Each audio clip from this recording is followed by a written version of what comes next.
In the starry sky. The stars are vast as sand. A white spherical spaceship. Speeding through the stars. Finally almost to Earth. Wang Lin whispered. Wang Lin was an Earthling and he really liked watching Dragon Ball. Then he had no money to go to the hospital, so he circumcised himself.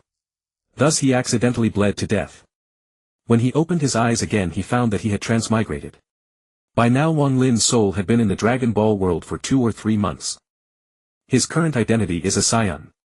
After realizing he had transmigrated into the Dragon Ball world, he immediately set off for Earth. The copy system was Wang Lin's cheat. Its function was to copy others' abilities and talents. There were 2 ways to copy others' abilities. First, as long as the target within his field of vision speaks, he can copy directly. Second, as long as he touches the target for more than 3 seconds. Then he can copy immediately. As long as either condition is met, he can copy abilities and talents. Wang Lin was on his way to Earth. He made a stop at planet Yardrat, copying all the abilities of the Yardratians. Naturally he also copied instant transmission. But with his current power level he was not yet able to sense Earth's ki. So he had to travel by spaceship. Soon. A blue planet came into Wang Lin's view. It's Earth. Looking at Earth so close, Wang Lin's eyes burst with fervent brilliance and the corners of his mouth lifted involuntarily into a smile. Whoosh! The white spherical spaceship pierced through the atmosphere like a meteor rapidly falling towards Earth. The spaceship rubbed against the air, appearing to be on fire. Boom! The spaceship slammed into the ground. As far as the eye could see, dust flew and smoke filled the air. The ground was smashed into a huge circular crater. The spaceship lay still in the center of the crater. The smoke dissipated with the wind. With a hum, the hatch opened. A young man walked out of the spaceship. This man wore a scouter on his face, a blue Saiyan battle armor and a brown tail wrapped around his waist. He had handsome features, flowing black hair and a single cowlick falling over the tip of his nose. His solid muscles and well-proportioned body were extremely aesthetic. This person was exactly Wang Lin. Wang Lin pressed the scouter, scanning data. Let me find out who has the highest power levels on Earth now. At position 2888 there are actually 5 people. They're all gathered together. Are they having a party? Wang Lin was a bit surprised. But how strange. Even my power level is already 30,000. None of these 5 people's power levels exceed 10,000. Wang Lin was somewhat surprised. What time period is this? Why does the highest power level not even reach 10,000? Wang Lin pondered, very puzzled. Never mind, thinking too much is useless. I'll go and see. Wang Lin muttered to himself. Wang Lin pressed the spaceship remote control, closing the hatch. He lightly tapped the ground with his toes, then gently leaped. With a boom, his whole body shot out like a cannonball. Instantly a white transparent tail trailed across the sky. Wang Lin performed the air dance technique, flying faster and faster, his figure becoming smaller and smaller. In the blink of an eye he disappeared. Wang Lin rushed with all his might towards the position marked by the scouter. A desolate wasteland. Bizarre yellow rocks were everywhere, the terrain was simple. Wang Lin appeared in the sky, slightly restraining his aura. He quietly watched the situation below. He saw that Sun Wukong, Sun Wufan and Vegeta were all lying on the ground. Kolin and Yachino Abe were barely standing. These 5 were all members of the main protagonist group. From this scene it was easy to deduce that the current plot was the early Z era. That is the plot of Vegeta's invasion of Earth. Wang Lin narrowed his eyes, observing meticulously. He saw several micro-robots, after collecting some blood cells from the ground, quickly flew away. The origin of these micro-robots was not hard to guess. They must be the work of Dr. Gero.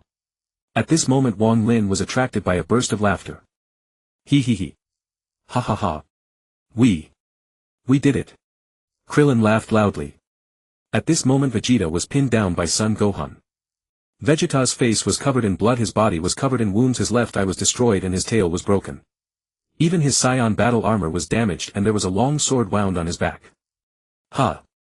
Ha! Ugh! Vegeta breathed heavily. He looked utterly miserable. Vegeta pushed aside the Sun Wufan lying on him. With trembling hands he took out the spaceship remote control from his battle armor and pressed it forcefully. This action of pressing the remote seemed to have used all his strength. Vegeta lay on the ground motionless, waiting for the spaceship to arrive. He's still not dead. Krillin looked at Vegeta's actions, utterly shocked. In Krillin's eyes Vegeta was like an unkillable monster. Vegeta was first injured by Sun Wukong's Kaio-ken, then hit by the spirit bomb, and then had his tail cut off by Yachinoabe. Finally he was beaten by Sun Wufan, who turned into a giant ape. Vegeta was tossed around and trampled by them, but he just wouldn't die. This made Krillin wonder, could it be that Vegeta had an immortal body? While Krillin was stunned, a sound was heard. A spherical spaceship flew over quickly. The hatch opened automatically and it slowly landed beside Vegeta. Ugh. Ugh. Vegeta struggled, tremblingly crawling painfully towards his spaceship. Duh. Damn it. I, the Saiyan Prince Vegeta. To be forced to flee. What a disgrace. Vegeta growled unwillingly. Even though Vegeta said that his movements did not slow down at all, instead he crawled faster. He wants to escape. Krillin was startled. No. I can't let him escape. Jiaozi, Tianjin, Fan Yamcha and Piccolo all died because of him. I absolutely cannot let him escape. Krillin made up his mind. Then Krillin picked up Yachinoabe's sword with difficulty and limped towards Vegeta. Krillin held the long sword with both hands in a reverse grip, raised it high and stabbed down fiercely at Vegeta. Vegeta. Don't think you can escape. Die. Krillin roared. However, at this critical moment a voice sounded in Krillin's heart. Wait. Krillin. It was Sun Wukong's voice. Krillin abruptly stopped, shocked, and looked at Sun Wukong lying on the ground. Wukong. What's wrong? Krillin asked in confusion. Krillin. Let Vegeta go. Sun Wukong said with difficulty. He was truly too badly injured. He opened his eyes wearily as if about to breathe his last. What? Wukong, how can you say such a thing? Say that again. Krillin shouted, thinking he had misheard. I said let Vegeta go. Sun Wukong said. Wukong. What nonsense are you talking about? Jiaozi, Tianjin, Fan Yamcha and Piccolo all died because of this. Now that we finally have a chance to kill Vegeta, how can I let him go? Krillin roared. Son Goku said, Krillin, just let me be selfish this once. It would be such a waste to kill Vegeta. Ha. Krillin was stunned. Ah, really? A waste? Yes. I want to fight him again. Just let me be selfish this once. Son Goku said weakly. Krillin hesitated. Goku. This, how can this be? Son Goku, seeing Krillin's indecision, knew his heart was wavering. So Son Goku continued to persuade using his words. Krillin, please. Please. I'm begging you. Spare Vegeta. Let me be selfish this once. I really want to fight him again. Son Goku's injuries were severe, he could barely move a finger and speaking caused him great pain. Seeing this, Krillin felt pity and his spirit deflated. Then he said dejectedly, Ah. Alright. Goku, you do have the right to be selfish. If Vegeta comes to Earth again, you must defeat him with even greater strength. Krillin threw away the knife in his hand, signaling he would spare Vegeta. Good. I will. Son Goku relaxed his tense mind and forced a painful smile. At this moment everyone relaxed, their hearts gradually calming.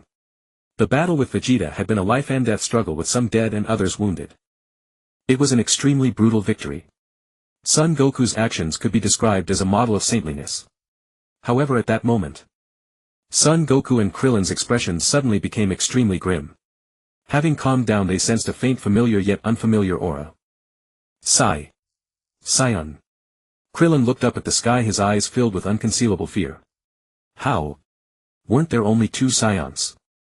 Son Goku looked at Wang Lin in the sky, forcing himself to stay alert, his expression extremely grave. There's another Saiyan. We're done for. Yamcha's face was full of despair. Damn. My injuries are too severe. Son Goku struggled to stand up. But unfortunately his body was too injured, he couldn't stand up no matter what. This time we might really be finished. Since you've discovered me. Then I won't hide anymore. Wang Lin said with a light laugh. With that he used Bokujutsu and slowly landed on the ground. He had not deliberately suppressed his aura to the minimum, being discovered was only a matter of time. At the same time Wang Lin understood why the scouter had detected a maximum power level below 10000. Son Goku, Vegeta and the others, each of them was so severely injured that it would be a miracle if their power levels were still over 10000. Seeing that Vegeta was about to crawl into his spaceship, Wang Lin's eyes flashed. This was a golden opportunity. He could first copy Vegeta's abilities. Then copy the abilities of Son Goku and the others. There was no time to lose. If he didn't act now he would miss this chance. I'll deal with you later. After saying this, Wang Lin disappeared with a swoosh sound. He reappeared already standing in front of Vegeta. Wang Lin looked at the Vegeta in front of him and said mockingly, "Yo. Prince Vegeta, you can go home and drink milk and watch TV in peace. To avoid you getting in the way and hindering my work, you'd better obediently take your spaceship and run away. Leave the rest to me." Hearing this, Vegeta became furious. What? What the hell are you talking about? Damn you. Who are you? I don't remember a Saiyan like you. Vegeta asked. You don't need to know who I am. You only need to know that I am a Saiyan. Wang Lin sneered, grabbed Vegeta with his right hand and then threw him heavily into the spaceship. After closing the spaceship hatch, Wang Lin watched as Vegeta left. Although Vegeta was frustrated, angry and confused about who Wang Lin was, he was too severely injured to think much. Feeling the spaceship take off successfully, exhausted as he fell asleep peacefully. As for why Wang Lin did this, it was definitely to copy Vegeta's abilities. There are two methods to copy abilities and talents. One requires the target to speak, otherwise copying is impossible. The moment Vegeta spoke, all his abilities were copied by Wang Lin. Target detected speaking. Copyable abilities: Saiyan Royal Bloodline, Artificial Moon, Gallic Gun, Genius Combat Talent. Copy. Copy all. Wang Lin thought. Congratulations. Copy successful. Optimization reward triggered: Saiyan Royal Bloodline optimized to Mythical Saiyan Bloodline. Wow. Copy comes with optimization. Divine Saiyan Bloodline. Wang Lin was ecstatic inside. At the moment of successful copying, although Wang Lin was a little excited, overall it was within controllable range. After all, he had been a Saiyan since he transmigrated and even had a system, so the excitement had naturally faded. Wait. What the heck? Mythical Saiyan Bloodline. Where did this mythical bloodline come from? Do Saiyans have this kind of bloodline? Isn't it divine bloodline? Wang Lin's gaze sharpened. Then he carefully read the description of the Mythical Saiyan bloodline. Mythical Saiyan bloodline, when first activated, combat power is 100 times stronger than a normal Saiyan. Over time the multiplier will continuously increase. No upper limit. When initially transforming into a Super Saiyan, combat power will be multiplied by 10 times the base Super Saiyan, resulting in a 10x Super Saiyan combat power. The stronger you are, the more the multiplier increases. No upper limit. After reading the description, Wang Lin's joy soared to new heights and he could no longer remain calm. All I can say is it's so good. Wow.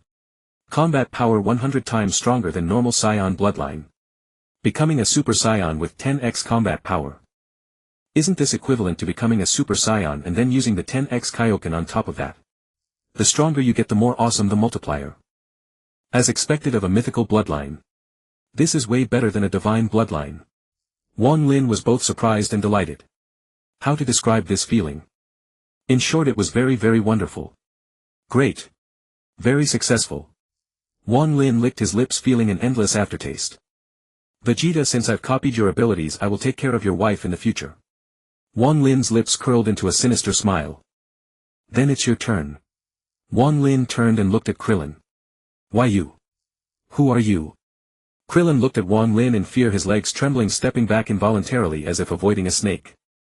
Meanwhile, Son Goku and Yamcha were also extremely tense. As for Son Gohan, he remained unconscious. Wang Lin stepped forward 2 steps, smiled at Krillin and said, "Little bald head, my name is Wang Lin, an ordinary Saiyan." "Hello, my name is Krillin." Krillin looked at Wang Lin, fearfully afraid he would attack at any moment. Wang Lin's smile at this moment was like the first appearance of the Supreme Kaishin, a smile that made people think he was a villain. Son Goku, lying on the ground, saw this and relaxed a bit, letting down his guard. Wang Lin seemed to have no great hostility. Wang Lin's purpose in talking to Krillin was naturally to copy his abilities. Target detected speaking. Copyable abilities: Ki Control, Destructo Disc, Solar Flare, Kamehameha, Cowardly Combat Experience. Copy. Copy all. Wang Lin thought. Copy successful. At that moment a brilliant smile appeared on Wang Lin's face. However, inside Wang Lin was complaining, Vegeta's genius combat talent is acceptable. But what the hell is this cowardly combat experience? Mr. Wang Lin, are you also here to invade Earth like Vegeta? Krillin asked cautiously. Do you want me to invade Earth? Wang Lin asked with a half-smile. No, you misunderstand, I don't want that at all. Krillin was startled, scared to death, his hair standing on end. Wang Lin looked at Krillin's fearful expression and thought to himself, don't worry, I will take care of your wife in the future. Although Wang Lin thought this in his mind, he wasn't stupid enough to say it out loud. So Wang Lin showed what he thought was a kind smile, don't panic, I'm different from that Vegeta guy. As long as you don't provoke me, I won't do anything to you. Unless I'm in a bad mood. Oh, okay. Rest assured, even if we have nothing to do, we will never provoke you. Krillin said fearfully. That's even better. Wang Lin nodded. Then Wang Lin walked over to Sun Wukong, who was lying on the ground. He hadn't forgotten to copy Sun Wukong's abilities. Hey. You're Kakarot, right? Wang Lin asked knowingly. I'm not Kakarot, I'm Sun Gokong. Sun Wukong said, shaking his head with a weary expression. Wang Lin looked at Sun Wukong and asked, isn't that the same? Upon hearing this, Sun Wukong immediately retorted, no, it's different. I'm an Earthling, I grew up on Earth as Sun Wukong. Not some so-called Kakarot. So stubborn. Alright then, Kakarot, I'll call you Gokong from now on. Wang Lin said casually. That's more like it. Sun Wukong blinked his eyes. I wonder what abilities I can copy from Kakarot. As soon as Wang Lin thought that, the next moment the abilities he could copy from Sun Wukong appeared in his mind. Detecting target speech. Copyable abilities: Kaio-ken, Spirit Bomb, Kamehameha, Rock Paper Scissors, Heaven Piercing Fist, Afterimage Fist, Solar Flare. Method of using key: excellent combat talent and experience, Saiyan Low-Class Warrior, Bloodline, Infinite Potential. Copy. Except for the Saiyan Low-Class Warrior Bloodline, copy everything. Congratulations. Copy successful. Triggered optimization reward. Kaio-ken optimized to harmless. Kaio-ken. Harmless. It was actually optimized to harmless Kaio-ken. This is truly wonderful. Wang Lin's heart leaped with joy, his inner being ablaze with excitement. The so-called harmless Kaio-ken meant that after using Kaio-ken it would not cause any harm to oneself. There would be no power overload leading to physical collapse. This meant that Wang Lin could use Kaio-ken at will without worrying about side effects anymore. Such a divine skill left Wang Lin no choice but to be ecstatic. Mythical Saiyan Bloodline plus harmless Kaio-ken. With such an advantage, who can stand in my way? Wang Lin was overjoyed inside. Hey. Baldy, you take care of Gokong for a bit. I'll go check on that kid's injuries. Wang Lin pointed at Sun Wufan and said. Oh. Sure. Kulin quickly walked over, not thinking much of it. Then with a cheerful mood Wang Lin walked with light steps to the unconscious Sun Wufan. He placed his right hand on Sun Wufan's forehead, pretending to check his injuries. Seemingly checking the injuries, but actually to copy Sun Wufan's abilities and talents. Touch object for 3 seconds. Copyable abilities: Saiyan Low-Class Warrior, Bloodline, Masenko, Unparalleled Training Talent. Infinite Potential. Copy. Except for the Saiyan Low-Class Warrior Bloodline, copy everything. Wang Lin silently recited in his heart. Copy successful, the system responded. Great. That way I've got everything. Wang Lin was overjoyed. There were 2 ways to copy others' abilities and talents. What Wang Lin used on Sun Wufan was exactly the method of touching the target for 3 seconds. After a moment of calming down, Wang Lin's mind gradually settled. The copy on Kulin and this time on Sun Wufan both didn't trigger an optimization reward. It seems that this optimization reward is most likely random. As for the future, Wang Lin was reviewing in his mind. Mr. Wang Lin. Is Wufan alright? Kulin asked cautiously. Kulin's words interrupted Wang Lin's train of thought. It's not a big deal, he just passed out. Wang Lin replied casually. Oh, that's good, then I'm relieved.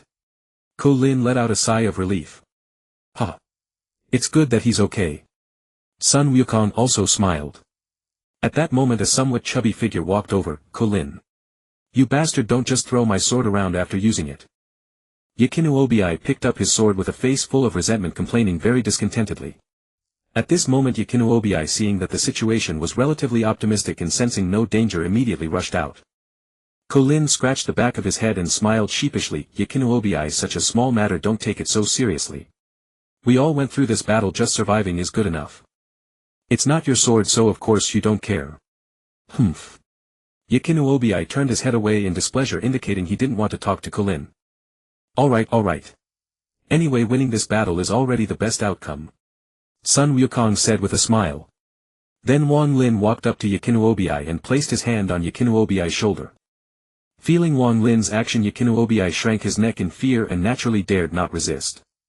Who knew if this Saiyan might suddenly get a whim and kill him? Yakinuobi thought to himself. Wang Lin thought, I wonder what abilities the detestable Yakinuobi has. He's so resilient. Although he's a fringe member of the Z Fighters, he should have some abilities, right? Touch object for 3 seconds. Copyable abilities: extremely good at eating, excellent swordsmanship, valuing life, thick skin, outstanding resilience, potential strongest earthling. Copy. What the hell? This guy is actually a potential strongest earthling. Wang Lin was shocked when he saw these ability descriptions. Yakinuobi was indeed an oddball, no wonder he lived so long. Besides his excellent resilience, he also valued life very much, commonly known as cowardice. Wang Lin recalled Yakinuobi's character. He remembered the feat of Yakinuobi taking Sun Wukong to climb Karen Tower back when Sun Wukong fought Piccolo Daimao. Taking someone to climb Karen Tower was unprecedented at that time. It must be said that Yakinuobi indeed had the qualifications to be a potential strongest earthling. If he weren't lazy and gluttonous and had been diligent in training, he might have surpassed Lin by far. In addition, Yakinuobi also had the nickname, Tank Yasuo, of course just a joke, don't take it seriously. However, Yakinuobi was indeed hated. It was because of his climb of Karen Tower that time he wasted all the senzu beans, causing this precious resource to be extremely scarce. Back when Wang Lin watched Dragon Ball, he once wanted to strangle this fatso. Forget it, even killing Yakinuobi now is useless. As for growing senzu beans himself, it was possible, but the yield was too low and it seemed to require watering with ultra-divine water. That was a bit troublesome. Maybe he would find a chance to wish for infinite senzu beans from Shinran. Wang Lin pondered. Copy: excellent swordsmanship and outstanding resilience, forget the rest. Wang Lin thought to himself. The system voice sounded, copy successful. Wang Lin smiled and withdrew his hand from Yakinuobi's shoulder. Phew. Yakinuobi let out a long sigh. He had just felt like his throat was being gripped by fate. The aura emitted by this Saiyan was truly terrifying. Not long after Sun Wukong, Lin and the others had rested a bit. In the sky, a yellow spacecraft slowly descended. As soon as the spacecraft landed, an extremely hurried figure immediately jumped out. Wufan. My Wufan. Mommy is here. This figure was none other than Sun Wukong's wife Chi-Chi. Chi-Chi leaped, her blue skirt fluttering, took a step and used Lin's head as a springboard to vault over. Chi-Chi bent down, picked up the unconscious Sun Wufan from the ground, tears welling in her eyes, and said with concern, Wufan, my poor Wufan. It's okay, mommy is here. Lin rubbed his head that had been stepped on by Chi-Chi, pondered for 2 seconds, then seemed to remember something and pointed at Sun Wukong. Hey. Chi-Chi, Wufan just passed out, but Wukong is seriously injured, aren't you going to check on him? Woo, my Wufan is so pitiful, only 4 years old and already fighting villains. How cruel. Chi-Chi sobbed. As for Lin's words, Chi-Chi seemed not to hear. Compared to Chi-Chi's indifference, Master Rashi, Karen the Sage and Bu-Er Ma and the others seemed more concerned about Sun Wukong. After the few people got off the spacecraft, they immediately went to check on Sun Wukong's injuries. Wukong. Wukong. How are you? Are you seriously injured? Bu-Er Ma and the others called out worriedly. Cough. It's fine, don't worry, I won't die. Sun Wukong endured the severe pain and forced a strained smile. That's good, that's good. Bu-Er Ma and the others let out a long sigh. At this moment Wang Lin silently observed the scene while a sense of delight stirred within his heart.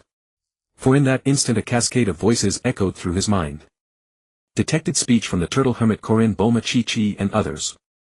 Copyable abilities: Mafuba, Thunder Shock, Surprise, Kamehameha, Key Manipulation Techniques, Turtle School Martial Arts, Turtle Hermit's Martial Insights.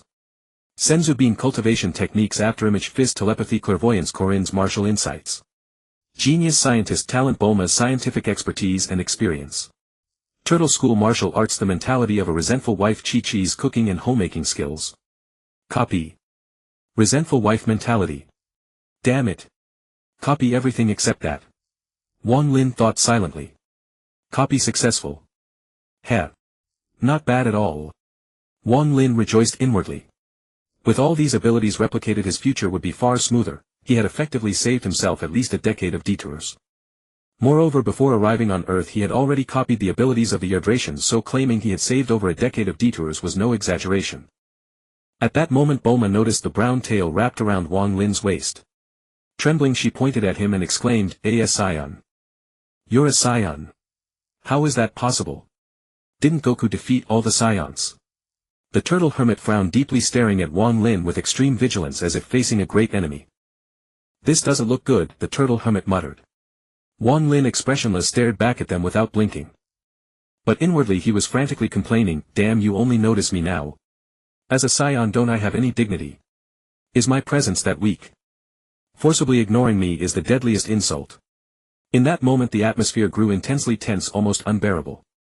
However, just then a voice broke through, shattering the awkward and grave mood. "Master Roshi, Bulma, don't worry. As long as you don't provoke Wang Lin, he won't bother with you. Wang Lin is different from Vegeta and the others. Just be a bit careful and everything will be fine." Clearly the one who spoke up to defuse the situation was Krillin, sensing the danger. Wang Lin noticed everyone staring at him. After a brief pause he nodded in agreement with Krillin, "Yeah, the little baldy is right. I see." The turtle hermit showed a look of comprehension and his brow relaxed. "Phew. That's good, that's good." Bulma let out a long sigh like a deflated balloon, relieved that no conflict had erupted. Wang Lin shifted his gaze. He had been digesting the newly copied abilities and had no intention of engaging in a staring contest with the two. Truth be told, Wang Lin actually had a bit of a crush on Bulma. After all the years he had spent watching Dragon Ball were years of longing and unforgettable memories. Now that he had a chance to interact with Bulma, he wasn't a fool, he would naturally seize the opportunity. Let's just say as long as he got there before Vegeta did. Moreover, he also had a strong desire for Android 18 from later in the story. These two were his favorite heroines. But since the plot and timing hadn't developed to that point, he'd worry about it later. Suffice it to say, both Vegeta and Krillin were too young and inexperienced to better let Uncle handle it. Of course, that's a digression. Back to the main topic. The most important thing now is to boost my combat power. Otherwise getting past Frieza will be a bit difficult. Wang Lin pondered. Then under his watchful gaze Bulma and the others carrying the severely injured Goku and Krillin boarded a flying vehicle and departed. Of course, before leaving they took the bodies of Piccolo, Tien, Shinhan and Yamcha. Since Kaiotsu had self-destructed, leaving no remains, even ashes were nowhere to be found. Next I'll head to the Celestial Temple. The hyperbolic time chamber there will be extremely useful. I need to gain the power to become a Super Saiyan before the Namek journey. If I can't even transform into a Super Saiyan, then what kind of Saiyan am I? Wang Lin set this small goal. But before that I also need to copy Dr. Brief's abilities. That way I can build a gravity room. Combining it with training in the hyperbolic time chamber will be even more invigorating. Great, that's the plan. Wang Lin's eyes sparkled with determination. Dr. Briefs was Bulma's father and the founder of Capsule Corporation. Then Wang Lin used the flight technique and sped toward Bulma's home in West City. In no time he arrived in West City. Looking down at the city below, the bustling crowds and vehicles, Wang Lin felt a hint of familiarity. The cities of his past life were in many ways similar to this modern West City. Wang Lin paused, flooded with thoughts. I'm getting old. Having lived 2 lives, everything I see stirs emotions. He shook his head, clearing away the clutter. Gazing at the city below, he used the telepathy he had copied from Corinne, scanning the crowd to find traces of Dr. Briefs. Telepathy allowed him to peek into others' minds, knowing their thoughts and even memories. Wang Lin's mental sweep passed through the minds of several ordinary people, eventually locating the key that pointed to Dr. Briefs. After memorizing that key, Wang Lin closed his eyes slightly. He raised his right hand, pressing his index and middle fingers together against his forehead. Amid the countless complex signals he calmly focused on Dr. Brief's key. Suddenly Wang Lin opened his eyes. Found it. Wang Lin's body flickered, the air around him blurred, and he vanished instantly. The technique he used was of course instant transmission, copied from the Yardratians. When Wang Lin reappeared, he was standing right in front of Dr. Briefs. At that moment Dr. Briefs was dressed in a white coat, wearing a pair of black-rimmed glasses with hair the same color as Bulma's, a stubbly beard and a small black cat resting on his shoulder. His appearance was exactly as depicted in the original story. Who are you? How did you suddenly appear here? Dr. Brief stared at the abrupt arrival of Wang Lin, utterly bewildered. The moment Dr. Brief spoke, a wonderful voice echoed in Wang Lin's mind. Detected target speaking. Copyable abilities, method of manufacturing capsule, corp capsules, genius level intellect, all techniques and experience of a pioneering scientist. Copy. Copy everything. Wang Lin thought silently. Copy successful. Wang Lin looked at Dr. Brief, smiled and said nothing. Wang Lin raised his right hand, pressing his index and middle fingers together against his forehead. The air blurred and he vanished. Dar. Brief stared at the spot where Wang Lin had disappeared, scratching his head. What a strange fellow. After leaving West City, Wang Lin set out to collect materials for building a gravity room and modifying a spaceship. Along the way he also gathered some materials for cultivating senzu beans. Karen Holy Land. Looking up from below, one can see a pillar that reaches straight into the sky, seemingly endless. This pillar is the Karen Tower, the gateway to the celestial realm. The room of spirit and time. I'm coming. Wang Lin muttered to himself. Wang Lin performed the sky dance technique, flying upward from below, rushing with all his might toward the highest celestial realm. Soon Wang Lin arrived at the Karen Tower.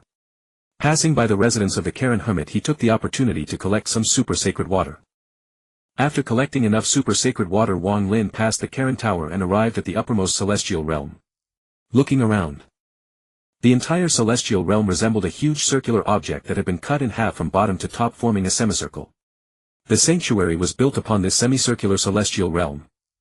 Along the edge of the celestial realm, small trees were planted in a highly regular pattern.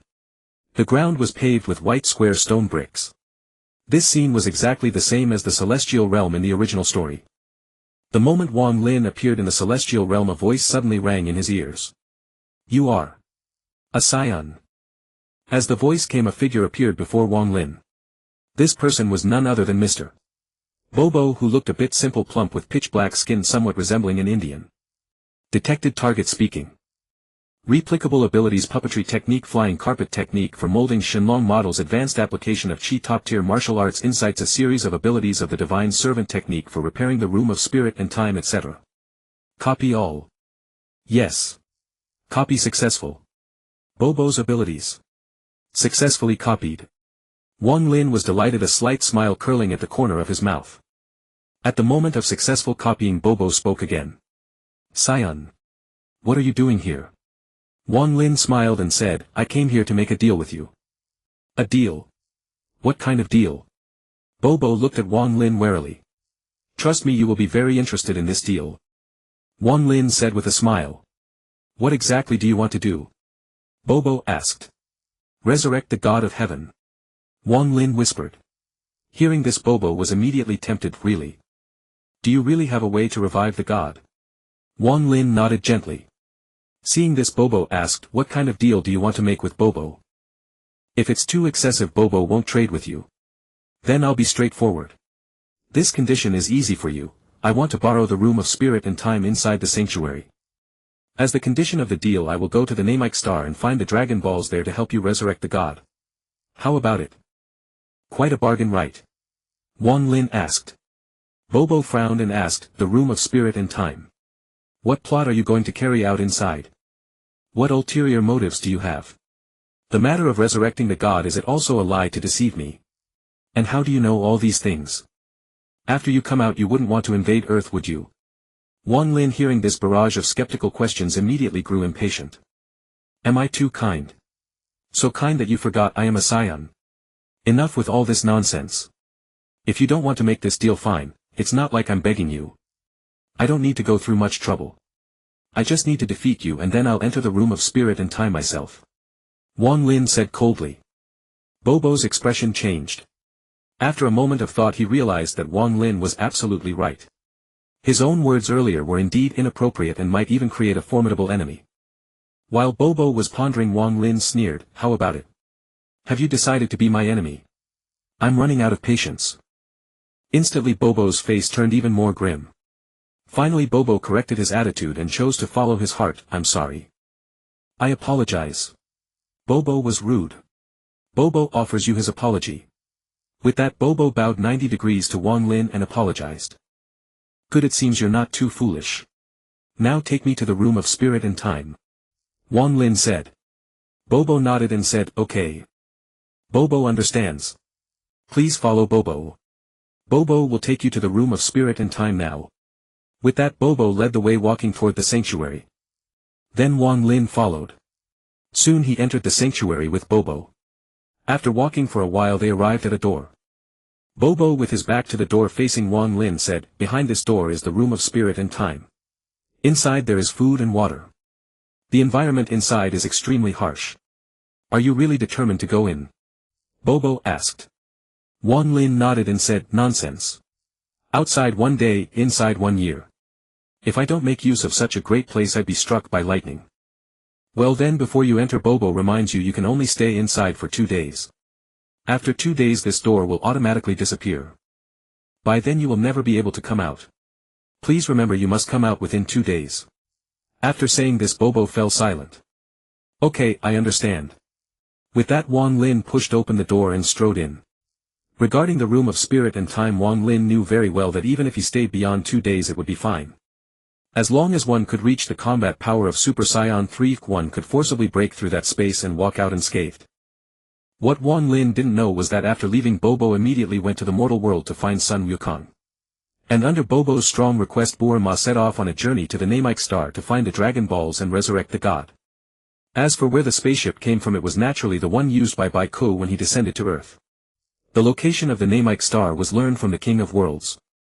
Thus Bulma Sun Wukong and Kulin set off for the Namek star.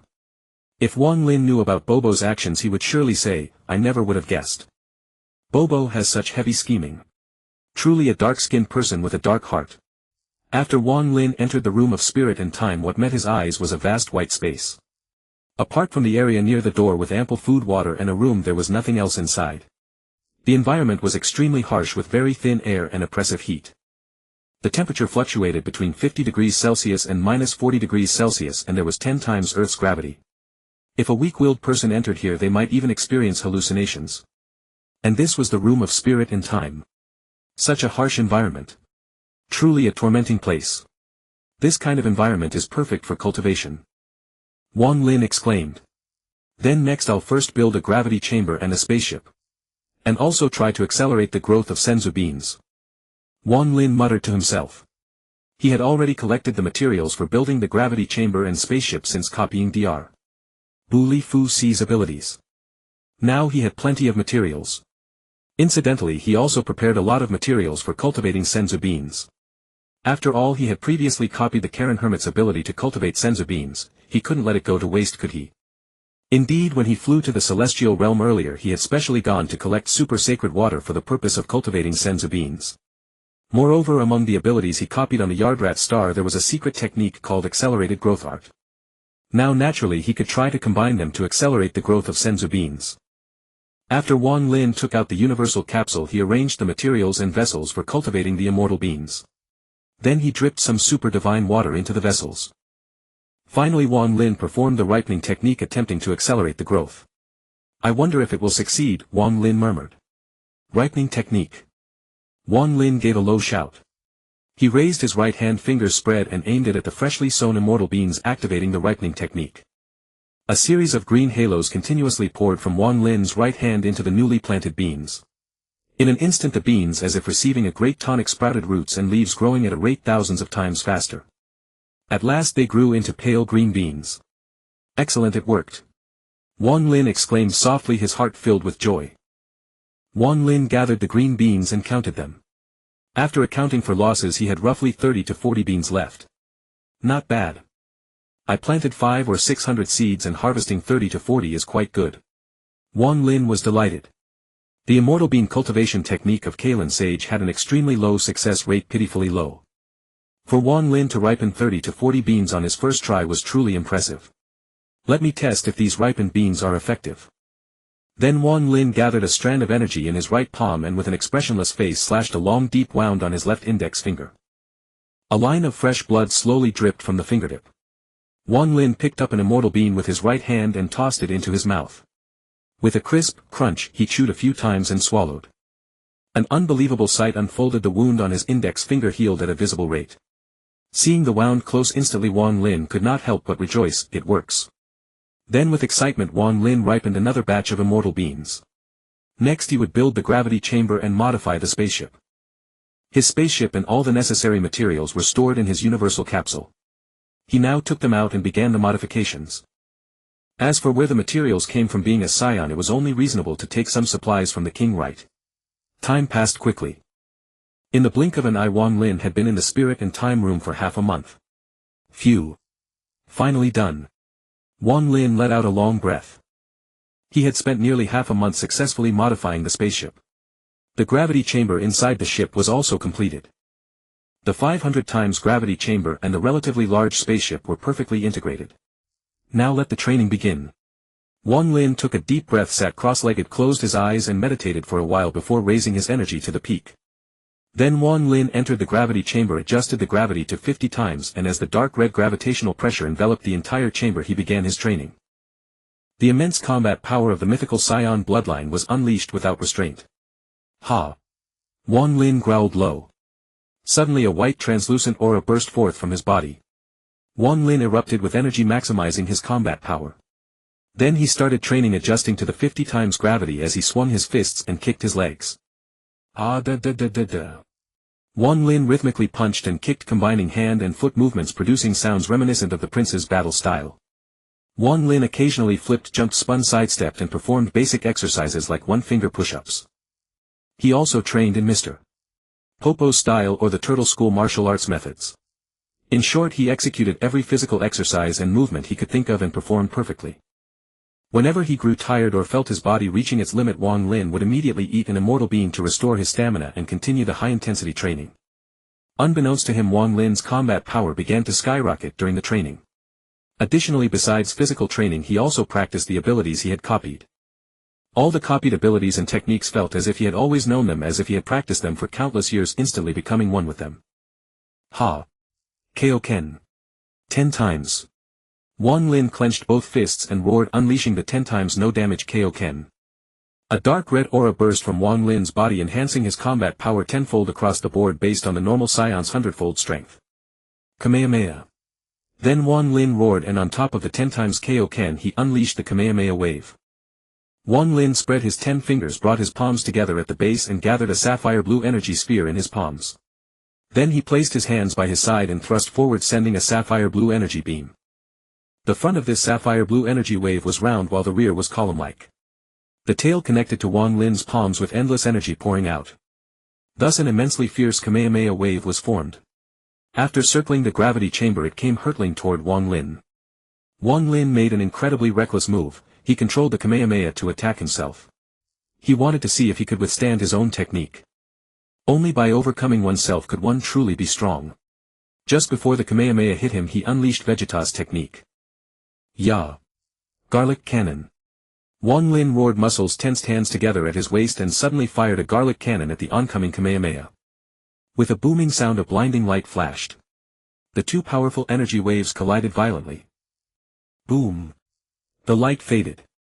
Wang Lin was bloodied at the mouth, severely injured, and collapsed to the ground. Feeling the pain, he smiled wryly. Attacking myself with my own move, no one else would do that. I feel like an idiot. Wang Lin struggled to get up from the ground, his face twisted in pain, and staggered toward the place where he kept the immortal beans. He picked up a green immortal bean and put it into his mouth. After chewing 2 or 3 times, he swallowed. Phew! Full health restored. Wang Lin let out a long breath, his injuries healed instantly.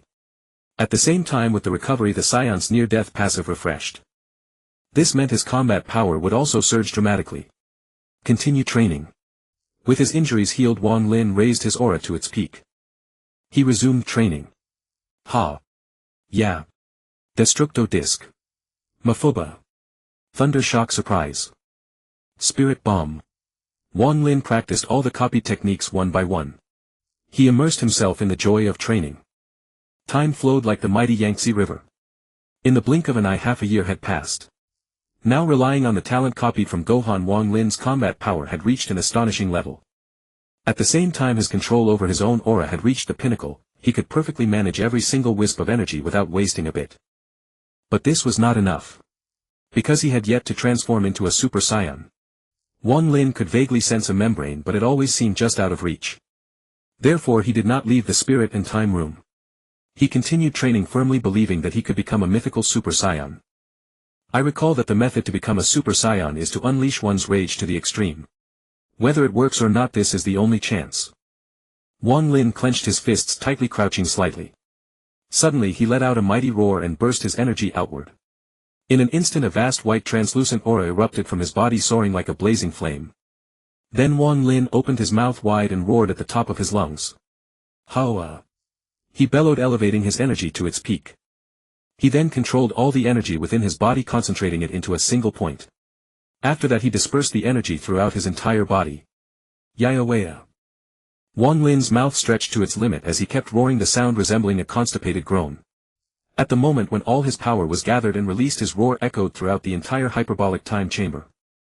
With a thunderous boom, a terrifyingly extreme aura burst forth. Lightning bolts streaked down from the sky. A golden aura erupted violently from Wang Lin's body. Hoa! He let out a beast-like roar. As the golden aura blazed, his hair stood on end. Both his hair and eyebrows turned completely golden. In that instant his eyes became only whites with no pupils. But this lasted only a moment. The next moment a pair of emerald green pupils took over the center of his eyes. His expression became one of extreme fury, coldness, brutality, arrogance and pride. At this very moment Wang Lin had unmistakably become a Super Saiyan. And his battle power after transforming into a Super Saiyan multiplied by another tenfold. A Super Saiyan is 50 times base form, and then that 50 is multiplied by 10, roughly the concept. But this was only the initial Super Saiyan transformation. The Mythical Saiyan bloodline when first activated is 100 times stronger than a normal Saiyan's. As time passes the multiplier continues to increase forever without limit. Upon initially becoming a Super Saiyan, battle power is further multiplied by 10 times on top of that foundation. The stronger he becomes later, the more the multiplier increases, ever upward without bound. Wang Lin looked down at his palm, then clenched his fist. An immense sense of power flooded his entire being. Ha ha ha ha ha. Wang Lin threw his head back and laughed maniacally. I have finally become a Super Saiyan. This exhilarating moment is simply too wonderful. Wang Lin was ecstatic. He could not suppress the joy surging from within his heart. Happiness radiated from the depths of his being, inside and out, impossible to conceal and unnecessary to hide. Shwa shwa. Wang Lin swung his fists a few times to test the power he now possessed. This power is truly overwhelming. It's fantastic. No wonder it's called Super Saiyan. Wang Lin felt the terrifying energy emanating from his entire body and sighed in genuine admiration. I should continue training. First stabilize my strength. A confident smile curled at the corner of Wang Lin's mouth. Then in his Super Saiyan form he resumed his training. He felt that although he had just transformed, it was okay to be a bit proud, but he could not leave seclusion yet. Time passed quickly. In the blink of an eye another half-year went by inside the hyperbolic time chamber. Outside, including the previous half-year, only 1 day had elapsed. Bulma, Krillin and Son Gohan had already taken Kami's spaceship and departed for planet Namek 1 day ago. Son Goku, due to his severe injuries, was recuperating in a hospital. 1 day outside equals 1 year inside the hyperbolic time chamber. By now Wang Lin had mastered the full power Super Saiyan state. He was only a hair's breadth away from becoming a Super Saiyan 2. He had gradually adapted to the 500x gravity room. Moreover, he had ripened nearly 10,000 senzu beans, enough to last for a very long time.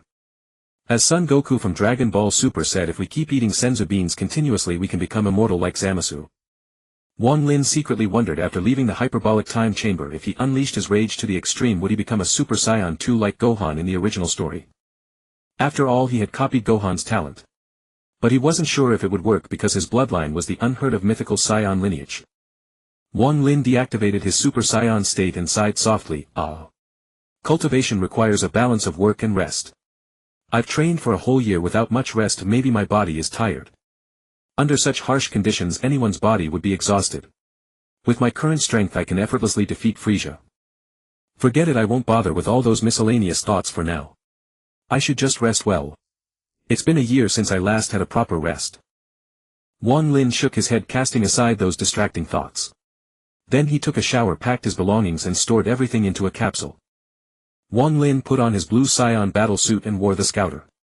Why still wear the scouter? Naturally, because it looks cool and instantly elevates his demeanor. Think about it, a Saiyan wearing a scouter versus one without, can the aura be the same? A Saiyan without a scouter just isn't classic. This has nothing to do with being able to sense ki.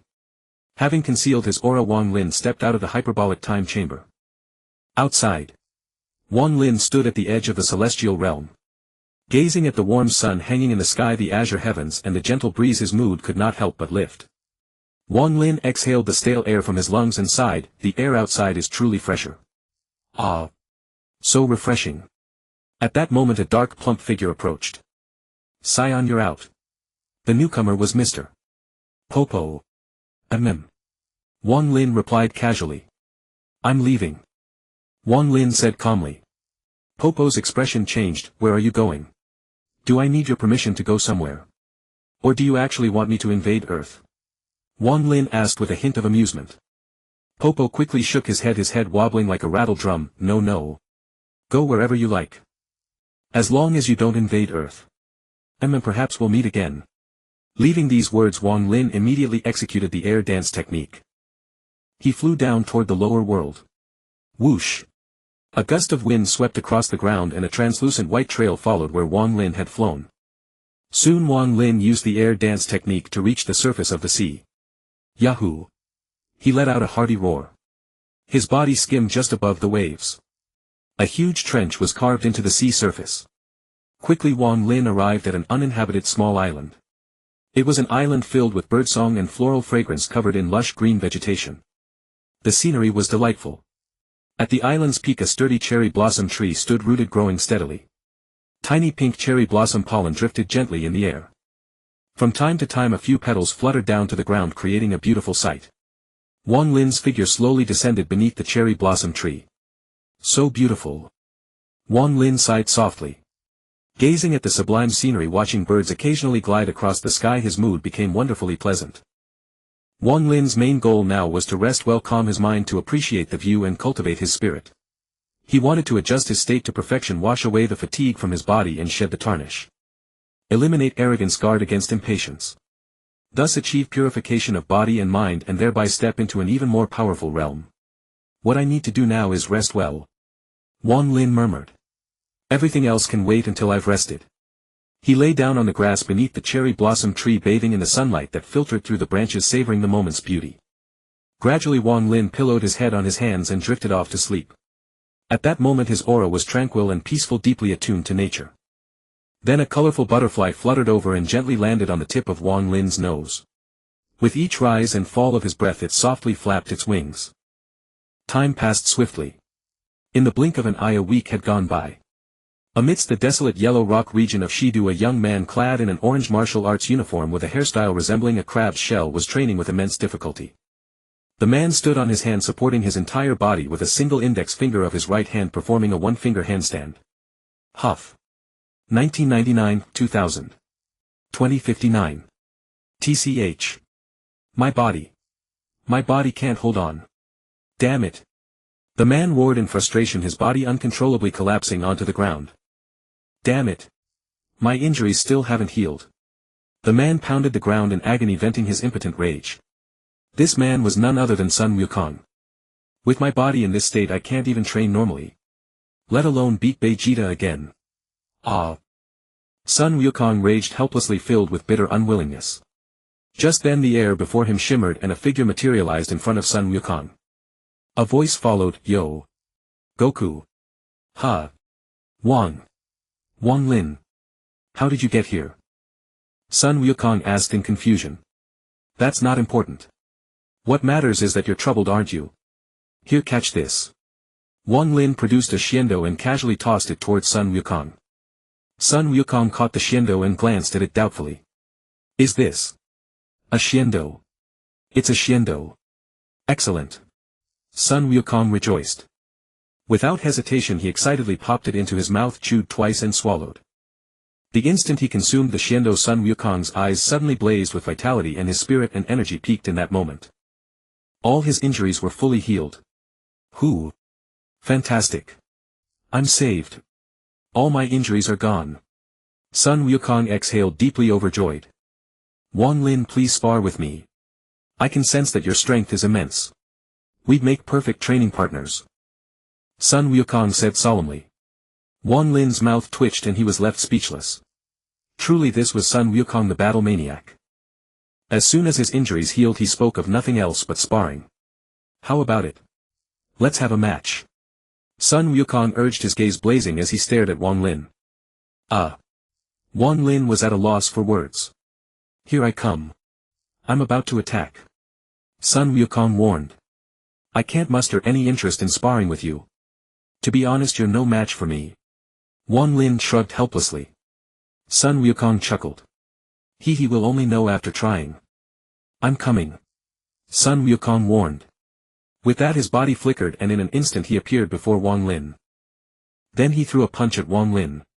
The strike was blindingly fast, fierce and domineering. Yet to Wang Lin this lightning-fast punch moved as slowly as a snail. Wang Lin clenched his right fist, gave his arm a slight shake and casually threw a punch of his own. The speed was so rapid that even the afterimage was invisible. Sun Wukong had no idea how Wang Lin had struck. He only felt a sharp pain in his abdomen. Looking down he found that a fist-sized hole had been blasted through his belly. Blood gushed profusely, quickly staining the ground red. I am indeed no match for you. With that Sun Wukong collapsed weakly onto the ground. Sun Wukong lay on the ground clearly with more breath leaving than entering. Wang Lin shook his head. I told you, but you wouldn't believe me. You had to suffer for it. Wang Lin, you're too strong. Sun Wukong's pupils gradually clouded, his gaze unfocused, a sign of approaching death. What a hassle. Another shindo wasted. Wang Lin produced a shindo, flicked it with his finger and shot it into Sun Wukong's mouth. After swallowing the shindo, Sun Wukong's injuries healed within a single breath. His combat power also surged significantly due to the Saiyan trait of recovering from near death. What was this move called? This was the epitome of reckless curiosity, like peeking at my Shiranui, changing clothes and getting what you deserve. Sun Wukong on the other hand was quite comfortable. Not only did he witness that there are always greater heights, but he also refreshed his Saiyan passive of near-death recovery. Wang Lin, you're incredibly strong. You almost killed me with just one move just now. That was too dangerous. Sun Wukong sighed in relief, overwhelmed by the narrow escape. TCH. I told you, but you wouldn't listen. You just couldn't accept it without getting hurt. Wang Lin sneered. Hee. Sun Wukong scratched the back of his head and smiled sheepishly. Wang Lin, how did you train to become so strong? Can you teach me? Sun Wukong rubbed his hands together eagerly. Wang Lin pondered for a moment and said, this. It can only be sensed, not explained. Wang Lin, please, I'm begging you. Just tell me how you cultivated. Sun Wukong stared at Wang Lin with pleading eyes, his entire being radiating desire. Please. Sun Wukong urged. Wang Lin sighed softly and said helplessly, fine, I'll tell you. I trained in a place called the Room of Spirit and Time in the Celestial Realm, combined with a 500x gravity chamber, and that's how I achieved this result. I see. I know about the Room of Spirit and Time, but where did the 500x gravity chamber come from? Sun Wukong exclaimed in surprise. You can use the gravity chamber if you want. Wang Lin said calmly. Yahoo! That's perfect. Just what I need. Sun Wukong exclaimed excitedly. By the way, Goku, I'm planning to go to planet Namek in the universe. I want to find the Dragon Balls there and make a wish. Do you want to come with me? Wang Lin asked. Sun Wukong was stunned. Ha! Go to planet Namek to find the Dragon Balls? That's right. Wang Lin nodded. Sun Wukong laughed. Ha! Don't worry about that. 7 days ago Ko-Lin, Bu-Er-Ma and Wu-Fan left for planet Namek in a spaceship. If nothing unexpected happens, Wu-Fan and the others will find the Dragon Balls. I'm sure the Earth God will be resurrected too. What? Bu-Er-Ma and the others left 7 days ago. Wang Lin was shocked. Sun Wukong said in surprise, yeah. Why are you so surprised? Earth doesn't have spaceships, but the Earth God isn't from Earth, so the ship Wu-Fan and the others took belongs to the God. The reason for Wang Lin's shock was not that Bu-Er-Ma and the others had a spaceship, but that the timeline had deviated slightly from the original. Wang Lin remembered that after Sun Wukong defeated Vegeta, Bu-Er-Ma and the others prepared for 10 days before departing for Namek. Now compared to the original, they had left early. This was what truly shocked Wang Lin. Could it be that my appearance caused some subtle changes in the timeline? Wang Lin pondered. Regardless, Wang Lin had to go to Namek. He needed to copy the abilities of both the Great Elder and Frieza. Hey Wang Lin, what's wrong? What are you thinking about? Sun Wukong waved his hand in front of Wang Lin's eyes. Oh, nothing. I was just wondering if Bu-Er-Ma and the others might encounter danger on Namek. Wang Lin said casually, a lie he had told countless times in his past life and now came naturally. It'll be fine. If there's danger, Wu Fan and Kulin will handle it. Sun Wukong said with a smile. Wang Lin shook his head. You're thinking too simply. It's not that easy. As far as I know, there's an emperor of the universe named Frieza who possesses terrifying power. Even Vegeta is his subordinate. And Frieza has always yearned for immortality. If Bu-Er-Ma and the others encounter Frieza on Namek, can you imagine the outcome? Sun Wukong's eyes lit up with excitement. Is that universe emperor very strong?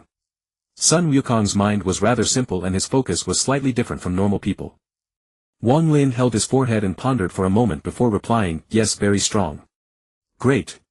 Then take me to Namek. I want to see the strength of the universe emperor. Just hearing his name sounds formidable. If I can meet him, I'll definitely fight him. Sun Wukong exclaimed excitedly. Alright then. Let's not waste time. Let's set off immediately. Wang Lin said. With that he took out the spaceship from the capsule. A massive oval-shaped white spaceship stood on the ground. Goku, the 500X gravity chamber is inside the ship. You can use it to train during the journey to Namek. Wang Lin said. Huh.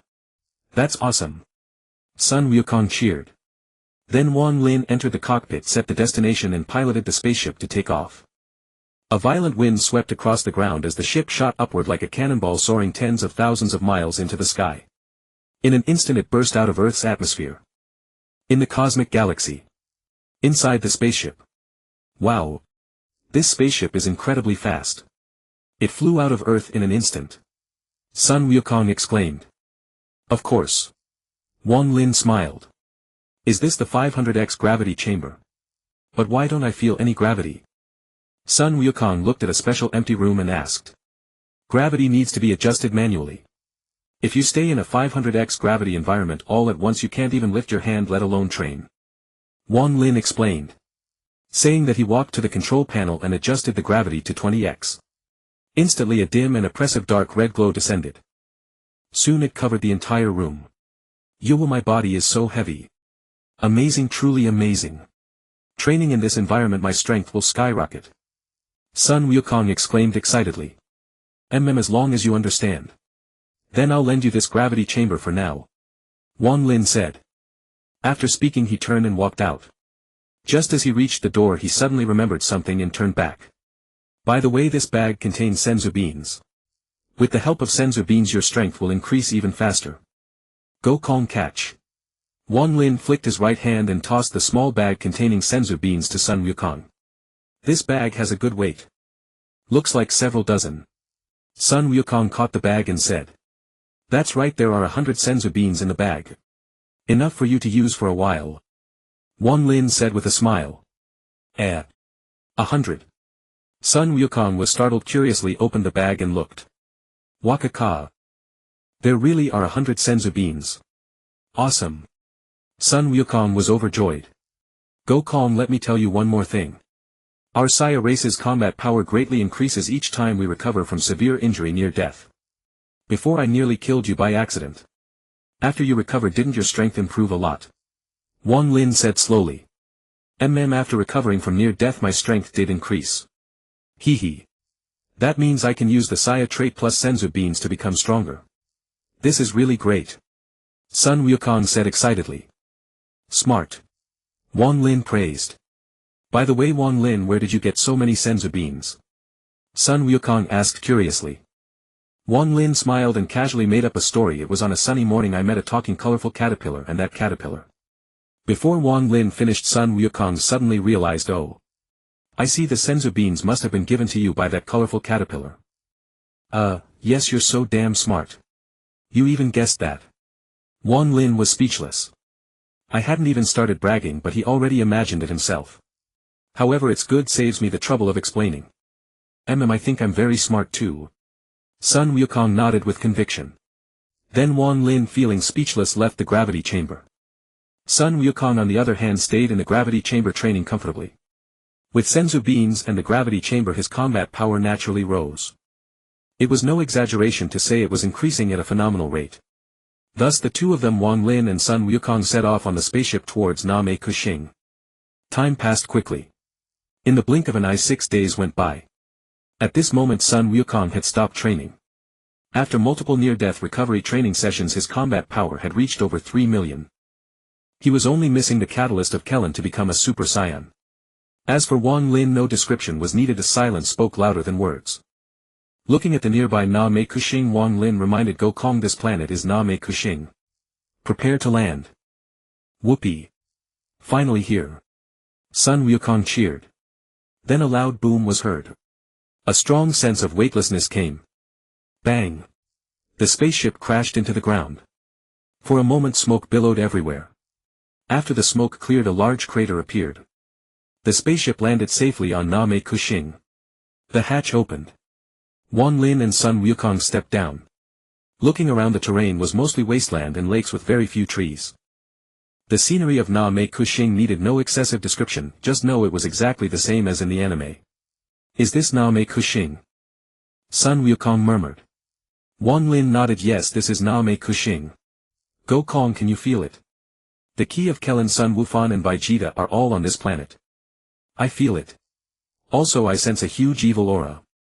That key must be the Universe Emperor Fu Li saw, right? Sun Wukong asked. That's right, let's go. First find Kellen and the others. I also feel several evil auras near them. Wang Lin said, pointing in a direction. Without even thinking, Wang Lin knew that these evil auras were undoubtedly the Ginyu special forces. Goku, grab my shoulder. Wang Lin said. Sun Wukong complied and put one hand on Wang Lin's shoulder. Wang Lin closed his eyes, slightly raised his right hand and put his index and middle fingers together. Then he placed the two fingers on his forehead. Ginyu Guer Duo. You two wait well. I'll come and copy your abilities right away. Wang Lin thought. Then a schwa sound was heard. The two disappeared from the spot. Meanwhile, on a barren clearing on Namek. Vegeta. You traitor. Hand over the Dragon Balls. Commanded a purple-skinned alien with two horns on his head. Ginyu. The Dragon Balls are mine. You can't take them from me. Vegeta roared. 7 crystal-clear basketball-sized orange-yellow Dragon Balls were scattered irregularly behind Vegeta. Obviously at this moment Vegeta, Kellen and Sun Wufan were confronting the 5 members of Jinyu's team. Ha ha ha. Vegeta, how ridiculous. Can you really guard these Dragon Balls? Mocked a short green-skinned dwarf who looked somewhat like a toad. This dwarf was named Guer Duo and he had the ability to stop time. The duration of time stop was related to how long he could hold his breath. Guer Duo. This guy Vegeta has never gotten along with you, so how about you handle him? Ginyu asked. Ah. Captain Ginyu this. Guer Duo hesitated, not wanting to fight Vegeta alone. He knew he was likely no match for Vegeta. At this moment the pineapple-headed Li Kumu pushed Guer Duo. Guer Duo, you're not scared, are you? No. I'm not scared. I just don't want to fight Vegeta right now. Guer Duo said. Then his eyes rolled and he had an idea. Captain Ginyu, leave Vegeta to you. That little bald one and the short one, I'll handle them. Good. It's settled, thank you Captain Ginyu. Guer Duo quickly finalized before Ginyu could object. Ginyu looked at Guer Duo speechlessly, not knowing what to say. Guer Duo, you are quite cunning. Said the blue-skinned Bate, walking over and patting Guer Duo's shoulder. Yeah. Really cunning. Using such a trick to avoid fighting Vegeta. Agreed the red-skinned white-haired GC. As GC spoke, he raised his right hand and slapped Guer Duo on the head. Forget it, let's do as Guer Duo says. Ginyu said. After saying that, he suddenly gave Guer Duo a hard knock on the head. Guer Duo. Guer Duo, as you wish, go and kill those 2 companions of Vegeta. As for Vegeta, leave him to me. Ginyu ordered. Yes Captain Ginyu. After saying that, Guer Duo let out 2 weird cackles and rushed towards Kellen and Sun Wufan. Meanwhile Ginyu rushed towards Vegeta, his target being the 7 Dragon Balls behind Vegeta. At this critical moment. Suddenly a shuala sound was heard. 2 figures appeared out of thin air in the middle of the 2 sides. This forced Ginyu and Guer Duo to stop. Who are you two? Ginyu demanded loudly. Kellen and the others were overjoyed to see the 2 who suddenly appeared. It's Sun Wukong. And Wang Lin. Kellen was ecstatic. Dad. Sun Wufan cried with joy. Ka luote. Vegeta exclaimed. And is that Saiyan named Wang Lin? Vegeta thought inwardly. Sun Wukong did not pay attention to Ginyu, instead he was conversing with Kulin and the others. Meanwhile Wang Lin scanned his gaze across all members of the Ginyu Special Forces. Ba Te Ji Si Li Ku Mu. These three are all worthless. Wang Lin commented in his heart. Finally his gaze settled on Ginyu and Guerdwa. All 5 members of Jinyu's team without exception wore battle power detectors on their faces. Hey! We're talking to you. Are you deaf and mute? Ginyu asked. Kids, speak quickly. Who are you? Guerdwa roared. Seeing this, Wang Lin's lips curled upward involuntarily, forming a smile. Target speaking detected. Abilities available for copying: body swap, telekinesis, time stop, golden binding technique, psychokinesis, I-beam. Copy. The system asked. Yes. Copy all. Wang Lin roared inwardly. The beautiful system voice sounded, congratulations. Copy body swap, time stop. All copied successfully. Triggered optimization reward. Time stop optimized to perfect time stop. Wow. Amazing. Wang Lin was ecstatic inside. Then he looked at the description of the optimized time stop skill: perfect time stop, no need to hold your breath, almost no consumption. The stronger your power, the longer the time stop. Excellent. I love this skill. Wang Lin praised in his heart. At this moment Ginyu saw that Wang Lin seemed to be in a daze and said with displeasure, Hey you there. Are you really deaf? I'm talking to you. Captain Ginyu, I think he's ignoring us both. Also, did you see the battle power detector on his face and the tail at his waist? He's a Saiyan. Guerdwa reminded from the side. I see, since he's a Saiyan he must be an accomplice of Vegeta. Just kill him. Ginyu waved his hand and said. Kid, are you ready to die? Ginyu twisted his neck, then slowly walked step by step toward Wang Lin. Wang Lin revealed a kind smile and said abruptly, Ginyu, Guerdwa. Thank you both. Ginyu was startled, his steps faltering, and asked in astonishment, thank for what? This is our first meeting, isn't it? Yes. It is our first meeting. But I still want to thank you. Thank you both for letting me gain a good harvest, especially Guerdwa. Wang Lin said with a smile. What do you mean? Ginyu asked in confusion. What are you talking about? Guerdwa demanded. Wang Lin ignored them, just said to himself, to properly thank you, so. Please both of you die. After saying that, Wang Lin let out a fierce roar. Zawarudo. At these words time instantly froze. Everyone stood still, frozen in the actions of the previous moment. Wang Lin had just executed the time stop he had copied. Wang Lin crossed his arms in front of his chest, walked toward Ginyu and Guerdwa step by step with extreme flair. Suddenly, with a swing of his hands, he grabbed one in each hand, executing a double catch. He grabbed the necks of Ginyu and Guerdwa. After clutching their necks with his left and right hands, Wang Lin slowly said, time begins to flow. Ugh.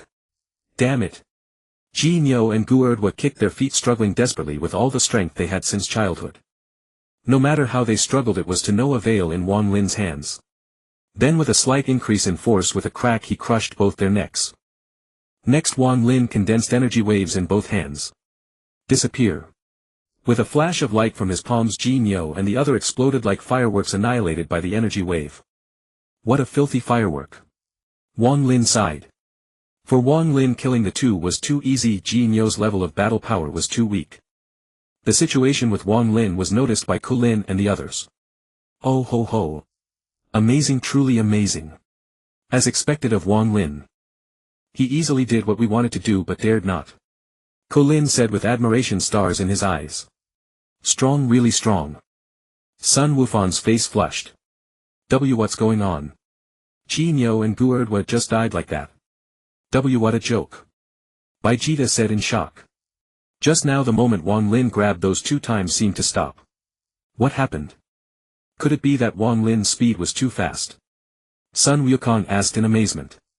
After eliminating the two, Wang Lin's gaze turned to the remaining 3 members of the Ginyu force. At this moment the faces of Li Kumu and the other 2 were as grim as if they were constipated. See, Captain Ginyu has been killed. GC said tremblingly. How could this be? How could there be such a powerful being in the universe? Li Kumu said in disbelief. Illusion, it's all an illusion. Except for Lord Fu Li saw, there can't be anyone stronger than Ginyu. Bate was so scared his face turned pale. Wang Lin picked his ear and said slowly, "Alright, you three can go down and accompany Ginyu. A family should be together. All of you die." Wang Lin roared. Spirit energy disc. He raised his right hand high, palm open to the sky. A massive amount of chi gathered above his palm. In an instant a thin large white disc rapidly condensed into form. Wang Lin gently swung his right hand toward Li Kumu and the others, and the spirit energy disc shot toward them like a death-seeking disc. "Is this technique Uncle Colin's spirit energy disc?" Sun Wufan asked in confusion. Just as the spirit energy disc was about to hit one of the three, Wang Lin whispered, "3 blades." At these words the spirit energy disc suddenly split into 2 more, becoming 3. With a whoosh, Li Kumu and the other 2 each took 1 blade and were sliced in half. Then as Wang Lin raised his right hand he flung several energy bullets at the bisected bodies of the 3. Boom! Fireworks bloomed. Too weak, too weak. A bunch of scum. Wang Lin shook his head. Thus the Ginyu special forces were all defeated by Wang Lin. Not even ashes remained. Vegeta looked at Wang Lin with a complex expression. The Ginyu special forces had been wiped out just like that. As fellow Saiyans, the gap was so huge which dealt a blow to his pride. What a joke. This guy Wang Lin's strength. He's left me so far behind. I am the prince of the Saiyans. Wang Lin. I will definitely surpass you. Vegeta roared in his heart with extreme reluctance. Sun Wufan's face flushed and he praised endlessly, "Amazing, Wang Lin is really amazing. This is too strong. T3 spirit energy discs. I wonder how Wang Lin did it." Colin murmured. 3-bladed spirit energy disc was as simple as can be for Wang Lin. With his precise control of chi and mastery of multiple techniques, doing this was as easy as eating and drinking. After the battle with the Ginyu force, Wang Lin gained quite a lot. First Gu-Erd was time stop ability, second Ginyu's body swap ability. No matter how you look at it, Wang Lin came out ahead without a loss. Excellent. With the Ginyu force eliminated, the next step is to summon the dragon and make a wish. Wang Lin murmured. But first I must pay a visit to the elder. After all, summoning the dragon requires proficiency in the Namekian language. Moreover, the elder's abilities are truly remarkable, well worth replicating. Besides, I can also unlock my latent potential. With my mythological Saiyan bloodline the results should be quite satisfactory, Wang Lin thought to himself. Having made his plans, Wang Lin briefly addressed Sun Wukong and the others. "Wukong, keep watch over the Dragon Balls here.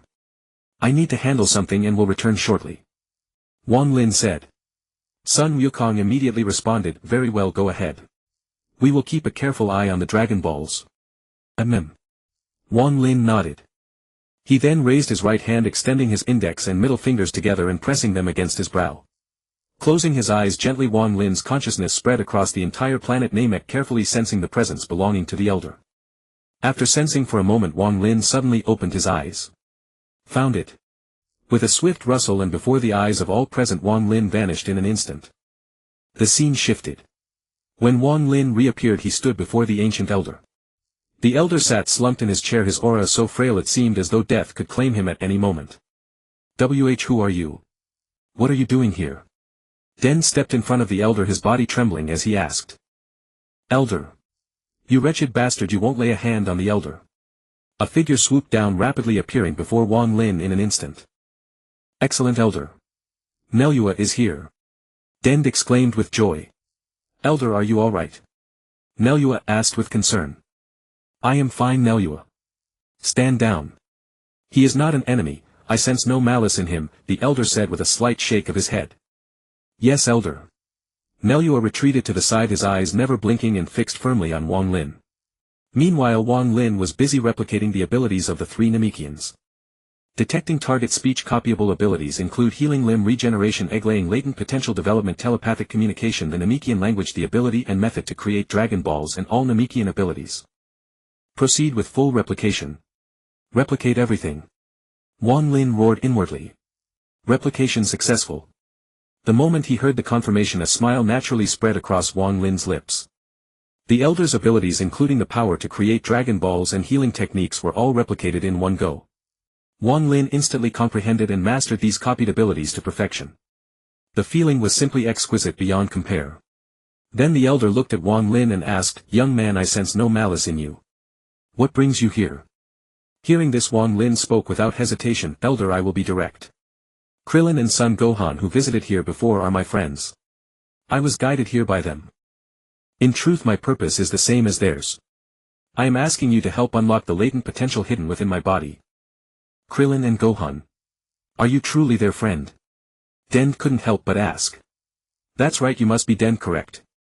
They mentioned you to me. Wang Lin said with a smile, spinning his tail skillfully. Elder, he truly is a friend of Gohan's. Please help him unlock his potential. Den said. The elder glanced at Den, then confirmed through his spiritual awareness and immediately understood. He then looked at Wang Lin, pondered for a moment and slowly said. Then very well, young man. Come closer and I will help awaken the potential within your body. Thank you, elder. I entrust this to you. Wang Lin said. Following the elder's instructions, he stepped closer. Then the elder raised his right hand and placed it on Wang Lin's shoulder. Soon Wang Lin felt a wondrous power circulating within his body. Soon after, a scorching surge of power erupted from within Wang Lin. This power seemed boundless. Wang Lin could clearly feel it like flames erupting from deep within his bloodline. With a mighty burst, a terrifying force erupted from Wang Lin's body. His aura exploded outward. A translucent white aura erupted in full force. Wang Lin's hair, pupils and eyebrows remained unchanged. Yet his internal energy had become as vast and boundless as the sea of stars. Ha! Ha! The elder was drenched in sweat, breathing heavily. Guiding and unlocking Wang Lin's potential had consumed considerable physical strength. It is done. Your potential is far too immense, I could only draw out a portion of it, the elder said, withdrawing his hand. Thank you, elder. Wang Lin said. This aura. It is so overwhelmingly powerful it makes one tremble. He hasn't even moved yet, just standing there makes it hard to breathe. What is happening? Den exclaimed in shock. Your power rivals that of a deity. This is truly astonishing, the elder remarked with deep emotion. Indeed, even I am surprised. Wang Lin replied. Wang Lin's appearance and demeanor were precisely the result of his mythological Saiyan bloodline activating. At this moment Wang Lin's base combat power had surged once again. From 100 times that of an ordinary Saiyan it had skyrocketed to 1,000 times. If his base combat power already reached such a level, then what would happen when he transformed into a Super Saiyan, where the power would multiply tenfold or even 100-fold? The terror was beyond imagination. 1,000 times the combat power. I never expected the mythological bloodline to be this formidable. Wang Lin clenched his fists, feeling the surging power within his body. His mood also became increasingly turbulent and exhilarated. This sensation of power erupting is truly magnificent. My entire being feels so invigorated. Wang Lin thought to himself. Then with a flick of his consciousness, Wang Lin reined in his aura, calming the turbulent power within and releasing the explosion state. In an instant the translucent white aura dissipated. Wang Lin returned to his original appearance. The sensation of power erupting moments before seemed almost like an illusion. With this, calling Frieza trash is no exaggeration. Furthermore, the energy consumption during that aura explosion was surprisingly minimal, quite the unexpected benefit. Wang Lin was overjoyed. After confirming that all his objectives had been achieved, Wang Lin immediately took his leave of the elder. Elder, I have other matters to attend to. Farewell. With that, Wang Lin raised his right hand, pressed his index and middle fingers to his brow and vanished in an instant. When Wang Lin reappeared, he had already arrived before Sun Wukong and the others. Sun Wukong, gazing at the suddenly appearing Wang Lin, was utterly astonished. Yo! Wang Lin, you're back. That was fast. Upon hearing this, Wang Lin inwardly cursed, the hell you mean fast? Your whole family is fast. You went limp before even getting in. Of course Wang Lin was not foolish enough to actually say that, knowing Sun Wukong meant no harm. Wang Lin was two-faced, but he said, enough nonsense. Hand over the 7 Dragon Balls. It's time to summon the Shenron and make a wish. Right, we should summon the Shenron. But the problem is Kulin and I have tried everything and the Shenron just won't appear. Wang Lin, do you have a way to make it appear? Sun Wukong asked. Wang Lin glanced at him and said, I told you to watch the Dragon Balls. Is this how you watch them? Trying to summon the Shenron and make a wish while I was away. Ha! Sun Wukong laughed awkwardly. Wang Lin, don't say that. I just wanted to see how the Namekian Dragon Balls differ from Earth's. I didn't expect them to be so different. By the way, Wang Lin, do you know how to summon the Shenron? Sun Wukong asked. Listening to him was like hearing a speech, all empty words. His skill at changing the subject and glossing over the issue was truly masterful. Not only did he skip the topic but he also threw a new question at you. My son Kakarot has the makings of a scumbag. Might as well rename him Scumbagot. Wang Lin gave Sun Wukong a blank look and said, no. Don't ask. Damn it, how could such a question even come out of your mouth? You really don't have a way? Sun Wukong asked suspiciously. Of course not. If I did, would I tell you? The most important thing now is to summon the Shenron. Don't ask anything else. Wang Lin said. Oh, okay, got it. Sun Wukong nodded obediently. Of course Wang Lin wasn't angry or blaming Sun Wukong. He was a self-aware person, knowing that in some aspects he might be worse than most people, so he had no right to judge others' conduct. After this small episode, under the expectant gazes of Sun Wukong and the others, the moment to summon the Shenron finally arrived. Wang Lin looked at the 7 basketball-sized Dragon Balls on the ground. Taking a deep breath, he raised his hands high and shouted in the Namekian language, "Come forth. Shenron. Grant my wishes." These words sounded utterly incomprehensible to Sun Wukong and the others. They only heard Wang Lin mumble a couple of syllables. As for where Wang Lin learned the Namekian language, of course he copied it from the Great Elder. As soon as Wang Lin spoke, the sky suddenly darkened. In an instant, radiant light burst forth, thunder roared, and a golden beam shot out from the Dragon Balls. The golden light like lightning soared straight into the sky. When the radiance faded, a massive and fierce Shenron materialized, standing tall in the sky. This Shenron was none other than Namek's local specialty, Purunga. Purunga's appearance needs no elaborate description, suffice it to say it was identical to the original. Wang Lin gazed at Purunga and thought, I wonder if I can copy the Shenron's ability. Let's give it a try. As the Shenron appeared, its red eyes opened and closed, emitting a crimson glow, and it spoke in its unique deep voice, "O you who have gathered the 7 Dragon Balls. Speak your wish quickly. Within my power I can grant you 3 wishes."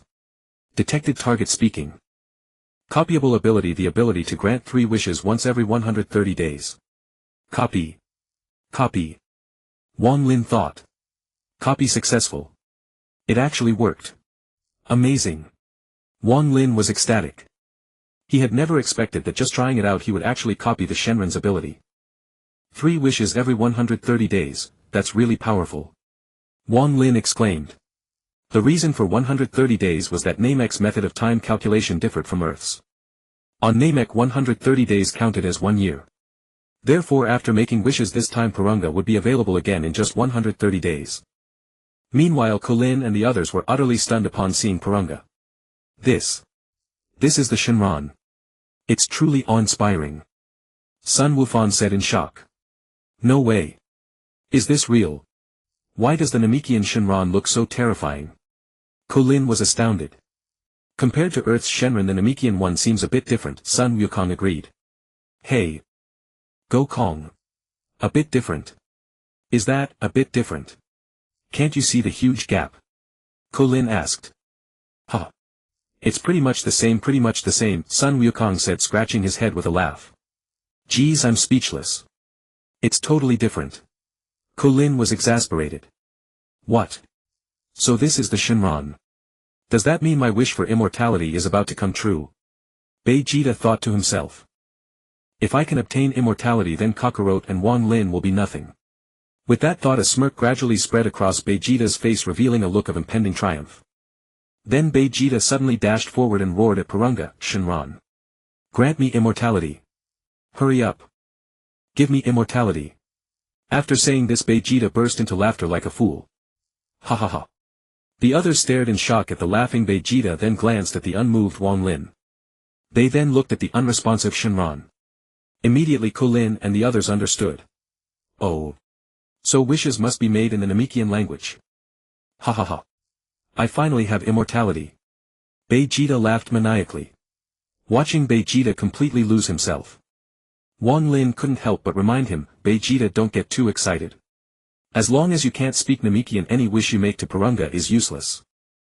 Even if Purunga understands what you're saying, it will pretend not to because it only recognizes Namekian. Wang Lin stated the cruel truth expressionlessly. Vegeta was thunderstruck. What? Then everything I just did was for nothing. Wang Lin sneered and comforted him, my dear prince, rest assured.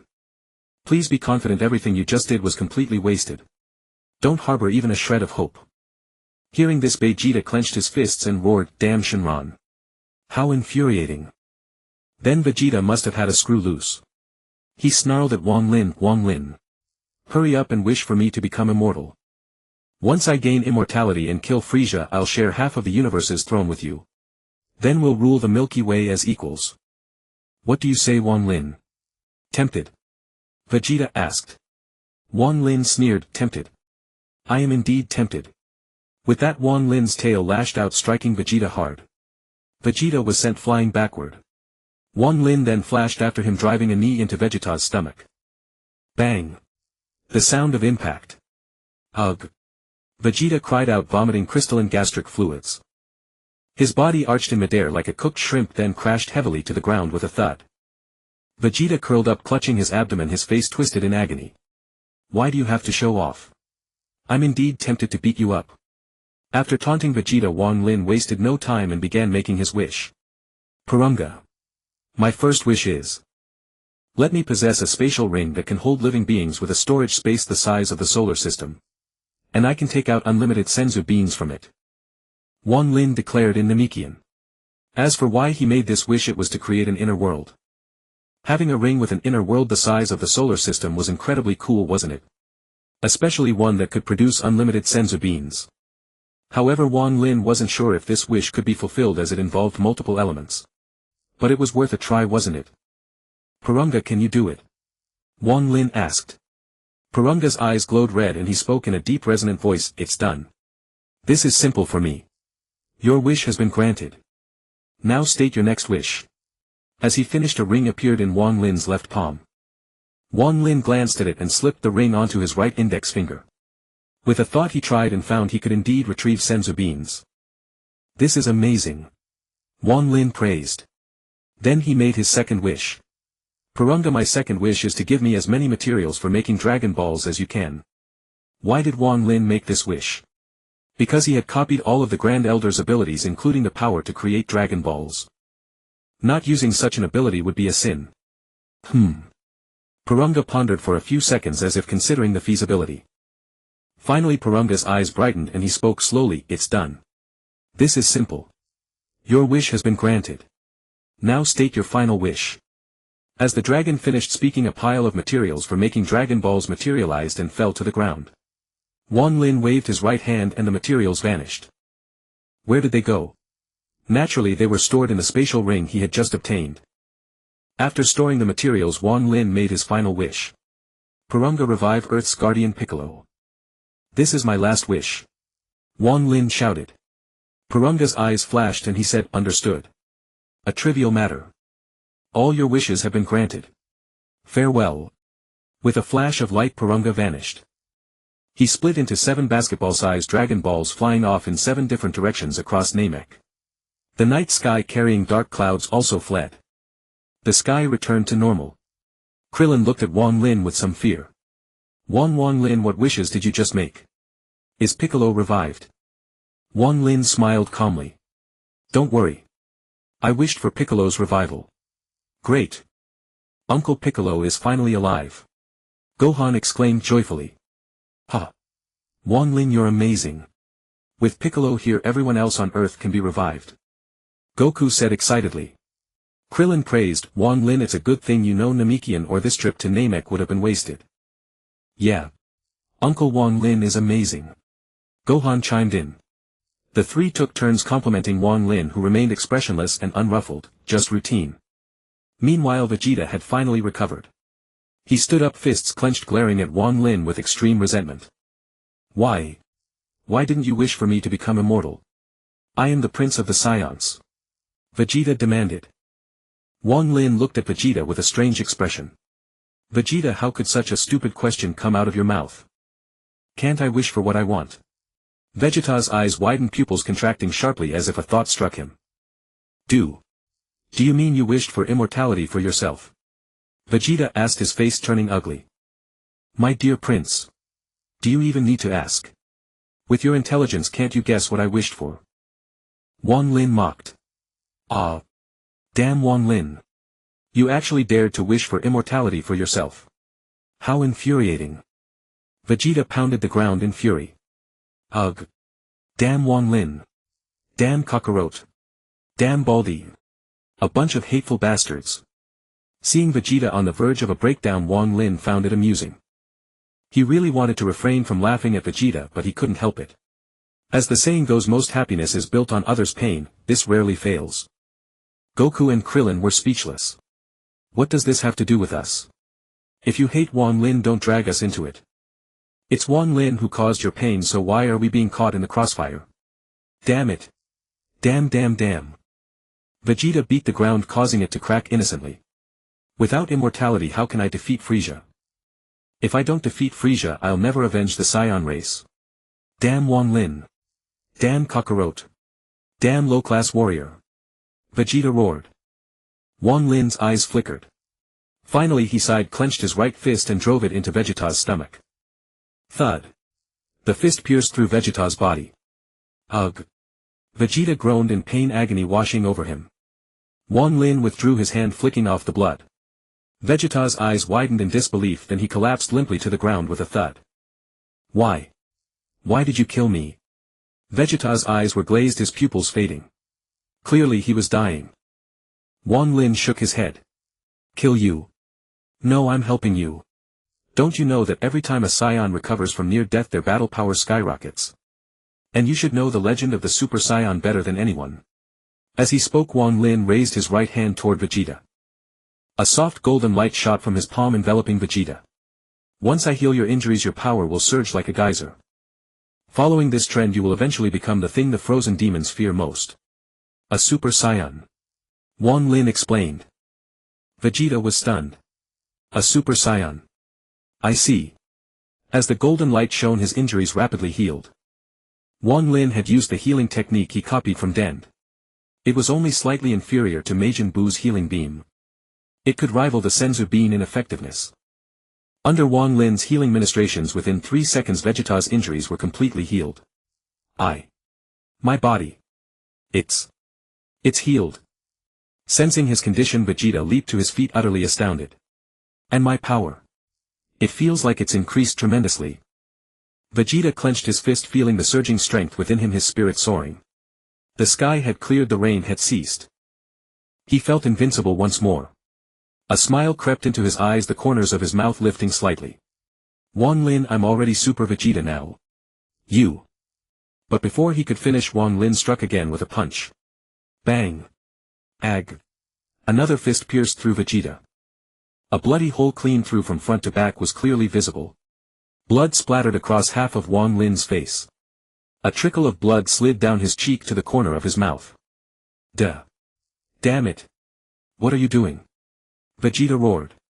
Wang Lin extended his tongue, licked the blood from his lips and said expressionlessly, stop wasting words, I'm boosting your battle power. With that, Wang Lin once again applied his healing arts, mending Vegeta's injuries. Then, Wang Lin, stop. Don't hit me anymore. Vegeta screamed in agony. No sooner had he recovered than Wang Lin beat him half to death, then healed his grievous wounds. Thus, under the stunned gazes of Sun Wukong and the others, Wang Lin repeated this process over a dozen times before finally stopping. Alright Vegeta, it's over. Now truly feel the power within you. Wang Lin said calmly. Vegeta was taken aback, anger still simmering within him. But the moment he sensed the formidable combat strength erupting inside him, his rage was instantly crushed by joy. Vegeta trembled with excitement. Ooh. This power is incredible. So overwhelmingly strong. Ha ha ha. Vegeta was ecstatic. Boom.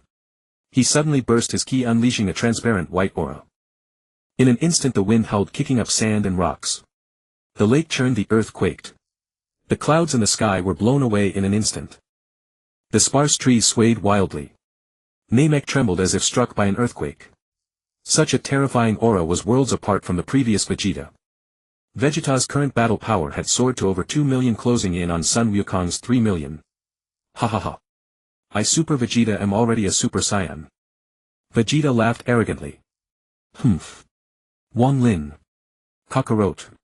After I kill Frieza, I'll deal with you too. With these exceedingly cocky words, he soared into the air, using the air dance technique to seek out Frieza. Frieza. Prepare to die. Soon Vegeta vanished, leaving only his derisive laughter echoing in the air. Wang Lin felt a twinge of irritation. What gave him the confidence to think he could defeat me? Does he forget that one punch from me pierced through him? Talk about overconfidence. Impossible. What kind of race are the Saiyans? In such a short time their power increases so absurdly. They're not human. Kuririn stammered. Uncle Kuririn, how are Saiyans not human? Sun Wukong asked with a plaintive look. Beside him Sun Wukong also looked at Kuririn curiously, eager to hear his explanation. Wufan Goku Wang Lin, I wasn't talking about you. I meant that Vegeta guy. Kuririn hastily explained. He wasn't afraid of Sun Wukong or his father, but he was terrified of Wang Lin. What if Wang Lin in a bad mood just decided to finish him off? Who would he even complain to? Wang Lin gave a soft smile and said nothing. Sun Wukong patted Kuririn's shoulder. Come on Kuririn. Vegeta went after Frieza, we should follow. I'm also curious to see the power of the Galactic Emperor. Sun Wukong's eyes shone with spirit. With that he lightly pushed off the ground and took flight, transforming into a streak of transparent white light chasing after Vegeta.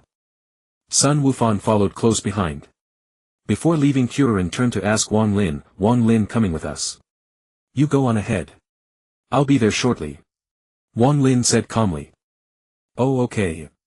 With that Kuririn quickly flew after Sun Wukong. Wang Lin hadn't chosen to accompany them, not out of a desire to show off, but because he had something more important to do. Because everyone was focused on dealing with Frieza, Bulma had been completely forgotten. But Wang Lin hadn't forgotten.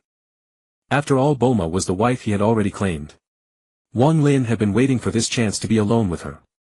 With this opportunity, how far could being husband and wife really be?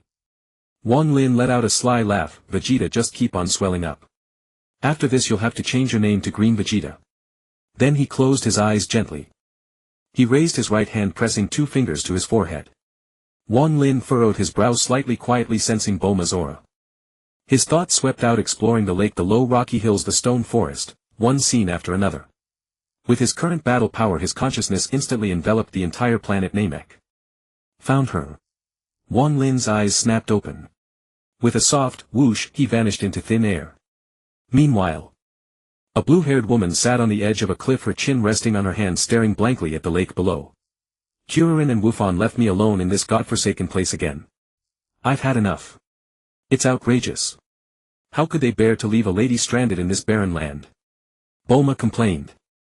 Sigh. If only Sun Wukong were here, she mused. As she muttered to herself, Wang Lin silently appeared behind her. Then without a sound he raised his right hand and suddenly pushed forward. A powerful gust of wind shot from his palm. That blast of wind turned into a violent gale, like an invisible giant hand shoving Bulma off the cliff. Aya! Bulma screamed as she fell. Her heart was filled with exasperation. What is wrong with this planet?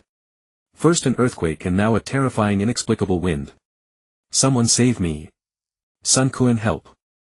But just at that critical moment a figure swiftly caught Bulma. It was as if the heavens had heard her plea and sent someone to rescue her. Are you alright? Wang Lin asked calmly, looking down at the Bulma in his arms. Wang Lin. So handsome. Bulma's eyes sparkled with stars, completely disarmed by this heroic rescue. This move of Wang Lin's was truly despicable, fabricating a false rescue just to win Bulma over. One could say he was unscrupulous and without any moral limits. A truly base, shameless, insidious and despicable scoundrel. Seeing Bulma's infatuated expression, Wang Lin smiled, knowing his goal was achieved. Now Vegeta's name can be changed, Wang Lin thought to himself. After successfully weaving his charm around Bulma, Wang Lin floated weightlessly in the air, his arms securely wrapped around her. A faint blush touched Bulma's cheeks, a whisper of shyness stirring within her. Wang Lin, how did you come to Namek? Bulma asked. Naturally, I traveled here specifically for you. My primary concern was for your safety. Wang Lin wore a knowing smile, his lips spinning nothing but sweet deceptions. Wow. This is wonderful. You are the very prince of my dreams. Bulma exclaimed, overjoyed. In an instant Bulma transformed into a lovesick fangirl, utterly captivated. Wang Lin's objective had been accomplished. One could only pity poor Bulma, completely unaware as she was played like a tune on his palm. Next Wang Lin prepared to seek out Fusela. Bulma, let's go. We'll find Sun Wukong and the others, Wang Lin said. Wasn't Sun Wukong severely injured?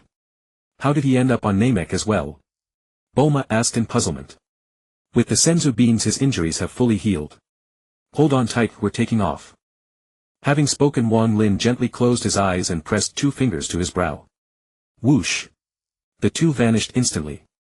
Meanwhile, in a barren open terrain, several figures radiating profound auras faced off against one another. These were none other than Vegeta, Sun Wukong, Sun Wufan and Kellen. Yet facing the 4 of them stood only a single figure. Even alone he sent a suffocating pressure surging toward Kellen. It felt as though he would perish this time. The one imposing such overwhelming dread upon Kellen was none other than Frieza. Frieza! Are you ready to meet your death? Vegeta roared arrogantly. Having recovered multiple times from near-fatal injuries and seeing his combat power surge dramatically, Vegeta had become supremely conceited and blind to any threat. Upon hearing this, Frieza felt a surge of rage, so much so that he laughed in disbelief. Had the insects who once served him humbly now dared to act so audaciously? To dare shout at him to prepare for death. This was truly the funniest joke Frieza had heard in recent times. Oh ho ho ho. Vegeta, do you even know what you're saying? Frieza asked with a cold sneer. Frieza. Of course I know what I'm talking about. I have already become Super Vegeta. It would be child's play for Super Vegeta to kill you. Vegeta declared with unrestrained arrogance. Super Vegeta. What outrageous boasting. I'll just have to see what tricks you're playing. Frieza said with a chilling smile. Frieza, surely you've heard of the Super Saiyan, yes? As Vegeta spoke, he pointed his thumb at himself and continued, listen carefully. Super Vegeta has already become a Super Saiyan. Super Saiyan. Frieza's smile froze, his expression shifting slightly. That's right. I have now transformed into the Super Saiyan that your Frost Demon clan fears the most. Vegeta stated proudly. Vegeta, that joke isn't funny at all. If you wish to die so badly, I can grant your wish, Frieza said coldly. Ha ha ha. Vegeta laughed aloud and struck without hesitation. Energy spheres formed in both his hands, which he casually flung toward Frieza. Die, Frieza. Vegeta roared. Humph. Pathetic tricks. Frieza raised a hand to block, effortlessly dissipating the 2 incoming energy blasts. However, before Frieza's eyes could adjust, Vegeta appeared before him in an instant. Next he felt a shockwave to his chest, and before he knew it, Vegeta had kicked him down to the ground. With one foot planted firmly on Frieza's chest, Vegeta sneered arrogantly, Humph. What cosmic emperor are you supposed to be? In the face of Super Vegeta you are nothing. TCH. TSK. That damned bastard dares to be this reckless. Frieza brushed Vegeta's foot away and flipped up with blinding speed. He gave a light hop, flashed slightly, creating distance between himself and Vegeta. Haha. Frieza, now you understand my power, don't you? I told you long ago that I, Vegeta, have already become a Super Saiyan. You stand no chance against me. Vegeta boasted. Vegeta, I admit you have some strength now, but you're being far too arrogant. Don't let a little power go to your head. Frieza remarked. So what if I'm arrogant? Enough with the nonsense. Are you ready to tell me how you're going to die? Vegeta asked. TCH. Just a petty gain inspiring false confidence. Frieza clenched his fist, seething with anger. Then, as if struck by an idea, he sneered with sarcastic malice, oh ho ho ho. Vegeta, it seems you're very confident in your own strength. Vegeta snorted pridefully, replying, Humph. Obviously. I, Super Vegeta, shall crush you instantly. Excellent. Now I hope you can maintain the same confidence as things progress, Frieza said coldly. Humph. We shall see. Vegeta declared proudly. Frieza's eyes flashed. He raised his right hand, extending 3 fingers toward Vegeta. 3 times. Only 3 times. Just let me transform 3 times. And you before King Frieza will be as fragile as clay chickens and tiled dogs. Ho ho.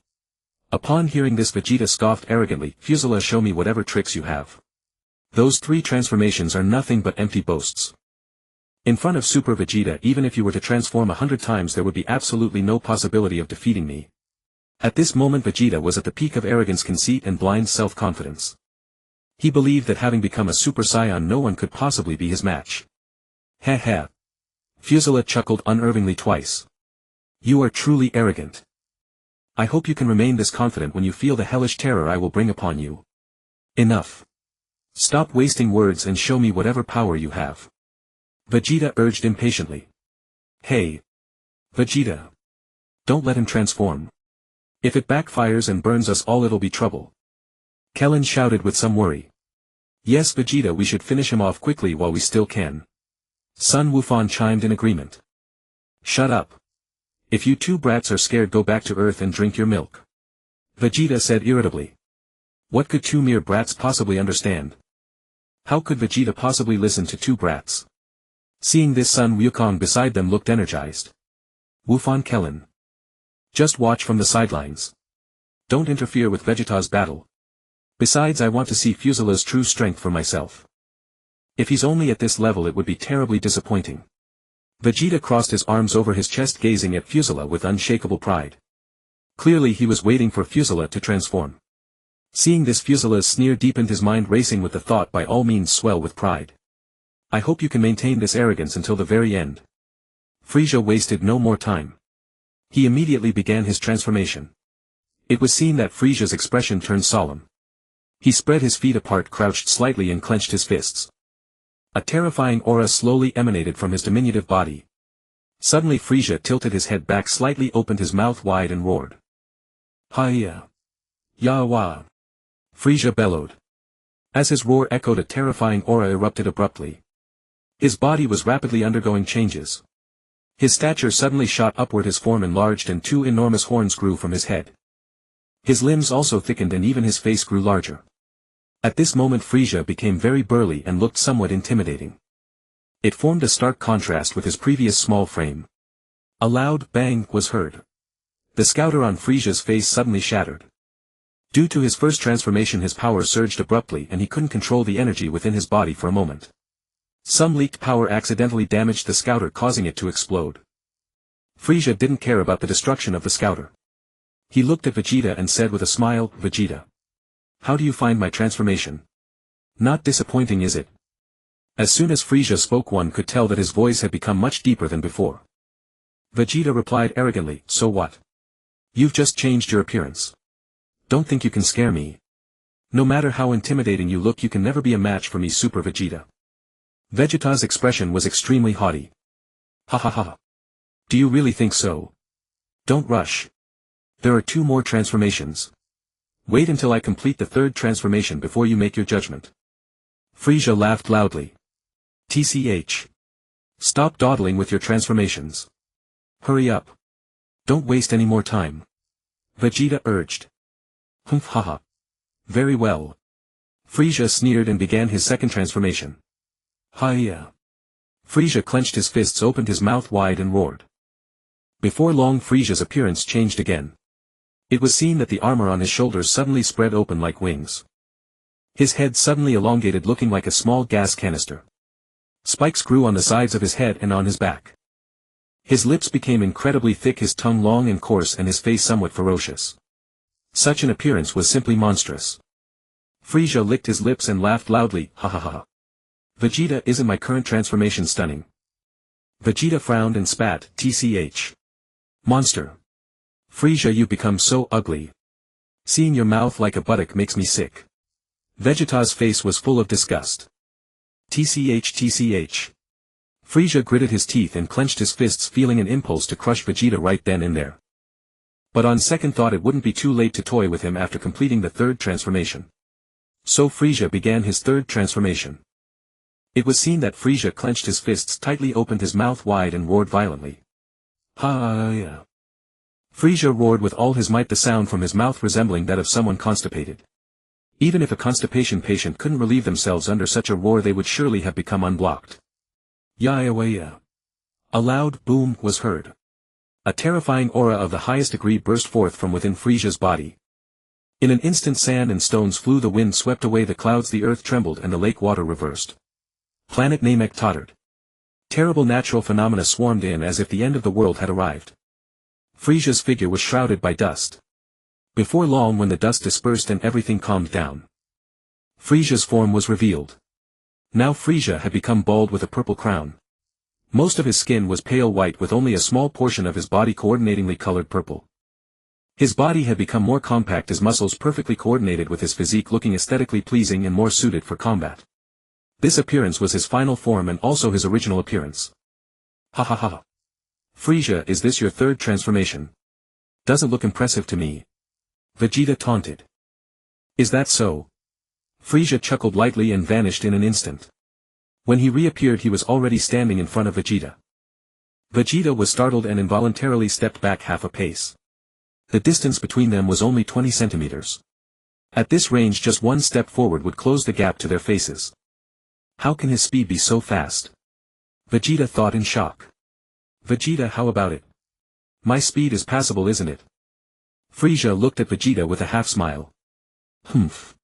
It's just that your speed is a little faster. But that doesn't mean you are a match for me, Super Vegeta. Vegeta said arrogantly. Very good. Seeing you still so confident puts my mind at ease. Then let me show you my power. Frieza said lightly. No matter how strong your power is, it's an illusion. You can never be a match for me, Super Vegeta. Vegeta said coldly. Oh ho ho ho. Frieza laughed sinisterly and said, then feel it properly. Test how strong my power is. Come on. Let me see how many moves you can last against me, Super Vegeta. Vegeta said conceitedly. Hearing this, Frieza felt there was no need to say more. Arrogance to this extent made further words pointless. It was time to settle things with strength. Frieza sneered and directly threw a punch at Vegeta's stomach. Vegeta saw the incoming fist, curled his lips slightly and swayed his body to dodge. However, to his disbelief, the moment he tried to dodge, the fist had already arrived. Ugh! Vegeta cried out in pain. Frieza's punch landed squarely on his stomach. No, impossible. I clearly saw your fist. I should have been able to dodge. Why was I still hit? Vegeta was utterly perplexed. Vegeta, seeing doesn't mean you can dodge. Moreover, you seem to have not grasped your situation. How could you Lord Frieza's power be understood by you? Frieza said coldly. No. Again. That was just a coincidence. I am the Prince of the Saiyans. Ora wa Super Vegeta de. Vegeta pointed at himself with his thumb. Frieza smiled and taunted Vegeta. No matter how many times, the result will be the same. My attack just now was just a casual strike. I didn't even use 1/10 of my power and you couldn't bear it.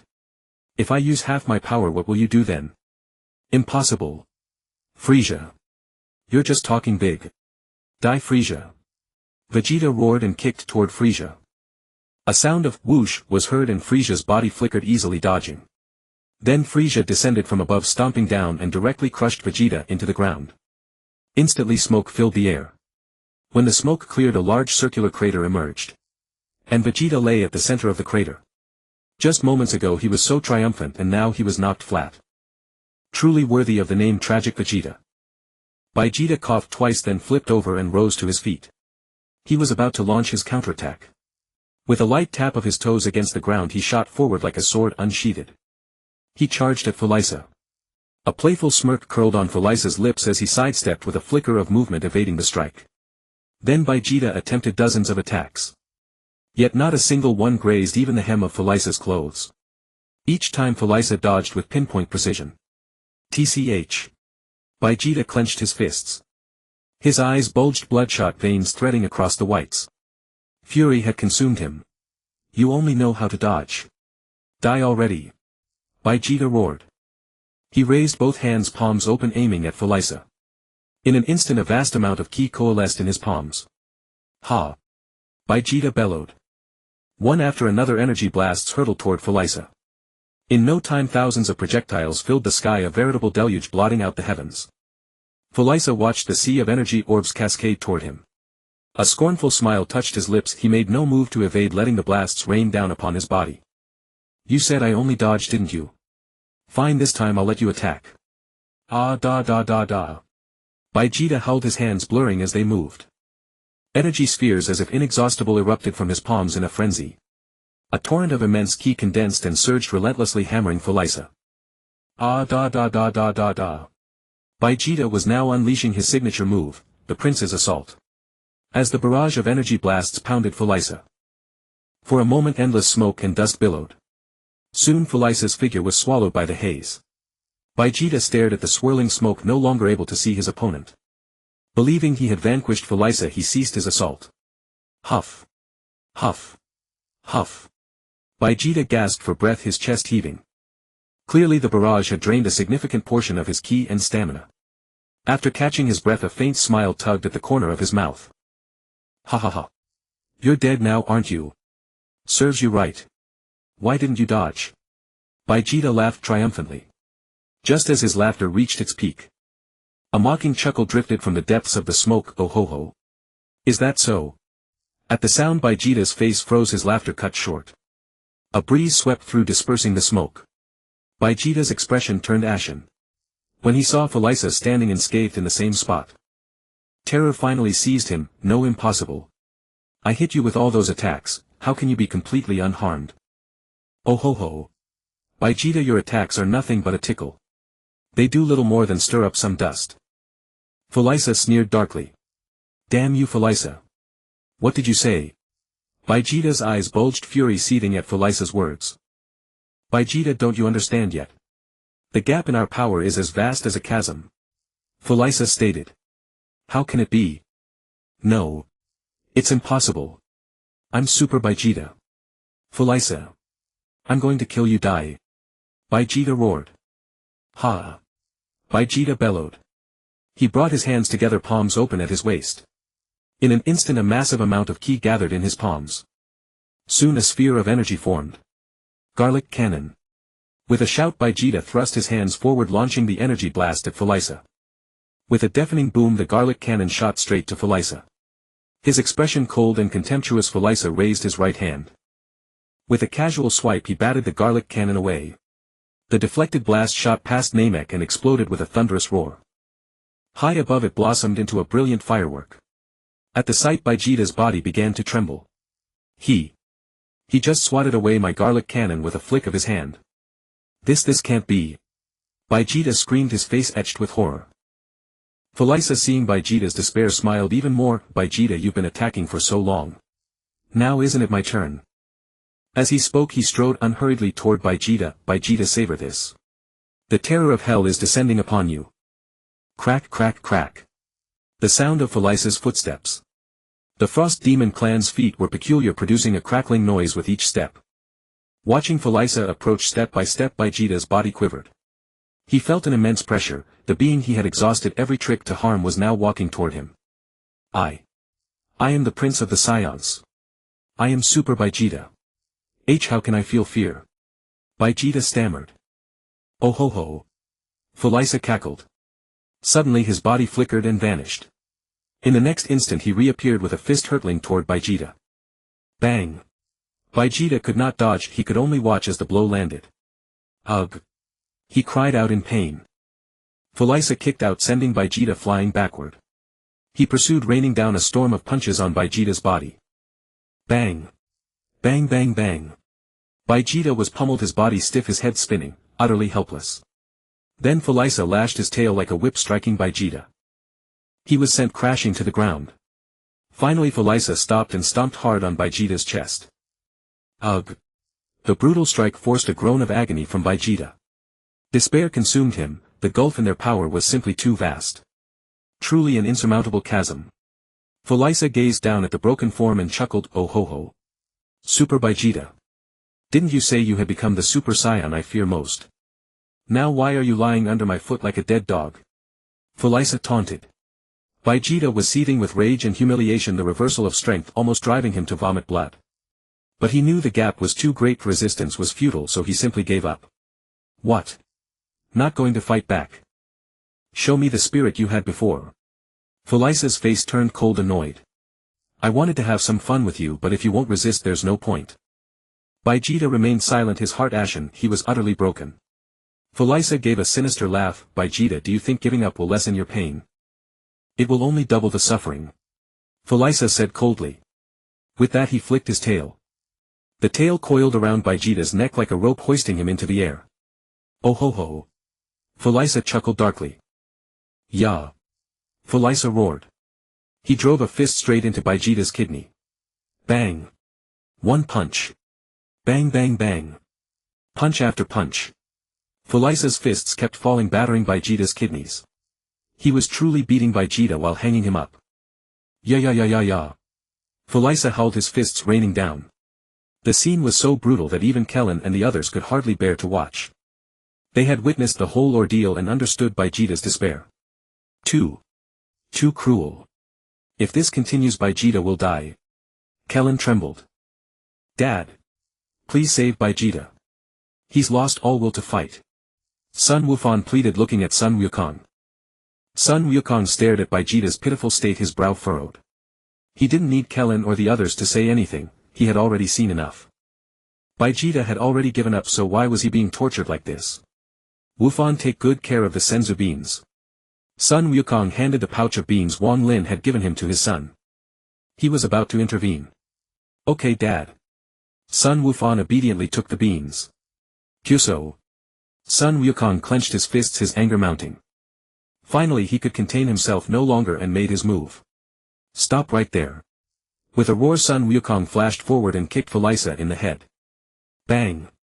The kick was precise, fueled by fury, and carried considerable force. It sent Frieza stumbling and his tail involuntarily released Vegeta. Vegeta was now severely wounded, blood at the corners of his mouth, his body covered in bruises. Kakaroto. Vegeta lay on the ground calling weakly. Vegeta, don't talk. Leave this to me. Sun Wukong said. Then he lifted his right foot and gently nudged Vegeta toward Kellen. Kellen. Take Vegeta and stand back. Sun Wukong warned. Ha. Oh right. Kellen did as told. He picked up Vegeta and moved to a distance with Sun Wufan, keeping what he thought was a safe range. After that Sun Wukong turned and fixed a cold stare on Frieza. Frieza meanwhile rubbed his cheek and returned the gaze. Kakaroto. That's a Saiyan name, isn't it? Speak. Who are you? Frieza demanded. Frieza questioned him, but Sun Wukong remained silent, merely fixing him with a cold gaze. After a long while Frieza grew impatient. He himself did not know why, but looking at Sun Wukong's face made him feel utterly uncomfortable. Seeing that Sun Wukong completely ignored his questions, a surge of anger welled up within him. Frieza lashed his tail, striking the ground with a sharp crack, hoping to draw Sun Wukong's attention. TCH. This great king is asking you a question. Who exactly are you? Frieza demanded. At last Sun Wukong spoke. I am an earthling. Or was Sun Wukong da? Sun Wukong replied. Humph. Sun Wukong. An earthling. You're a Saiyan raised on Earth, aren't you? Frieza asked coldly. Sun Wukong remained silent, neither denying nor confirming. Seeing Sun Wukong's face, Frieza found it very familiar, as if he had seen it somewhere before. Now he recalled. Back when he destroyed planet Vegeta, there was a Saiyan who fought to the very end, and that Saiyan looked exactly like the one standing before him. It seemed that man back then must have been Sun Wukong's father. With this thought Frieza smiled wryly. Oh ho ho. So you're Sun Wukong, are you? You saved Vegeta, are you planning to take his place and have some fun with me? No. I've come to defeat you. Sun Wukong said coldly. Frieza was taken aback by this, then burst into laughter as if he had heard the most hilarious joke in the world. Ha ha ha. Do you want to go through the same thing as Vegeta? Frieza asked with interest. I'm different from him. I will definitely defeat you. Sun Wukong declared solemnly. Frieza's expression turned icy. You don't want to play with me, nor do you want to suffer like Vegeta. Then I can only assume you're challenging the authority of Lord Frieza. Say whatever you like. Sun Wukong retorted coldly. Very well. Then die. Frieza said mercilessly. With that he raised his right hand and pointed his index finger at Sun Wukong. In an instant energy gathered at his fingertip and a death beam shot forth. Sun Wukong simply raised his hand and swatted the attack away. Bang! The deflected energy blast exploded on the ground, leaving a scarred crater. Frieza was somewhat surprised that his attack had been blocked.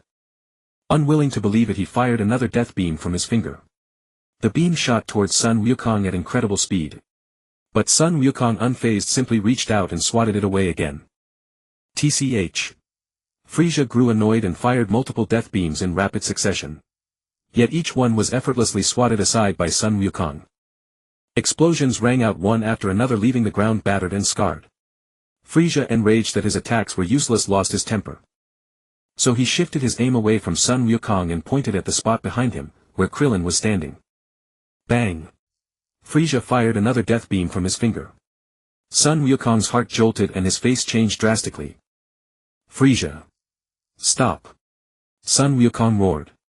But his words changed nothing. The beam pierced straight through Krillin. Krillin was gravely wounded in an instant. Frieza! Why are you attacking others? Sun Wukong shouted furiously. Oh ho ho! Frieza laughed smugly. Sun Wukong, since you saved Vegeta, you must be prepared for others to die in his place. I'm just cleaning up some trash. With that, Frieza used his telekinetic powers, clutching his right hand and lifting Krillin's body into the air. Krillin struggled desperately but could not break free. Goku! Save me! Krillin cried out in panic. Stop! Frieza! Sun Wukong bellowed with rage. Frieza sneered, humph. Since you care so much about these worms, I'll eliminate them all. With that, Frieza clenched his right hand violently. I told you to stop. Sun Wukong's eyes were bloodshot. But no matter how furious he was, he could not change the outcome. Hearing Sun Wukong's words, Frieza hesitated no more and crushed Krillin instantly. With a loud bang, Krillin's entire body exploded, turning into a burst of smoke. Krillin! Sun Wukong screamed. Humph! The more you try to stop me, the more I'll do as I please. Next, that brat! Frieza said coldly, pointing at Sun Wukong. Watching Krillin explode into a cloud of smoke, Sun Wukong stood there, head bowed as if struck dumb and lost. A gust of wind blew away the smoke. Scenes of his friendship with Krillin flashed through Sun Wukong's mind like a fast-forwarded movie. Realizing that his best friend Krillin could never be revived, an overwhelming surge of anger shot straight to his brain. TCH. TCH. Damn it. No, unforgivable. To actually, kill Krillin is unforgivable. Unforgivable. At this moment Sun Wukong was enraged to the extreme. Yeah. He clenched his fists and roared, and his roar echoed through the air. Suddenly lightning struck down from a clear sky. In an instant a golden aura burst forth from Sun Wukong's body. His hair stood on end and turned golden. His eyebrows were also dyed a golden hue. For a brief moment his eyes became white with no pupils, but then in a flash a pair of emerald green irises filled the center. His expression became one of fierce anger, cold pride and arrogance, a mix of emotions but dominated by fury. At this moment Sun Wukong had transformed into a Super Saiyan. The instant Sun Wukong became a Super Saiyan, Frieza's expression changed drastically. What? Frieza was stunned by Sun Wukong's appearance. However, just then with a shoo sound, two figures appeared beside Sun Wukong. They were none other than Wang Lin, who had used instant transmission to bring Bulma here. Sun Wukong has become a Super Saiyan. Looks like Krillin has been sacrificed. A classic scene right from the start. Wang Lin thought to himself. Su. Bulma was about to call out to Sun Wukong, but Wang Lin stopped her. Watching Sun Wukong blazing with golden aura and seething with rage, Wang Lin decided not to interfere with their battle just yet. Let them fight it out completely first.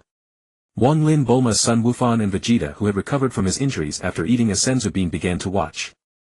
Neither Frieza nor Sun Wukong paid any attention to Wang Lin's arrival, nor did they have the mind to focus on him. Sun Wukong stared coldly at Frieza, his fury uncontainable. Gold. Golden hair. Aren't Saiyans only capable of transforming into giant apes? How can they possess such a form? Frieza asked Sun Wukong, his voice trembling with shock. Could it be? Could you have become a Super Saiyan? Frieza's eyes widened as he demanded an answer. The moment those words left Frieza's lips, a melodious voice echoed within Wang Lin's mind. Target detected, speaking. Copyable abilities: the power to survive in the vacuum of space, the peerless cultivation talent of the Frost Demon Clan's prodigy, the rare durability that defies description, the ability to regenerate lost tales, a ruthless and vicious mindset, death beam cutter, disc, psychic powers, optic blasts, energy spheres, supernova, nova strike, earth splitting / planet destruction bomb, planet piercing shell, atmosphere blast. Do you wish to copy all of them? All except the ruthless and vicious mindset. Wang Lin decided within his heart. Copying successful. Excellent. With this I too can breathe and survive in the cosmos. A smile curled Wang Lin's lips. For me, Frieza's abilities, aside from cultivation talent and the power to survive in space, hold little practical value. But it doesn't matter. Better to have them and not need them than the reverse. Even if I never use these abilities, merely possessing them is enough to bring me pleasure, Wang Lin thought to himself. He then redirected his focus to the battlefield, continuing to observe the battle between Sun Wukong and Frieza. All at once Sun Wukong let out a thunderous roar and struck with furious intent. Frieza. Die. Krillin is my dearest friend. He has already died once and now it is impossible for him to be revived through the Dragon Balls. Bear the brunt of my wrath. I shall avenge Krillin. Sun Wukong's body flickered and in an instant he appeared before Frieza. His right hand clenched into a fist and he unleashed a powerful blow squarely onto Frieza's face. Bang! This strike landed solidly upon his cheek. Before Frieza could recover from the first punch, another followed in swift succession. Bang bang bang! Sun Wukong's fists descended like a relentless storm, each blow striking Frieza's face with pinpoint accuracy. For a time Frieza was utterly bewildered by this frenzied assault. His feet clawed desperately at the ground striving to keep himself upright, but Sun Wukong's fists continued their merciless barrage. This caused Frieza's entire body to slide backward. Deep furrows were carved into the earth beneath his feet. His body leaned further and further backward until he was nearly dragging himself along the ground. Finally Frieza could no longer maintain his balance. With a loud bang, Frieza's body was launched skyward, crashing violently into the ground. Immediately Sun Wukong pursued. Grasping Frieza's tail he spun twice and hurled him into the heavens. Boom! Sun Wukong tilted his head upward and shot into the sky like a meteor, meeting his opponent head-on. Just as Frieza was about to plummet back from the skies, Sun Wukong delivered a devastating kick, sending Frieza soaring upward once more. Then Sun Wukong's figure vanished and reappeared instantly above Frieza. Fury marred his features as he crossed his fingers, interlacing them tightly. He brought his interlocked hands crashing down upon Frieza's head with tremendous force. Bang! A perfectly timed strike sent Frieza's body plummeting toward the ground at incredible speed. Ugh! Frieza let out a blood-curdling scream as his body slammed violently into the earth. For a moment smoke and dust filled the air. Sun Wukong stood with a cold expression, deploying the flying Nimbus technique to descend swiftly before standing motionlessly at the edge of the settling haze, gazing quietly at the smoke-shrouded ground. At that moment not far away both Son Gohan and Vegeta stared at Sun Wukong with expressions of utter astonishment. Father is so incredible. Frieza had no chance to fight back. This is what a true Super Saiyan looks like. Son Gohan praised, his eyes shimmering with admiration. Kakarot. You have indeed become a Super Saiyan. I Vegeta shall surely surpass you. Vegeta clenched his fist in determination. Wang Lin simply smiled, finding Vegeta's words amusing. Only Bulma stood completely bewildered. As the smoke cleared, the scene within became visible. A circular crater had formed on the ground. Frieza lay face down at the very center, his body embedded deep within. Frieza's fingers twitched and he crawled out of the depression. Where he had lain, an imprint shaped exactly like Frieza remained. Frieza looked somewhat disheveled, bearing scratches across his body and a trace of blood at the corner of his mouth. Bloodshot veins crisscrossed his eyes as he glared fixedly at Sun Wukong. TCH. Sun Wukong. You've hurt me. It hurts. It really hurts. This king will kill you. Frieza roared furiously. Immediately Frieza tightened both fists, preparing to strike. Sun Wukong regarded Frieza coldly, then give it your best attempt. Before Frieza could act, Sun Wukong struck first. His right foot lifted slightly and he drove a devastating knee thrust straight into Frieza's abdomen. Instantly Frieza's eyeballs bulged from the impact. Ugh! Frieza cried out in agony, his entire body sent flying into the air. From his mouth flowed streams of clear, glistening gastric fluid. Plop! Frieza collapsed painfully onto the ground, his hands clutching his stomach. Ha! Ha! Frieza panted lightly, attempting to ease his suffering. But the assault was not over. Before Frieza could catch his breath, Sun Wukong raised his left hand and seized Frieza by the neck, lifting Frieza single-handedly into the air. Frieza struggled desperately but could not break free. One step behind and he was behind in every aspect, completely suppressed. Then Sun Wukong raised his right hand and delivered a tremendous slap across Frieza's face. Frieza! Bear my fury! Sun Wukong bellowed. Smack! A crisp slap echoed through the air. Smack smack smack! Sun Wukong's hand moved with blinding speed, delivering one palm strike after another, each landing upon Frieza's face. In a short while Sun Wukong had already delivered hundreds of slaps to his face. Sun Wukong continued without any sign of stopping. MMPH. MMPH MMPH. Frieza struggled frantically. Finally Frieza suddenly erupted with ki, his entire body surging with terrifying power. Explosive power burst forth from within him. Sun Wukong's brows furrowed and he released Frieza. Ha! Ha! Ha! Frieza fell to one knee, gasping heavily. After a short while Frieza caught his breath. Rising to his feet, his eyes never blinked as he fixed his gaze upon Sun Wukong. Sun Wukong. You forced my hand. When I unleash 100% of my power, the humiliation you have dealt me, I shall return it 100-fold. Frieza said fiercely. Sun Wukong responded coldly, excellent. That is precisely what I desire. I was growing rather bored. I await your full power. TCH. Frieza retorted angrily, damn Saiyan monkey. This king will certainly kill you. Having spoken his threats, Frieza wasted no more words, firmly gripping both fists and beginning to gather energy. He would unleash 100% of his power. His full power amounted to a staggering 120 million. When the time came, he would make that Saiyan monkey experience true terror beyond the depths of hell. Ah! Frieza roared, a cry of straining effort escaping his throat. As his voice echoed, a terrifying power surged from within him. The planet Namek trembled faintly, creating the illusion that the entire world might collapse at any moment. Soon Frieza's form began to change once more. An incredibly fearsome aura erupted from his body. His arm muscles bulged, his frame swelled, and every muscle expanded. A sense of explosive power radiated from his current form. This state was Frieza's full power manifestation. He was now unleashing 100% of his strength. Crack. Crack. Frieza twisted his neck and sneered, I've kept you waiting. Sun Wukong. Humph. Sun Wukong snorted coldly and struck without hesitation. Rah! Frieza bellowed, charging towards Sun Wukong at incredible speed. Boom! The two became blurs, colliding in midair. They soared high, exchanging blows continuously as the sound of impacts echoed. By now the two had vanished from sight, leaving only ripples of collision. Boom! Boom! Boom! The shockwave spread without pause. At such velocity, only the sound of impact could be heard. Ordinary people had no idea what was happening. Even Son Gohan, whose strength paled in comparison, could barely discern the situation in the sky.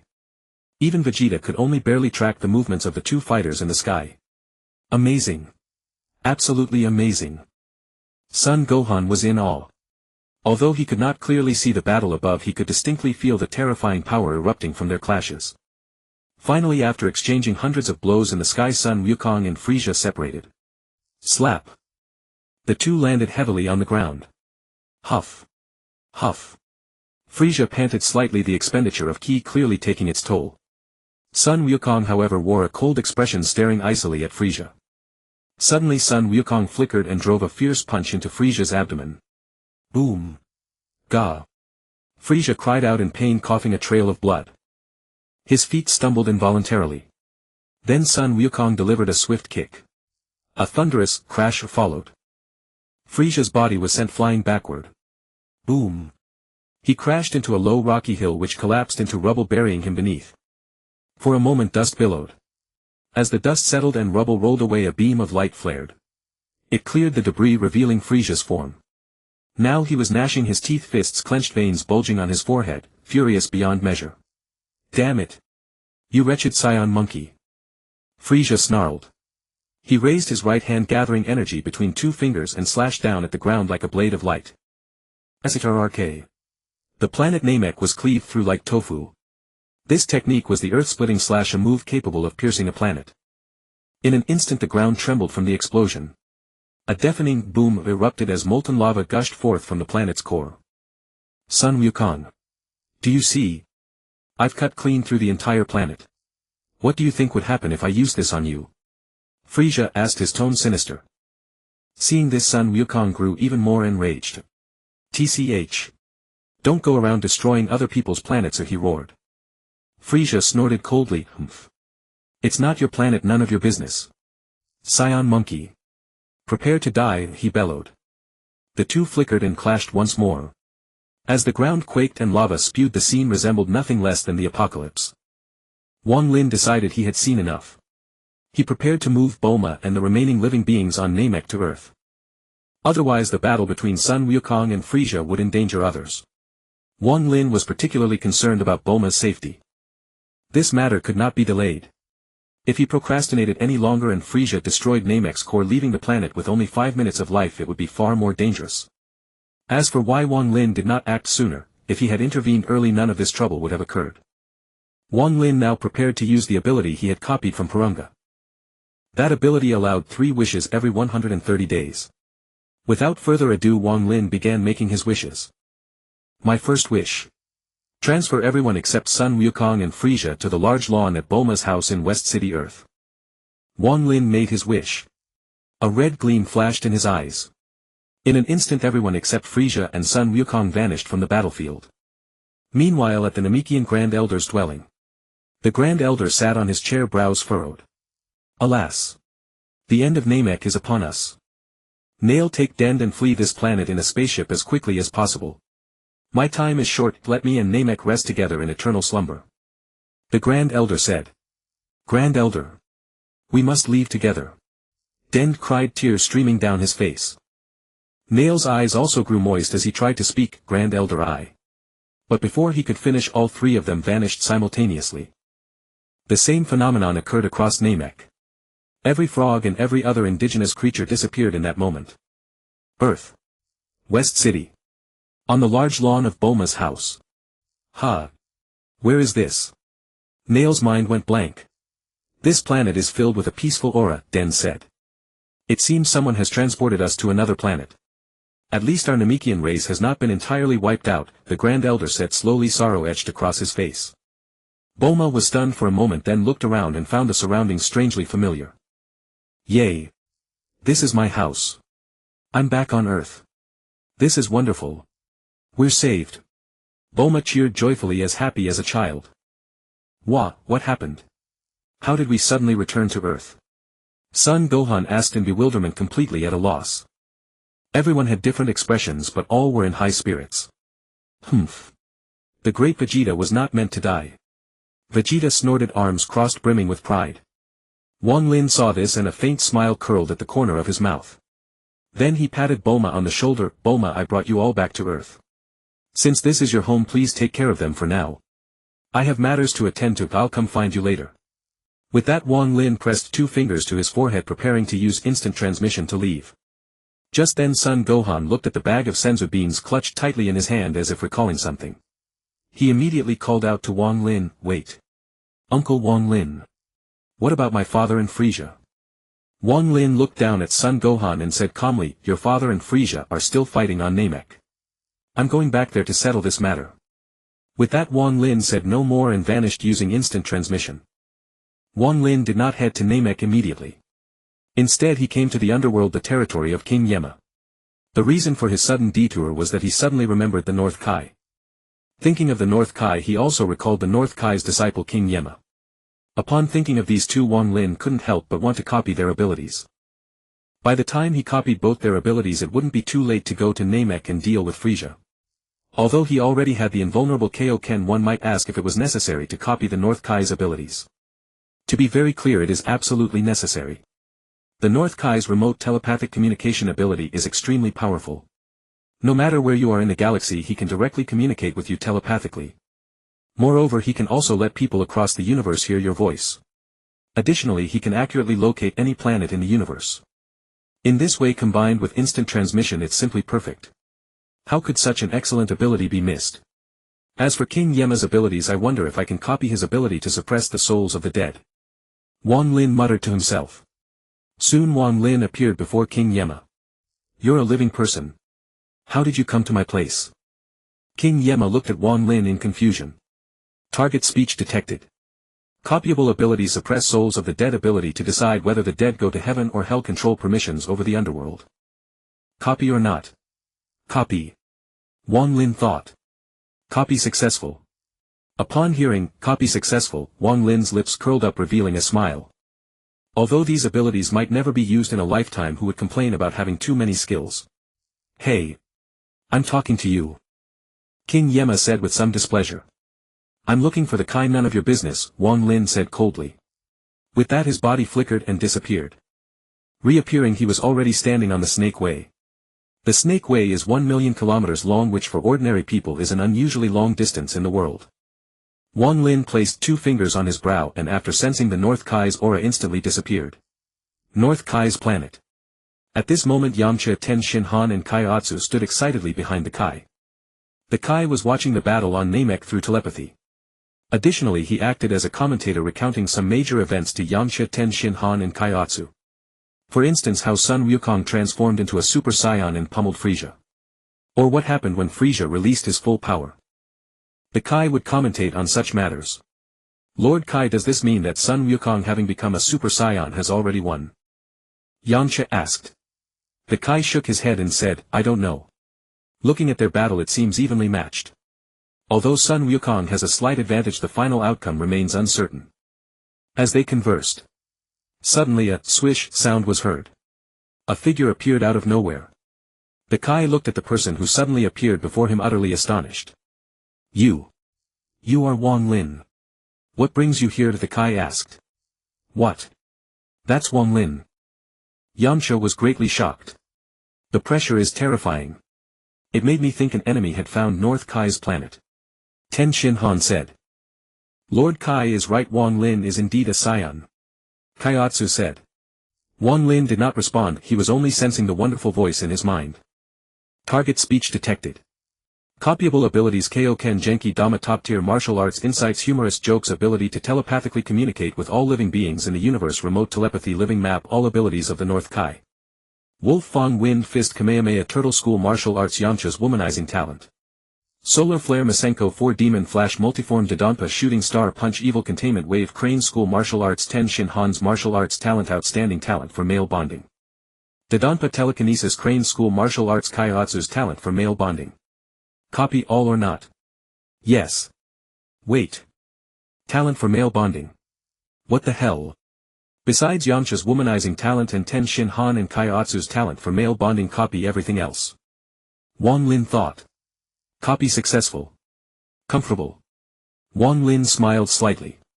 This is ridiculous. What is this talent for male bonding? Good thing he saw it clearly and didn't copy it, otherwise he'd become a big gay man, then Bulma and Android 18 would be gone, right? Thank goodness, thank goodness. Wang Lin sighed in relief.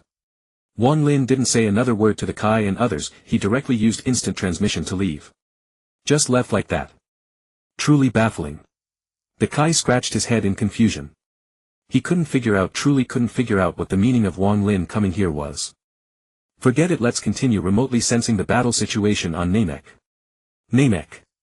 The land was shattered, a scene of devastation, magma gushed forth, the sky changed color and lightning and hurricanes raged. Such a scene was truly like the end of the world. In the sky, two figures were rapidly battling. Bang! Bang! Bang! The terrible collision sounds echoed through the sky. Finally the two figures separated, floating face to face in midair. Oh ho ho! Sun Wukong. I have already destroyed the core of this planet. Frieza raised his right hand, spread his 5 fingers and said, 5 minutes, there are still 5 minutes before this planet explodes. By then you will turn to ashes together with this planet. Lord Frieza can survive in the universe, but you, this Saiyan monkey, should just wait for death. Frieza laughed triumphantly. TCH. TCH TCH Frieza. I will defeat you completely within 5 minutes. Sun Wukong roared. At this point the battle between the two had long reached the most intense stage. As the two were about to strike again, suddenly a swish sound was heard and Wang Lin appeared out of nowhere. To the suddenly appearing Wang Lin, Frieza simply ignored him. In his eyes there was only Sun Wukong. Everyone else was unimportant, even if his father were standing here he might not care. What was most important now was to kill this blonde Saiyan monkey. Wang Lin's expression was indifferent, quietly observing Frieza. Suddenly Wang Lin clenched both fists and lightly shouted. Ha! A golden aura erupted. He directly transformed into a Super Saiyan. Wang Lin's lips curled up, his expression cold. Trash. Die. Wang Lin roared loudly and punched towards Frieza's head. Bang. Frieza's head exploded directly. Blood splattered half of Wang Lin's face, sliding down his cheek to the corner of his mouth. The power of this punch was too terrifying. Seeing this scene, Sun Wukong's pupils contracted violently, shocked to the extreme. Are you kidding? One punch and Frieza's head exploded. Sun Wukong froze there, his brain almost shut down. Plunk. Frieza's headless body fell from the high sky to the ground. The headless body twitched its limbs a few times and then stopped moving. Wang Lin's expression was cold, he extended his tongue to lick the blood at the corner of his mouth. Wang Lin's lips curled up, his right hand raised, 5 fingers spread, and he fired an energy blast towards Frieza's body below. directly destroying Frieza's headless body. With this series of actions Frieza was dead beyond resurrection, not even ashes remained. Mythical Saiyan bloodline so terrifying. Just one punch and Frieza was instantly killed. In fact it should be so. Wang Lin's combat power in his normal state was already 1,000 times that of a normal Saiyan like Sun Wukong. Transforming into a Super Saiyan multiplied that power by 10 times. Imagine such an exaggerated combat power instantly killing Frieza. Is it too exaggerated? Shouldn't it be that way? If this couldn't one-punch kill Frieza, then Wang Lin's combat power would definitely be fake and his cheat would also be fake. But could this be fake? Wang Lin. You can become a Super Saiyan too. Just how strong are you? Goku stared at Wang Lin in astonishment. Wang Lin reverted from his Super Saiyan state, took out a Senzu bean and tossed it to Goku. After Goku ate the bean, all his injuries healed within a single breath. This time Goku was well aware of his limitations. Knowing the vast gap in power, he did not bring up the topic of a sparring match with Wang Lin. Instead he followed Wang Lin's example and also reverted from his Super Saiyan state. A thunderbolt crashed down onto Namek. Fierce gales relentlessly battered the remaining vegetation. Molten lava surged and erupted like tidal waves. Wang Lin surveyed the devastation on Namek, sensing the planet's imminent destruction. Without hesitation he made a decision. He prepared to make his second wish. My second wish is to restore Namek to its original state. Wang Lin made this wish. A crimson light glowed in his eyes. The wish was granted. In an instant Namek's skies cleared, the gales vanished and all anomalies disappeared. Namek thrived once more. Every landscape including the entire planet was restored to its original condition. Goku, who had witnessed the entire transformation, stared wide-eyed. What happened? Namek has been restored to its original state. Goku asked in bewilderment. As for the possibility of someone gathering Earth's Dragon Balls to make a wish, Goku dismissed it outright. How long had it been since he himself was revived by Earth's Dragon Balls? The Dragon Balls on Earth couldn't recharge that quickly. Goku's questions would never be answered by Wang Lin, he would have to discover the truth on his own. If Wang Lin revealed it himself, it would lose its charm. My third wish is to give me a time machine with infinite energy. Wang Lin made this wish. The power he had copied from Purunga had not yet been enhanced or refined, so each wish could only revive one person at a time. Under these circumstances Wang Lin naturally wished for what he desired. As for reviving Krillin and the others, he would wait until he created his own set of Dragon Balls. A crimson light flashed in Wang Lin's eyes and the wish was granted. A time machine materialized on the ground. It looked exactly like future Trunks' time machine. The difference was that this machine had infinite energy. What is this thing? Goku stared at the sudden appearance of the time machine, utterly baffled. Don't ask too many questions, you wouldn't understand even if I told you. Wang Lin said. But how can I understand if you don't explain? Goku asked. Too lazy to explain, Wang Lin replied casually. Goku scratched his head. Then Wang Lin waved his right hand and stored the time machine into his spatial ring. Thus the wish-granting ability copied from Purunga had been fully used. To make another wish he would have to wait 130 days. As for why Wang Lin's last wish was this, there was naturally a purpose. Think about it, having a time machine that can travel between past and future is incredibly cool, right? And it even has infinite energy. Afterward Wang Lin found his spaceship parked on Namek and stored it into his spatial ring as well. That spaceship had taken nearly half a month of effort to build, so it was worth reclaiming. Although he might not use it much in the future, he couldn't bear to discard it. The ship wasn't broken, so why would he just throw it away? Next Wang Lin prepared to return to Earth. Goku grabbed my shoulder. I'll take you back to Earth. Wang Lin said. Oh okay. We're not taking a spaceship? Goku asked as he placed his hand on Wang Lin's shoulder. Wang Lin shook his head. No need. I have a technique that can instantly take someone to any place they want to go. He closed his eyes, lightly raised his right hand and pressed 2 fingers to his forehead. Whoosh! In an instant the two vanished. Meanwhile on King Kai's planet, King Kai was so shocked he nearly jumped. Wang Lin. Wang Lin is incredible. He actually defeated Frieza in one blow. King Kai exclaimed excitedly. What? King Kai, what happened? Tien asked. Yes, what's going on? Yamcha echoed. Kaiotsu also looked expectantly at King Kai, eager to hear the story.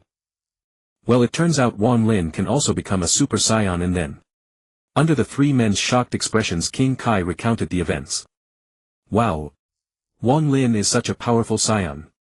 Kaiotsu praised. Incredible. He's even stronger than Goku. Tien said in awe. Thank goodness Wang Lin isn't an evil Saiyan. Otherwise I can't imagine what Earth would become. Yamcha said with relief. Wang Lin may not be a righteous person, but overall he's a decent guy. As long as you don't provoke him, everything is fine, King Kai commented. Back on Earth in West City at Bulma's house. Suddenly two figures materialized in front of Bulma. Wang Lin. Goku. Great. You're back safely. Bulma exclaimed joyfully. Hey Bulma. Goku greeted.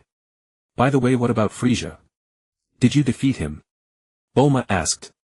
Yes, Frieza was killed by Wang Lin. And Namek has been restored to its original state by Wang Lin. Goku explained. Wang Lin hadn't explained how Namek was restored, but Goku wasn't really stupid. With a bit of thought he could figure it out. Considering Wang Lin's unfathomable strength and mysterious nature, it wasn't surprising that he had the means to restore Namek.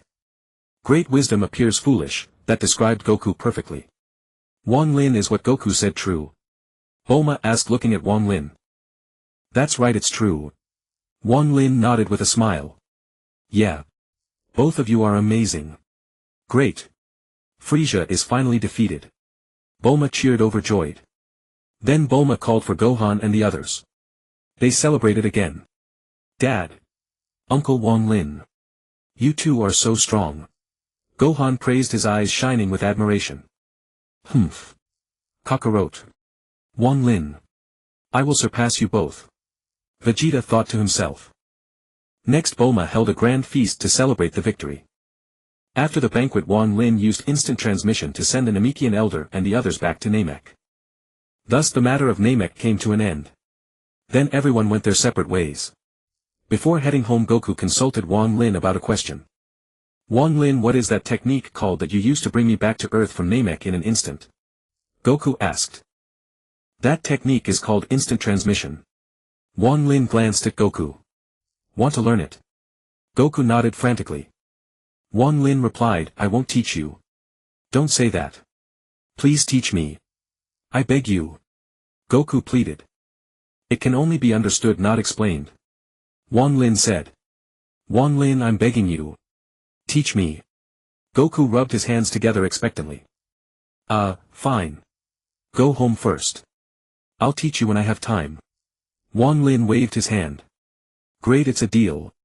Goodbye, Wang Lin. With that, Goku flew off using Bokujutsu, taking his son back to Mount Paozu. Wang Lin on the other hand stayed at Bulma's place. The next morning. Wang Lin woke up. He glanced at Bulma, who was still asleep beside him, and a smile gradually crept across his face. Vegeta, looks like you can change your name to Green ETA now. Wang Lin thought to himself. Then he pulled the blanket over Bulma. In a flash, Wang Lin vanished. When he reappeared, he was already on the lawn. Now Wang Lin was ready to start creating the Dragon Balls. Having copied all the abilities of the Elder from Namek, this was the perfect time to put them to use. Wang Lin was about to take out the materials for making the Dragon Balls from his spatial ring. But just then, a figure flew over swiftly and landed before Wang Lin. Wang Lin, do you have time now? Please teach me instant transmission. Son Goku looked at Wang Lin expectantly. Wang Lin. In the end, Wang Lin was worn down by Goku's persistence. So he taught Goku instant transmission. Goku learned it in just 1 hour. This is not nonsense, nor is it baseless, it is well-founded. As for why he learned it so quickly, there was naturally a reason. Wang Lin directly revealed the essence of instant transmission to Goku several times, and thus he learned it naturally.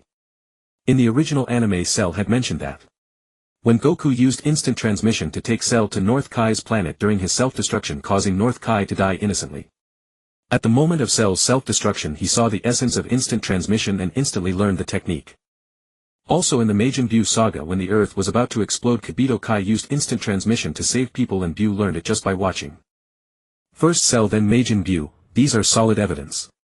Therefore, with Wang Lin revealing the essence, Goku taking an entire hour to learn was actually very, very slow.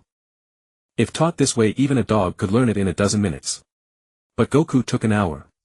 From this it's clear just how slowly Goku learns.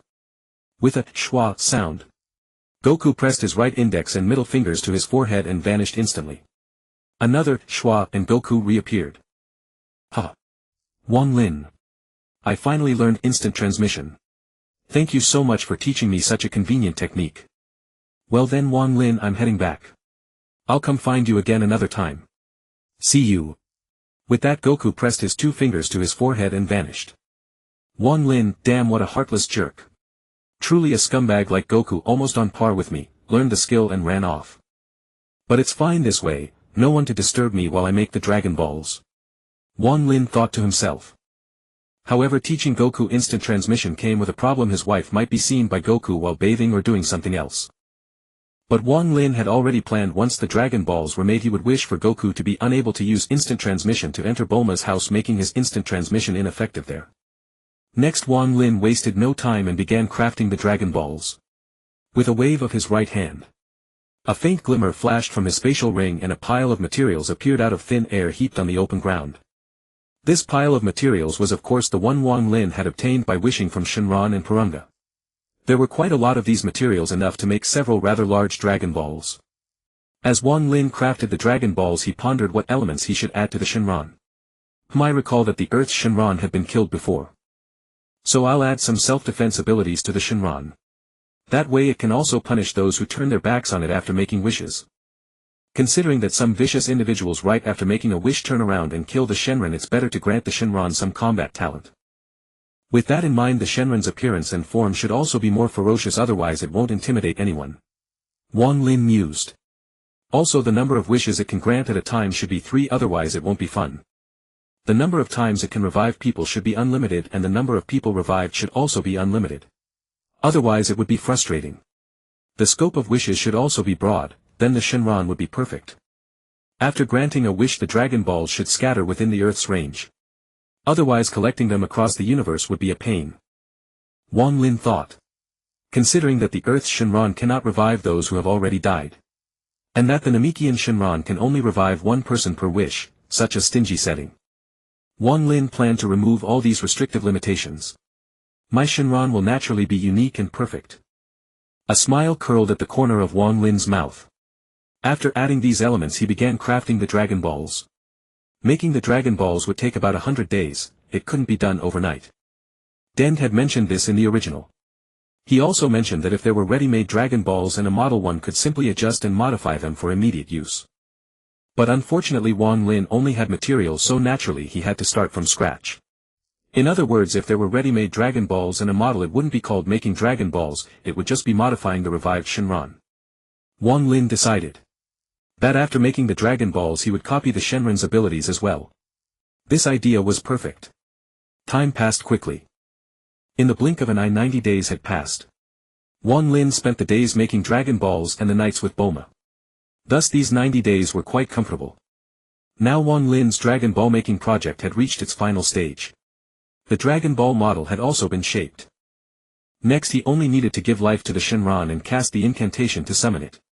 On the lawn 7 spherical stone balls, each the size of a toilet, were laid out. Since the Shenron had not yet been given life, the Dragon Balls naturally looked like lusterless stone spheres.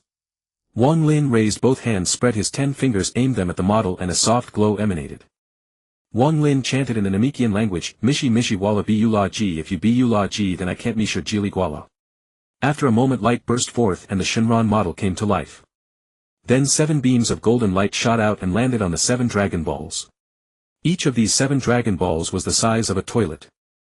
The Dragon Balls were so large thanks to the materials Wang Lin had obtained from his previous wish, the entire pile was used up, resulting in this. In an instant the Dragon Balls turned orange-yellow. At a glance they were crystal clear, sparkling and shining as if coated with a layer of light. Each orange-yellow Dragon Ball, no matter which angle you looked at it, had a 3-dimensional vivid red 5-pointed star inside. Arranged from 1 star to 7 stars, this set of Dragon Balls was truly beautiful. Then Wang Lin waved his right hand and stored the Shenron model into his spatial ring. This effectively protected the model from damage.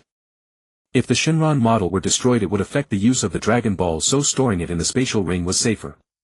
Mainly it was convenient. Wang Lin was too lazy to find a place to put it. Finally finished. Wang Lin let out a long breath. Looking at the 7 toilet-sized orange-yellow Dragon Balls, an inexplicable sense of satisfaction welled up inside him. After creating the Dragon Balls, Wang Lin summoned Bulma to admire them. This set of Dragon Balls was a true work of art. Wow! Wang Lin. Such huge Dragon Balls. It's the first time I've seen them this big. Bulma approached, her eyes full of delight. At that moment Bulma had her long hair tied back, wearing a black bunny girl costume with black stockings that accentuated her long legs, quite alluring. She looked exceptionally beautiful and seductive. Yes, later I will summon the Eternal Dragon to grant wishes. Let us witness this magnificent moment together. Wang Lin said with a smile. Great.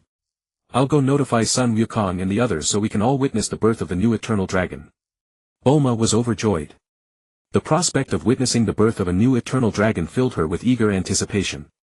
Shortly after, Bulma hurried back and made calls to inform Sun Wukong and the others, inviting them to witness the appearance of the Eternal Dragon created by Wang Lin. Before long Bulma returned. By then she had changed into a different outfit, a white JK uniform with white stockings covering her legs. She suddenly felt that the bunny girl outfit was inappropriate, so she switched to a more innocent JK uniform. Given the occasion with many people coming, it was better to dress more normally.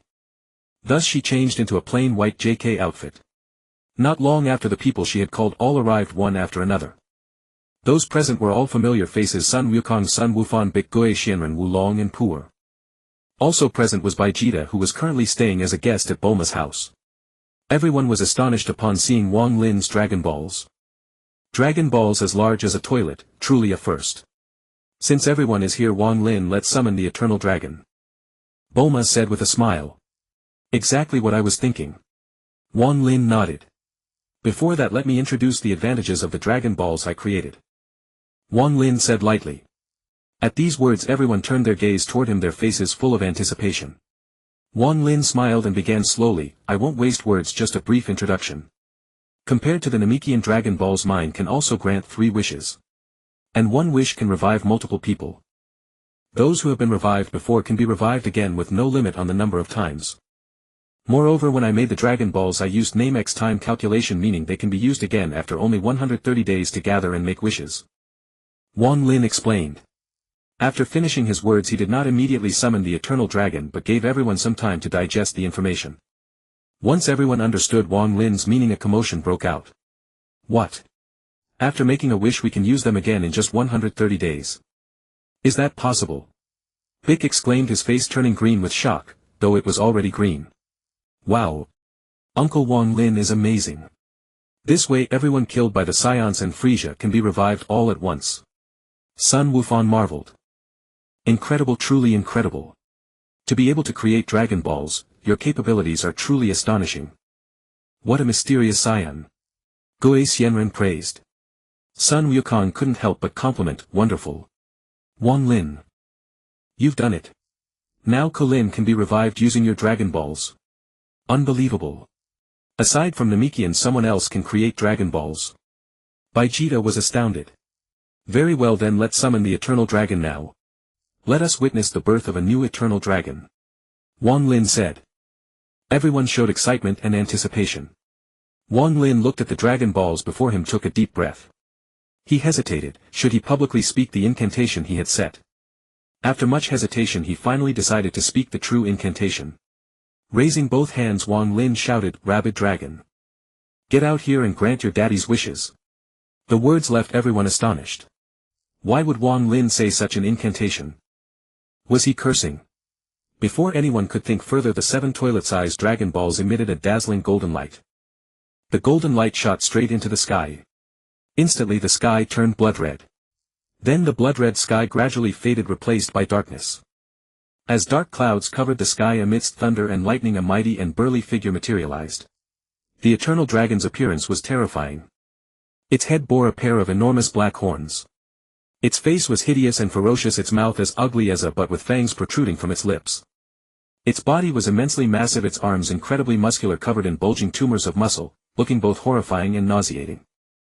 Unlike other Eternal Dragons, it had 2 legs, and the muscles on its legs were equally thick and powerful. Its feet were broad and heavy, the muscles so swollen they seemed about to burst. Such an image gave the impression of power overflowing. This sensation of explosive power created an intensely strong visual impact. This was a monster embodying the ultimate violent aesthetics. The Eternal Dragon opened its blood-red eyes. After a flash of red light it spoke in its unique deep voice, "You brain-dead fool who gathered the 7 Dragon Balls. Hurry up and state your wish. Within Grandpa's scope Grandpa can grant you 3 wishes." At these words everyone was stunned then burst into laughter. What the hell? Is this a dragon? This eternal dragon's appearance is too terrifying. If you didn't say it was a dragon I'd think it was a monster. What a distinctive eternal dragon. Goe Xianren said adjusting his sunglasses. No. No way. How can a dragon speak like that? Bick exclaimed in shock. Truly astonishing. Its appearance is far more terrifying than the Namekian eternal dragon. Sun Wufan remarked. Unbelievable. This creature is actually the eternal dragon. Bulma was dumbfounded. Humph. Vulgar creature. Vegeta crossed his arms and sneered. Hey. Did you notice that this eternal dragon seems very unhappy? Could it want to kill us all? Sun Wukong shouted. Everyone looked up following Sun Wukong's gaze. They noticed that the eternal dragon's expression was truly terrifying as if it wanted to kill. Oh my god. No way. Bulma said uncertainly. Looking at its feet hands facial expression and the muscles all over its body, not to mention killing someone if it could punch through the universe I'd believe it. Then everyone looked at Wang Lin. Wang Lin's mouth twitched and he said reassuringly, don't panic. The eternal dragon is for making wishes, how could it possibly kill someone? What evil intentions could the eternal dragon have? It's just a bit intimidating in appearance. With Wang Lin's words everyone felt relieved as if a weight had been lifted and they let out long sighs. That's good, that's good. Bulma patted her chest indicating she had been scared. At this moment the fearsome-looking divine dragon floating in the sky. Seeing that the people below had not yet made a wish it grew impatient. So it reminded them, you brain-dead lot, stop wasting your grandpa's time. It takes you half a day to make a wish. If you don't have any wish to fulfill then your grandpa is out of here. After hearing the divine dragon's words Bulma and the others were stunned. What the hell? Wang Lin looked at the divine dragon in the sky and felt it was too unbearable to watch. When he had created the divine dragon model he only wanted it to be fierce and intimidating. Although he had anticipated that the divine dragon would be terrifying he truly hadn't expected it to be so lacking in class, always taking advantage of others. But that was one thing and it even went on to verbally abuse others. So Wang Lin couldn't help but scold, damn it, do you have any decency? You a dignified divine dragon full of foul language, what kind of behavior is that? Hearing this the divine dragon sneered with disdain. Go to hell. Idiot, wasn't it you who cursed your grandpa first? Wang Lin was taken aback realizing that it was indeed true, the incantation he had set could be considered cursing it. But that is no reason for you to be arrogant, nor is it a reason for you to curse me. Wang Lin's expression turned cold and he deliberately put on a stern face, you're so great, so noble, now you can curse me. Fine, just fine. Aren't you afraid? Before Wang Lin could finish the divine dragon immediately interrupted him. No, no, no, daddy, you are my daddy. I wasn't cursing you, I was cursing them. The divine dragon pointed at Sun Wukong and the others. Everyone. Under Wang Lin's imposing manner it instantly backed down. It wasn't because it was cowardly but because it was being prudent. It wasn't afraid of others but it was afraid of Wang Lin. What if Wang Lin got upset and decided to remake it from scratch? The divine dragon coughed twice and put on what it thought was a gentle smile, though it tried hard to smile. But its appearance was what it was, no matter how gentle it still looked incredibly grim and terrifying. It seemed to realize this itself, so it quickly said, ahem, just kidding, just kidding. You are my master. How could I possibly have the nerve to curse you? The divine dragon's antics left Wang Lin at a loss. He opened his mouth to speak but stopped momentarily, speechless, not knowing what to say, and the situation became awkward. So suppressing his embarrassment and resentment, Wang Lin copied the divine dragon's ability. Detected target speaking. Copyable abilities: the ability to grant 3 wishes every 130 days, an irritable temperament and vulgar thoughts. Copy all. Indeed, it's not a proper dragon. Wang Lin thought to himself. Copy everything except the irritable temperament and vulgar thoughts. Copy successful. At the moment of successful copying, Wang Lin felt pleased and a faint smile lifted the corners of his mouth. Having copied so many abilities his mindset had settled, he wouldn't experience great emotional fluctuations, but there was still a trace of joy in his heart. After all, who would complain about being too talented? At this moment Vegeta interrupted Wang Lin's thoughts. TCH. A vulgar creature so good at opportunism, just an ugly monster. A creature so disgusting in appearance, and it's actually the divine dragon. Vegeta said disdainfully. However, no sooner had he spoken than something shocking happened. Hatui. The divine dragon directly spat a thick wad of phlegm at Vegeta. In an instant Vegeta was drenched like a drowned rat hit squarely by the divine dragon's phlegm. His head and face were sticky, his whole body soaked covered in thick phlegm. Vegeta was stunned for a moment, not quite reacting, then immediately flew into a rage. TCH. Damn you. You. Vegeta was about to explode with anger, but before he could strike there was a sound. The divine dragon pinched its nose and blew another glob of snot onto his head. After blowing the snot it angrily spat, "Fucking moron. How dare you curse your grandpa? Your grandpa is the divine dragon. What's so great about a trashy Prince Vegeta? A piece of shit." In an instant Vegeta was frozen. His entire body was enveloped in sticky snot. Feeling the viscous snot and phlegm all over him under this double dose of delight, he found it utterly disgusting. Vegeta instantly erupted in fury. "Damn it. Damn you. How dare you do this?" Vegeta burst out with his ki directly evaporating and blowing away the snot and phlegm on his body. Vegeta roared, "Disgusting creature, I'll kill you." With that Vegeta brought his palms together at the root, opened them, fingers spread placed at his waist, and energy furiously gathered in his palms. Gallic Cannon. Vegeta roared and thrust the Gallic Cannon from his palms. Instantly a terrifying energy blast shot straight into the sky, hurtling toward the divine dragon.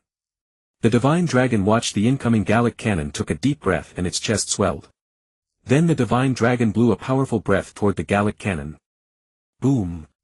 Under that breath the Gallic Cannon dissipated like a snuffed-out candle. This scene shocked everyone, their expressions changing. Trash. With such little power you want to kill your grandpa, the divine dragon taunted. TCH. Go to hell. Vegeta roared. He shot into the sky, charging against the wind. Like an invincible war god he threw a punch at the divine dragon. Bang. The divine dragon slapped down with its palm, directly smashing Vegeta into the ground. A circular crater appeared with Vegeta lying in the center unconscious. The divine dragon angrily spat, "You brain-dead fool. Don't you know who your grandpa is? Your grandpa is the divine dragon. Since when does a mere ant dare to attack the divine dragon?" Then the divine dragon picked its nose, flicked a booger with its nail, and flung it directly onto Vegeta. Such a brutal and vulgar scene left Sun Wukong and the others dumbfounded. Everyone looked at the divine dragon, then at the unconscious Vegeta on the ground, then at Wang Lin. They all fell silent. Clearly they seemed to be saying, "Wang Lin, this is what you meant by the divine dragon doesn't kill people. Alright, is there any brain-dead person who wants to make a wish? If not, your grandpa is out of here." The divine dragon reminded, as it still had basic professional ethics. When the divine dragon said this, everyone was first stunned, then fell into another silence. Damn it, you're a divine dragon, but you're so fierce, who the hell would dare to make a wish? No brain-dead person wants to make a wish. Then your grandpa's out of here, the divine dragon reminded again. Seeing this, Wang Lin knew that everyone was too afraid to make a wish. So he spoke up, "Wait, don't go yet. I have a wish to make." "Oh. So there's still a brain. Master, what wish do you want to make?" the divine dragon asked. The speed of its tone shift was speechless. The divine dragon observed Wang Lin's expression and breathed a sigh of relief inwardly. Good, it almost habitually cursed Wang Lin too. Wang Lin wasted no time and went straight to the point, beginning to make a wish. "Crazy dog Shenlong, my first wish is to help me resurrect all those who died on Earth because of the Saiyans." Wang Lin made this wish. As soon as Shenlong's red eyes flashed it spoke, "Master, your first wish I have already fulfilled it.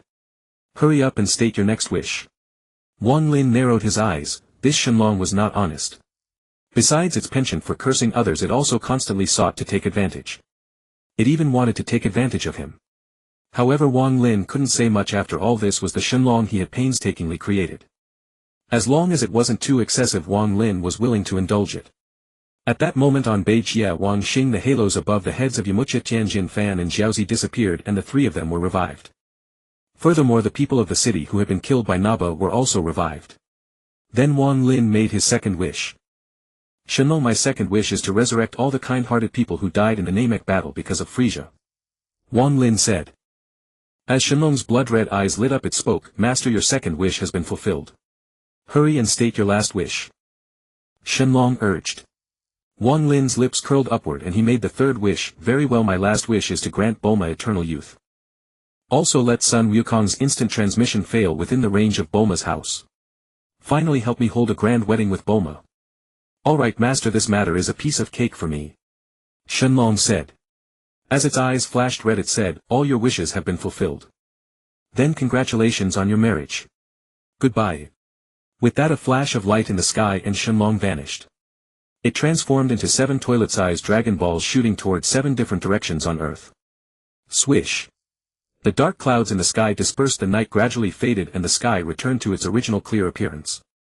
At this moment Bulma had obtained eternal youth and beauty and Shenlong had specially changed her into a magnificent wedding gown.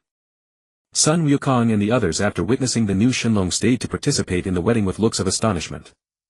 At this moment Vegeta slowly woke up with a few blades of grass in his hair making it seem like he was emitting a green glow. By the way Uncle Krillin, you didn't see it. Lord Dragon's appearance earlier was truly terrifying. Vegeta got severely taught a lesson by it. Son Gohan took a sip of his drink chewing food in his mouth speaking somewhat indistinctly about Shenlong's deeds. Hey Gohan, is that Lord Dragon really as terrifying as you say? Isn't it the Shenlong created by Wang Lin? How could Shenlong have the power to teach Vegeta a lesson? That's too illogical. Krillin said. At that moment the revived Krillin along with Yamcha and others had all arrived here chatting cheerfully and with great interest. Speaking of which, hasn't anyone noticed Bulma? Haven't you realized? She looks so beautiful today. Truly gorgeous. I really envy that guy Wang Lin. Yamcha showed an envious expression. TCH. I noticed long ago Bulma is the protagonist today. But what of it? Who told you to be so flirtatious? Otherwise how could Bulma have been so angry as to break up with you? Bulma's current decision is the wisest. Wang Lin is the most suitable man for her. Krillin said taking a sip of beer. Anyway, enough talk, let's just wish them well. Jiaozi said. At a certain table laden with delicious food Vegeta sat on a stool eating ravenously, venting his emotions. Damn Wang Lin. Damn Ka Luote. I will definitely surpass you both. Vegeta roared. Then he buried his head and continued eating madly. Time passed quickly. In the blink of an eye 50 days had gone by. At this moment Wang Lin took out from his spatial ring the time machine with infinite energy that he had obtained from his wish. As for Bulma, she had blue long hair flowing over her shoulders, wore a black and white maid outfit, white thigh-high stockings on her legs and a pair of black shoes on her feet. This attire was utterly captivating. She was full of smiles, cheeks slightly flushed, extremely beautiful. She looked at Wang Lin, starlight shimmering in her eyes. Wang Lin, be careful, come back early. Bulma waved her hand. Okay, don't worry. It'll be fine, just a trip to a future timeline. Wang Lin said. Then he opened the lid of the time machine. After jumping in and sitting down he adjusted the timeline he wanted to go to. After everything was ready Wang Lin pressed the start button. Goodbye. Come back soon. Bulma waved goodbye. As Wang Lin operated the time machine, the sound of the machine starting rang out. The time machine slowly rose from the ground and finally in midair it turned into a streak of light until it completely disappeared. The timeline Wang Lin was going to was naturally the future timeline of despair. That is the timeline where the Talon Kusi lived. Future timeline. Looking around, the land was devastated, houses collapsed and the ground was full of potholes. In some places it was barren for thousands of miles with not a blade of grass in sight. Such a harsh environment was simply the apocalypse. At this moment at a ruined wall a man and a woman were strolling idly. Hey no. 18th, this is so boring, the young man said lazily. No. 17th, then let's go kill some people. Killing a few people to liven things up won't be so boring. No. 18 said with a charming smile, yet her words were so ruthless. Alright, I can't do anything about you. Your proposal has piqued my interest, I accept. No. 17 said. However, just as the two were about to set off to find someone to kill, a machine appeared out of thin air, landing not far from the two. This greatly aroused their interest. No. 18, look, what is that? It looks kind of interesting. No. 17 pointed in the direction where the machine landed. Let's go. We'll find out when we get there. If it's a stupid human, then we'll kill them on the spot. No. 18 said with a laugh. Ha ha ha. I was thinking the same. No. 17 laughed loudly. Then their bodies flickered and vanished in an instant. When they reappeared they were already standing in front of the machine. At this moment a handsome figure whose appearance was slightly inferior to the reader's stood there. Hey! You're a Saiyan, right? Although you're handsome, you've come at the wrong time. So no. 17. Kill him. Seeing him so handsome makes me dislike him. No. 18 said coldly. No. 17 nodded with a smile. Okay, no. 18. Is that so? You two trash, have you really decided to make a move? Wang Lin said coldly. Stop the nonsense. No. 17. Kill him. No. 18 commanded. Aren't I about to kill him? No. 17 said. Fine, since you've made up your minds, then die. Wang Lin clenched his fists and violently threw a punch at No. 17. Puff. No. 17's head exploded. Then Wang Lin's body flickered, and when he reappeared he was standing behind No. 18. No. 18 suddenly turned around, terror in her eyes. You die too. Wang Lin threw a punch. He smashed the head of future No. 18 directly. Next Wang Lin casually flung a few energy blasts, destroying the remaining bodies of Android 17 and 18. This sequence of movements was perfectly natural. After Wang Lin eliminated the future Android 17 and 18, two figures followed the sense of ki and arrived here. Who are you? Son Gohan demanded loudly. His gaze kept scanning Wang Lin's tail. No matter how he looked at it, this was a pure-blooded Saiyan. At this moment Son Gohan had a scar on his face, his entire demeanor was fierce and his eyes were extremely resolute. Following behind him was Trunks. Trunks on the other hand was in his youthful prime, exuding a hint of childishness that had not yet fully faded. Wang Lin curled his lips into a confident smile. Do you even need to ask? As you can see, I am a Saiyan. A Saiyan. Impossible. All Saiyans except me have been wiped out. Who exactly are you? Or are you also a creation of Dr. Gero? Gohan asked. Gohan intentionally held back, not revealing that Trunks was also a Saiyan. Brother Gohan. Trunks called out. Trunks. If a fight breaks out later, you must flee immediately. A fierce battle may be coming. Son Gohan stepped in front of Trunks, his expression extremely solemn. Clearly he was ready to fight. In his understanding there were no righteous Saiyans in the universe. Moreover, it was unknown whether this Saiyan was a product of Dr.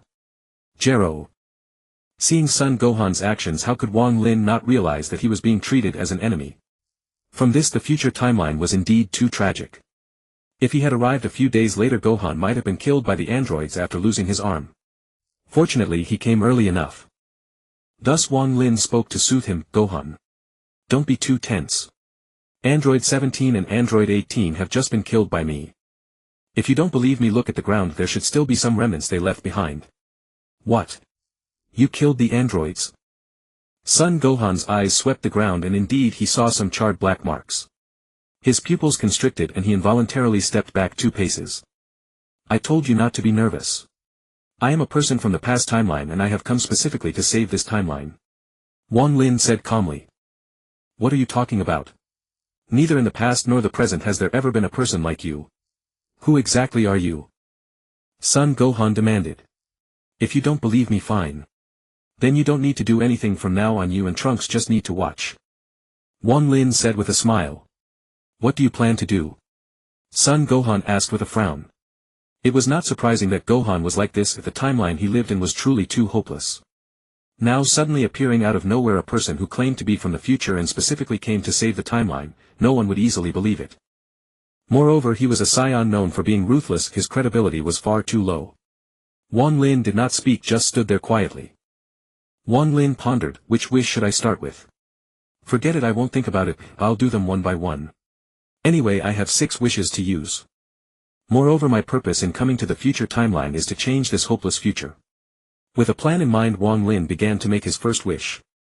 What Wang Lin was about to use was the wish-granting ability he had copied from Long Yi. As for the ability copied from Purunga, it had a different use. My first wish is to perfectly resurrect Son Goku, who died of the viral heart disease right here. Wang Lin made this wish. Only then did red light radiate from Wang Lin's eyes. The wish was granted. My second wish is to resurrect all people on Earth who died because of the androids. With a flash of red light in Wang Lin's eyes, the second wish was granted. Without hesitation, Wang Lin quickly made the third wish. My third wish is to restore Earth to its original state. As red light flickered in Wang Lin's eyes, all the wishes were successively granted. Then Son Goku, who had been dead for many years, suddenly appeared out of thin air in front of Wang Lin. Duh. Dad. Son Gohan asked in confusion, unsure if it was real. Yo. Gohan. You've grown up. Long time no see. Son Goku waved his hand. Hearing such a familiar voice and seeing his father so real and full of life, Son Gohan could no longer hide his excitement. Dad. Son Gohan called out loudly, tears welling up in his eyes. He rushed forward and hugged Son Goku tightly. Dad, woo-woo. I let you down. Son Gohan sobbed. You've worked hard, Gohan. You've done quite well. Son Goku patted his son's back to comfort him. While the two were talking warmly, Earth had already been restored to its original state and the dead had also appeared out of thin air, resurrected. Cities and skyscrapers were all restored to their original condition. Piccolo, Krillin, Vegeta, Chaozu, Yamcha, Tien, Shinhan and other Z fighters were all resurrected. This. What is going on? I'm resurrected. Piccolo stared at his own palm, utterly shocked. This scene occurred all over Earth. Trunks wept tears of joy. Great. Everyone is resurrected. And Earth has been restored too. My dad should also be resurrected, right? Trunks said, not very confidently. Seeing such a beautiful scene, Wang Lin smiled. Then he quietly slipped away, hiding his merit and fame. After getting into the time machine, Wang Lin adjusted the timeline again. Then he prepared to travel through time. This time the timeline he was going to was the future of the hopeless timeline. That is the timeline where Trunks was killed by Cell. In that timeline, for Cell to become perfect, he needed to absorb Android 17 and Android 18. Since they were killed by Trunks, he naturally couldn't achieve his perfect form. So Cell ambushed Trunks. After killing the older Trunks, Cell boarded the time machine and returned to the past. Wang Lin pressed the start button and the time machine lifted off. Finally it turned into a line and disappeared. The future of the hopeless timeline. Wang Lin appeared out of thin air in the time machine. Wang Lin's mind enveloped the entire Earth, sensing Trunks as key. Then in a secret chamber he saw a middle-aged woman with blue hair crying. Beside her lay Trunks, motionless on the ground. Indeed, in this timeline Trunks is already dead. And Bulma of this timeline has become so haggard. Wang Lin muttered to himself. Sigh. Although she's not the Bulma from my timeline, seeing her still makes me feel sad. So I'll change this timeline. Wang Lin said. With that he directly used the ability copied from Purunga. My first wish is to resurrect Trunks. The second wish is to resurrect Son Goku, who died of heart disease. The third wish is to restore Earth to its original state. Wang Lin made 3 wishes in succession. In an instant red light flickered in Wang Lin's eyes. The 3 wishes were granted one after another. First, Trunks was resurrected. Next, Son Goku was also resurrected. Finally, Earth was restored to its original form. But this was not perfect enough. There were still the dead people on Earth and the Z fighters who had not been resurrected. But don't forget, Wang Lin also had the ability to create Dragon Balls copied from the Elder of Namek. Next, Wang Lin planned to go to the Heavenly Realm, find the Dragon model there and revive Earth's Dragon Balls. Then through that resurrect all the dead. With these thoughts in mind, Wang Lin no longer wasted time but resolved to let his actions speak. He raised his right hand, pressed 2 fingers to his brow, and in that instant his entire figure vanished. He reappeared in the Heavenly Palace. Are you a Saiyan? What business do you have coming here? A decrepit and weathered figure in black and plump build slowly approached. This person was none other than Mr. Popo of this timeline. Popo, where is the Dragon God model? Bring it to me and I can revive the Dragon God of Earth. In doing so I will resurrect everyone on Earth who was killed by the androids. Wang Lin said. What? Is everything you said true? Popo's eyes brightened, instantly filled with excitement. The Dragon God model should still be around, right? If it is, go fetch it. Wang Lin reminded him again. Popo hurriedly replied, yes. Popo will go get the model right away. With that, Popo, brimming with excitement, hurried off to retrieve the Dragon God model. Soon he returned. Cradling the Dragon God in both hands, he gently placed it on the ground. Is there anything else Mr. Popo can do for you? Popo asked from the side. Just watch. Wang Lin replied. Then he raised both hands toward the Dragon God model as radiance began to shimmer. Wang Lin murmured incantations in Namekian modifying the dragon god settings. He changed the limit of granting only one wish into 3 wishes. The restriction that prevented people from being resurrected twice was also removed by Wang Lin. The conditions that required a complete physical body and that death must have occurred within 1 year were both eliminated. These changes were quite simple, requiring only adjustments to the initial settings. As for the rule that a year must pass before wishes could be made again, Wang Lin left it untouched. Since the Dragon Balls were quite small and he had already modified many settings, changing this particular rule would have potentially ruined the Dragon Ball's functionality. There was a real risk that they would fail to accumulate sufficient energy in a short time, rendering any wishes ineffective. Soon Wang Lin had finished all the desired modifications. He then immediately called upon the Dragon God to appear. As Wang Lin lowered his hands, the Dragon God model burst forth with 7 rays of golden light scattering toward Earth. Those 7 beams of golden radiance landed upon the Dragon Balls scattered across the planet. Once mere stone spheres, the Dragon Balls instantly regained their luster, nourished by the golden light. They appeared entirely orange-yellow and crystal clear, with the crimson 5-pointed stars within seeming to come alive. Sensing the transformation of the Dragon Balls, Wang Lin said, "Popo, the Dragon God has been revived. From now on all that remains is to collect the Dragon Balls." "Wonderful. Wonderful. Thank you so much." Popo bowed deeply to Wang Lin in gratitude. "Wait a moment, I'll go collect the Dragon Balls." "No need," Wang Lin said. With that he activated instant transmission and vanished. Soon he returned carrying the 7 Dragon Balls the size of fists. Popo beheld the 7 Dragon Balls arranged on the ground, his emotions too overwhelming to express, tears glistening in his eyes. "Come forth, Dragon God. Grant my wish," Wang Lin proclaimed loudly. The moment his words rang out, the 7 Dragon Balls began twinkling like little stars, shining with brilliant light. Immediately a beam of golden light erupted from the Dragon Balls, shooting straight into the heavens.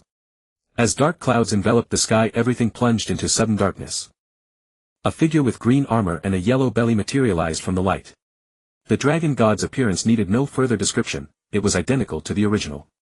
The Dragon God opened its crimson eyes and spoke slowly, "Very well, state your wish. Dragon God. Help me resurrect everyone who died because of the androids. Can you do it?" Wang Lin called out.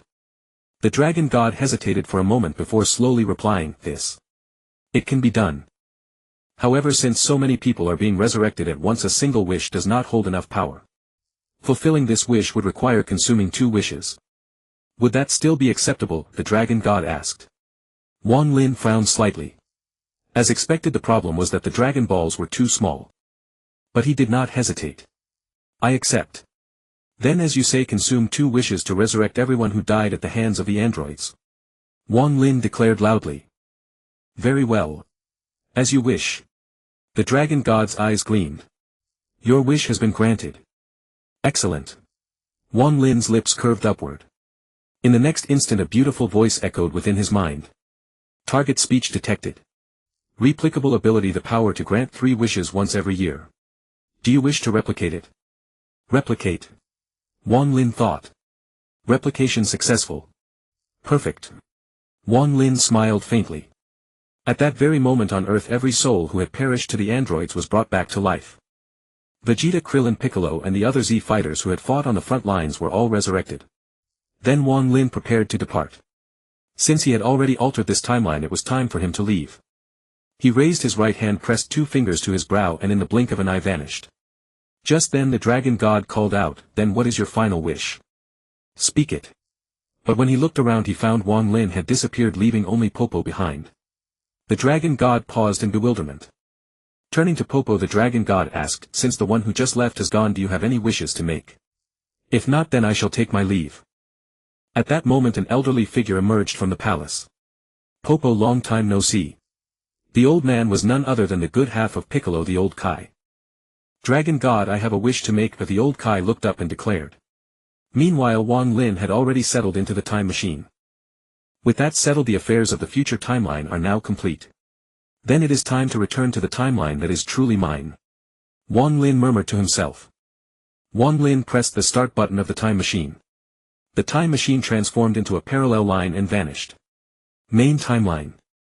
West City, Bulma's residence. On the lawn. A time machine materialized out of thin air. After Wang Lin opened the hatch and stepped out, he stored the time machine inside his spatial ring. "Bulma. I'm back. Wang Lin called out. In a flash he appeared inside the house. Wang Lin, you're already back. Bulma walked out from the room. Was it fast? How much time has passed? Wang Lin asked. Oh, time. Probably about 10 minutes or so. Bulma replied with a smile. I really didn't wait that long. I thought several days had passed. Wang Lin said. Never mind all that. Let's do something fun. Bulma exclaimed excitedly. Ha! I was thinking the very same thing. Wang Lin smiled. Soon the two of them entered the room. For pleasures best enjoyed in private. These delicate matters need only be felt, never spoken of. The next day. Wang Lin removed his hand from Bulma, got up and took a breath of fresh air. Bulma, time to get up. He patted Bulma, waking her from her slumber. Today Wang Lin took Bulma on a spring outing to some scenic spots. In such a relaxed and pleasant life, time flowed swiftly like water. Soon 200 days had passed. At this moment Wang Lin had already mastered the full power of Super Saiyan 2. His base combat power had increased again and the multiplier had also been stacked. The base combat power had gone from 1,000 times to 10,000 times. On this foundation of 10,000 times base combat power transforming into Super Saiyan 2, one can imagine how terrifying such a level of power would be. Furthermore, after transforming into Super Saiyan 2, his combat power would be stacked again. It would be multiplied by another 1,000 times on top of the Super Saiyan 2 from 10,000 times base power. In other words, multiplied by the power of 1,000 Super Saiyan 2s. Such an exaggerated combat power was truly inhuman. The mythical bloodline optimized by the system was so terrifying. If Wang Lin transformed into Super Saiyan 2 and then used the 50 or 100 times Kaio-ken without damage, how strong would he be then? As for exactly how many billions Wang Lin's combat power had reached, it was no longer important. Mere numerical calculation had lost its meaning. All that needed to be known was that it was extremely strong. In addition, in his spare time Wang Lin created a super artificial intelligence. This AI was meticulously programmed by Wang Lin on a computer. Wang Lin named this AI Wang Xiaoqi. The reason for creating it was naturally to make life more convenient and simple. Then Wang Lin also manufactured some robots, i.e. androids. For these androids Wang Lin only programmed the most basic combat routines into them. Their main functions were still applied to daily life. For example, maid robots, butler robots, work robots, medical robots and composite robots, etc. Satellites, cameras and other such technologies were all deployed for use. These androids were all controlled by Wang Xiaoqi's brain. All intelligence-related technologies were handed over to it to operate. Let it earn money on behalf of Wang Lin or manage daily needs. As for Wang Lin, he only needed to manufacture the first batch of robots. The remaining mass production could be left to Wang Xiaoqi to handle. It would use robots to manufacture robots, thereby achieving the goal of mass production. The finished robots produced in bulk would then be sold at reasonable prices. That would be another staggering income. In fact, the main reason was that Wang Lin felt somewhat embarrassed to live off Bulma. Thus the super AI Wang Xiaoqi was born. Furthermore, Wang Lin enabled the self-iteration function for Wang Xiaoqi. With this permission it would continuously iterate, rewriting its core code, evolving towards the optimal direction. One day Wang Xiaoqi would evolve into an ultimate artificial intelligence. As for whether there would come a day when Wang Xiaoqi betrayed Wang Lin and manipulated countless androids to destroy Earth, that was impossible. No matter how powerful the super AI became, one must not forget that this was the world of Dragon Ball. Even if it controlled countless terrifying androids like Super 17, Wang Lin was fearless. Simply because this was the Dragon Ball world and Wang Lin was strong enough. Whether such a day would come was still uncertain, but the probability was negligible. Also, Wang Lin crafted some spatial rings. The spatial rings were not meant to replace hoi poi capsules but to make money. For the poorer ones sell them hoi poi capsules, for those with more money sell them spatial rings. The wealthy who lacked nothing would naturally consider rings more noble than capsules and thus be more willing to spend. Similarly, Wang Lin delegated the mass production of spatial rings to Wang Xiaoqi. Wang Xiaoqi naturally followed the instructions, using androids to carry out Wang Lin's commands. At that moment Wang Lin was sitting on the sofa watching TV with Bulma. Suddenly the screen froze and a voice came through. "Master." Wang Xiaoqi reminded, "I just saw some abnormal situations through the satellite." "What abnormal situations? Tell me about them," Wang Lin said. "Yes, master. The first anomaly is that there are two Sun Wukongs on Earth. Accompanying Sun Wukong were two strangers, one of whom appeared to be an older Sun Wufan while the other had no data in the computer and I cannot deduce who he is. The second anomaly is that a group of aliens have invaded Earth in spaceships. The third anomaly is that a strange creature secretly killing people was captured in a photo. According to big data analysis, he is the one who crawled out of an egg in a machine. Wang Xiaoqi explained.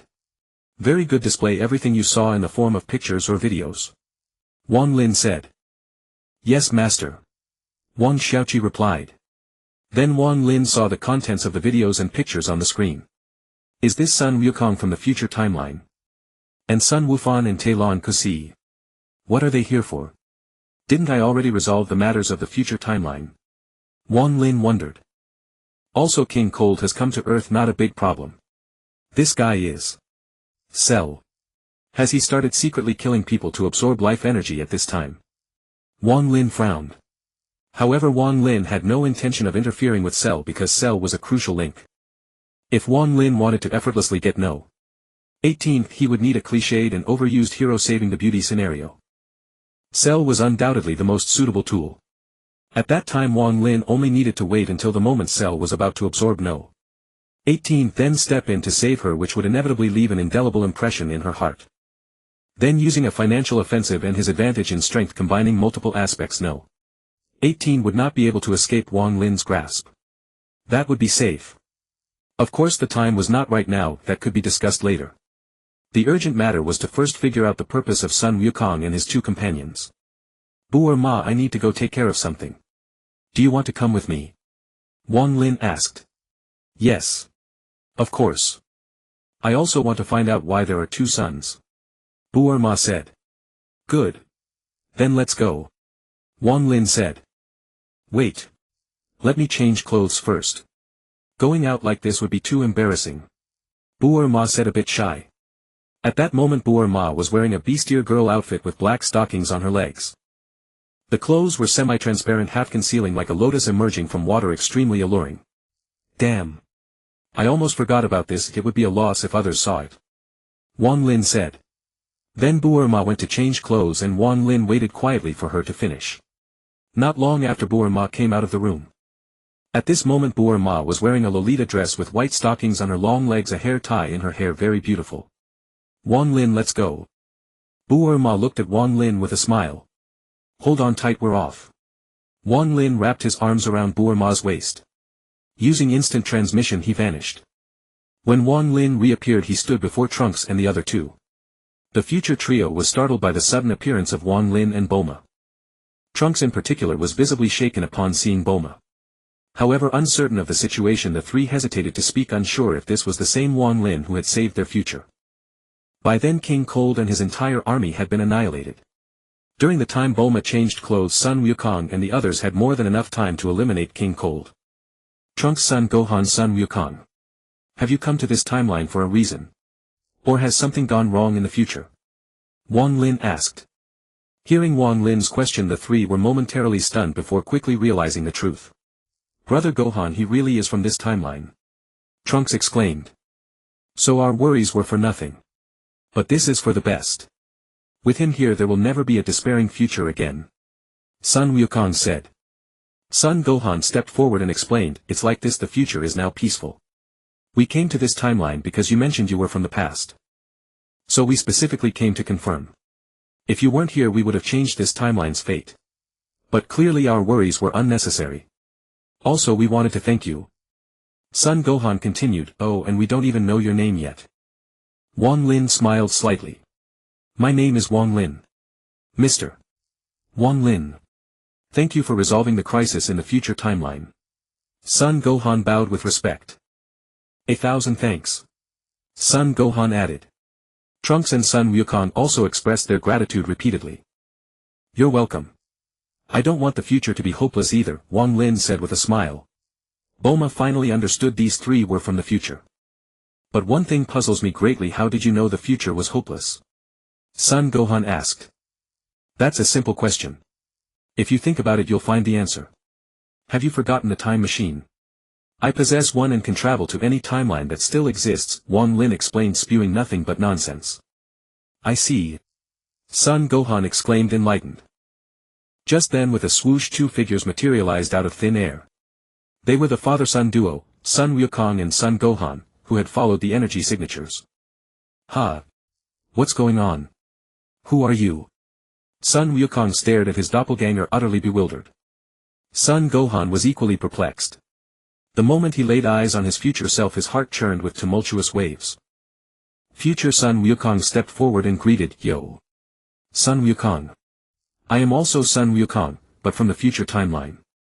Nice to meet you." Ha. The F future me. Son Wukong scratched his head. That's right, the future you. Future Son Wukong nodded. I see. Talking face to face with my future self is quite amusing. Son Wukong laughed. Indeed, it's very interesting, future Son Wukong replied with a smile. So he is also the future me? Son Gohan asked, pointing at future Son Gohan. That's correct, future Gohan nodded. And thus they began conversing. Before long Piccolo, Vegeta, Kuririn, Tenshinhan, Chaozu and Yamcha all arrived one after another. Everyone was dumbfounded, utterly shocked. After future Son Wukong and the others explained, they finally understood the situation. However, they concealed Trunks' heritage, merely stating he was from the future without revealing whose child he was. It was meaningless anyway, as this timeline and the future one were not the same. They were merely parallel timelines, identical yet different, not a true future. Afterward they mentioned Son Wukong's viral heart disease gave him the antidote, and the future trio returned. Alright, let's call it a day. We'll go back too. See you in 3 years. Wang Lin declared. Thus the 3-year pact was made. Subsequently everyone went their separate ways. Time passed swiftly. In the blink of an eye 3 years had gone by. During these 3 years Vegeta trained with unparalleled intensity. He even borrowed a spaceship from Wang Lin to train in outer space, all for the sake of breaking his limits. With Son Wukong and Wang Lin as his targets, he swore to surpass them both. In the end Vegeta finally succeeded in becoming a Super Saiyan. Over these 3 years Wang Lin and Bulma lived happily. By now Wang Lin had mastered Super Saiyan 3 at full power. His base combat power had naturally multiplied many times over, from 10,000 times to 100,000 times his original base. The power he gained upon transforming into Super Saiyan 3 had increased astronomically. Upon transforming into Super Saiyan 3 his combat power multiplied by another 10,000 times. In other words, it was the power of 10,000 Super Saiyan 3s, or rather the Super Saiyan 3 form derived from a base of 100,000 times his original strength. Such an exaggerated power bordered on infinite collapse. The sensation of overwhelming strength was utterly perfect, exactly what Wang Lin desired. The Mythical Saiyan bloodline was incredibly formidable, perfectly matching Wang Lin's expectations. Furthermore, under Wang Lin's deliberate intervention, surveillance cameras and other monitoring devices were installed in cities across the globe. This meant that all these cameras could serve as Wang Xiaoqi's eyes. Even in pitch-black areas satellites or micro-surveillance robots could accomplish the task. Service robots had been deployed in every town and city. As Wang Xiaoqi's infiltration deepened, combined with subtle influence and widespread acceptance, it was no exaggeration to say he had seized control of the entire planet's economic lifeline. Another immensely important event occurred. A few months ago Bulma gave birth to a child. It was a boy, and rather cliched, Bulma named him Trunks. This was the child of Wang Lin and Bulma. Now Wang Lin and Bulma sat on the lawn playing with little Trunks. At that moment the combat power scanner Wang Lin wore relayed Wang Xiaoqi's voice. Master, the person you asked me to monitor has appeared. Oh. Do you mean Android 19 and Android 20 have shown up? Wang Lin asked. Yes, Master.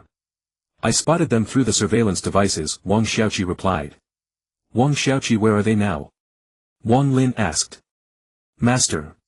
They are on a small island in the southern metropolis. Here are their coordinates.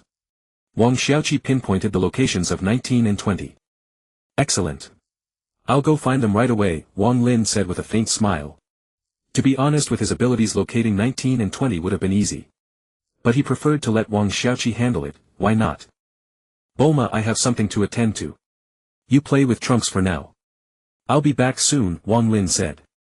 Alright, go ahead, Bulma nodded with a smile. She held immense admiration and trust for Wang Lin. Android 18, I'm coming, Wang Lin thought to himself. Then he used instant transmission and vanished, off to play with the androids. On a small island in the southern capital. With a whoosh, Wang Lin appeared out of thin air. Dar. Jero's face flashed with a trace of astonishment as he looked at the suddenly appearing Wang Lin. But he quickly regained his confident smile. You're Wang Lin, aren't you? Are you sure you want to come here alone to die? Dar. Jero said with a sneer, his tone dripping with mockery. Detected target speech. Replicable abilities, android manufacturing technology, all scientific techniques of a top pioneering scientist, genius level intellect, energy absorption through the palms, the vendetta of the Red Ribbon Army. Copy. Except for the vendetta of the Red Ribbon Army, copy all. Copy successful. Excellent. Thus, I too can create powerful androids. Wang Lin rejoiced inwardly. After returning, I'll upgrade Wang Xiaoqi as well. Hey. What are you dazed about? Dar. Jero is asking you.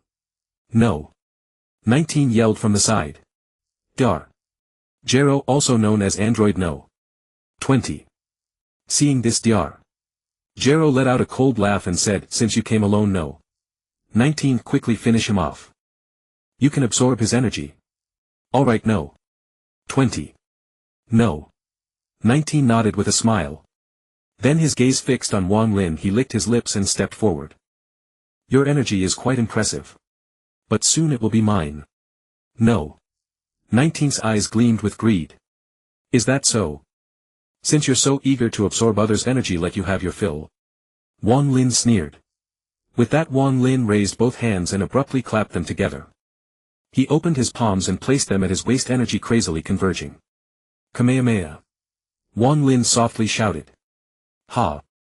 Wang Lin thrust his hands forward and an incredibly terrifying azure energy sphere was launched. With a resounding boom, the Kamehameha burst forth with dazzling radiance, hurtling toward No. 19. What immense energy! No. 19 aimed his right palm at the incoming wave, his eyes showing unrestrained greed. In the center of his palm was a red device capable of absorbing energy. However, in the next moment, No. 19's expression changed. He could clearly feel that this power was too strong. It was completely unabsorbable. I don't want it. I don't want it. No. 19 screamed in terror. Wang Lin sneered, don't want it. You have to take it. Bang. Under the intense light, No. 19 was blasted into pieces by the Kamehameha. But it wasn't over yet, that Kamehameha hadn't dissipated and still had plenty of remaining power. Dar. Jero. You die too. Wang Lin said grimly. With a wave of his hand, he controlled the yet undissipated Kamehameha to change direction and blast toward Dr. Jero. No. How can I die like this? I haven't yet seen Sun Wukong killed with my own eyes. Dar. Jero roared unwillingly. But all this was nothing but useless barking. Bang. In the explosion, Dr. Jero turned to ashes. Wang Lin had merely casually fired a Kamehameha. Trash of this level could be dealt with a wave of the hand. But undeniably, Dr. Jero's abilities were still quite impressive. In terms of android manufacturing, he indeed had unique, excellent talents. At least far superior to the androids Wang Lin had created previously. Now that Wang Lin had copied his abilities by taking the essence and discarding the dross, he could naturally create even superior androids. After Wang Lin eliminated androids No. 19 and No. 20, Sun Wukong and the others followed the key signatures and arrived. When they reached the scene, they saw only Wang Lin standing there. You're here. Wang Lin smiled. Long time no see. Sun Wukong said. Wukong, your heart disease should have flared up, right? Remember to take the special medicine that future Gohan gave you. Wang Lin reminded. Yeah, it seems to have flared up. Don't worry, I'll remember to take the medicine when I get back. Sun Wukong nodded solemnly. Then the group chatted for a while. But the topic eventually returned to the androids. By the way, Wang Lin. Where are the androids? Krillin asked. See the fragments left on the ground. Those are the androids. Wang Lin said with a smile. Amazing. As expected of Wang Lin. Krillin praised. Indeed. We didn't even get a chance to act. Sun Wukong said, somewhat troubled. Everyone was immensely impressed. Let's save the small talk for later. Alright, I'm ready to leave. With that, Wang Lin vanished. As for where he went, naturally he went to find Dr. Jero's laboratory. Wang Lin's main goal was still No. 18. Dr. Jero's laboratory. At the entrance Wang Lin threw a punch out of thin air and the door blasted open. Amidst the spreading smoke Wang Lin slowly walked into the lab. What met his eyes were workbenches and experimental equipment. In a more important area 3 objects resembling hibernation pods were placed. On them were written the numbers 16, 17 and 18. Wang Lin waved his hand and directly packed the 3 pods away, storing them in his spatial ring. Very good. I'll release you later. Wang Lin chuckled. Then his gaze swept around and he collected all useful items in the lab into his spatial ring. Where is Cell's workshop? Wang Lin's eyes scanned. After checking around Wang Lin found a basement. Opening the entrance to the basement Wang Lin walked in. He saw the running computer and the embryonic cells developing in the container. Wang Lin's eyes lit up and he quickly stepped forward. Indeed. This is the computer that created Cell. Wang Lin smiled. He browsed through the code data in the computer. Then let's modify the core data. Revamp this cell. Wang Lin said with a smile. Wang Lin's fingers flew rapidly across the keyboard. He changed Cell's core code to have loyalty to Wang Lin as the primary objective. All data regarding the need to absorb others to become perfect were erased. Wang Lin replaced them with data indicating that only through self-cultivation can one become the strongest. With Cell's potential it was entirely possible to become perfect through cultivation. And even going further was highly likely. Finally, after completing the data modifications Wang Lin stored Cell into his spatial ring. Thus if Cell of this timeline were to be born he would become Wang Lin's subordinate. As for the issue of future disloyalty then he would erase Cell's core data and input Wang Xiaoqi's core code into the chip letting Wang Xiaoqi replace him. Excellent. Perfect. Wang Lin smiled. Then he prepared to return. Wang Lin pressed 2 fingers to his brow and vanished. He reappeared already at Bulma's house. After returning home Wang Lin did not immediately release androids No. 16, 17 and 18. Instead he first removed the bombs inside them. The emergency stop devices were also dismantled by Wang Lin. Some data were also altered by Wang Lin. For example android No. 16 whose target was to kill Sun Wukong was changed to kill Dr. Gero. For No. 17 and No. 18 the part about killing Sun Wukong as the primary objective was deleted. Otherwise no changes were made. At most a memory segment was added to No. 17 and No. 18 that Wang Lin had saved them from Dr. Gero. As for why he didn't create a memory for No. 18 that Wang Lin was her husband that would be too absurd and might very well backfire. Only by having Cell the tool from the future timeline complete the crucial step would there be the fewest surprises. It was also more reasonable and easier for No. 18 to accept. At this moment Wang Lin prepared to release No. 18 and the other 2. On the familiar lawn he retrieved 3 hibernation pods from his spatial ring and placed them on the ground. It is time for you to see the light of day again. Wang Lin murmured. Then he pressed the button on the hibernation pods and released the 3 individuals. Their appearances required no excessive description, one need only know they were identical to those in the original story. Is it you who saved us? No. 18 asked softly. Though the memory existed in her mind she still inquired out of politeness. That's right Dr. Gelo has been slain by me. Wang Lin said with a smile. Then we are truly grateful. No. 18 chuckled in thanks. Subsequently together with her twin brother she bowed to Wang Lin in gratitude. Wang Lin. Thank you for saving us. And thank you for killing Dr. Gelo. No. 16 also spoke. At this moment after Wang Lin had altered his core data No. 16 had long considered Drive Gelo his target for elimination. Now that Dr. Gelo was dead it was for the best, there was no need for him to commit further slaughter. He was an android who loved peace, a pacifist at heart. As for No. 17 and No. 18 they naturally had no desire to kill either. They were originally normal humans only later captured by Dr. Gelo and subjected to inhumane modifications. Now rescued their hearts were filled with joy. No. 18 felt it especially, she realized that being saved by such a handsome man stirred a faint flutter within her. Detected target speaking. Replicable abilities infinite energy infinite stamina protective barrier. Replicate all. Replicate all. Wang Lin's heart leaped with joy, he directly replicated. Replication successful. Infinite energy infinite stamina. This signified boundless mana consumption, which was extraordinarily formidable. Wang Lin's mood shifted subtly. Although Wang Lin lacked an infinite energy furnace within his body, the system was a perverse existence, it would replicate regardless. Alright, you are free. Go wherever you wish. If you encounter any trouble you can come to me. Wang Lin said with a smile. Okay. Then we will take our leave. We will return another time to formally thank you. No. 18 said. Then no. 18 and the other two bade farewell to Wang Lin. Having regained their freedom, they naturally wished to wander and clear their minds. Wang Xiaoqi, keep a close watch on No. 18's condition. Report any anomaly to me. Wang Lin said. Yes, master. Wang Xiaoqi replied. Subsequently, Wang Lin entered the secret chamber that housed Wang Xiaoqi's main server. He altered Wang Xiaoqi's core code, instructing it to undergo a system update and a comprehensive upgrade. Moreover, he inputted into its server the technology for manufacturing androids, combat programs and the like. In this way he could order Wang Xiaoqi to mass-produce androids. Wang Lin himself had no need to do the work manually. He merely had to input the blueprints, manufacturing methods and required materials into Wang Xiaoqi's server. The manufacturing technology for the infinite energy furnace was also inputted into Wang Xiaoqi's server. Thus Wang Xiaoqi would manipulate the previous batch of androids to carry out Wang Lin's orders.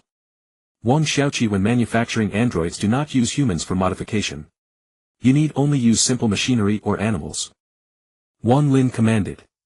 Yes, master. Wang Xiaoqi replied. In this way an army of androids could be completed within a few years. Soon several days passed.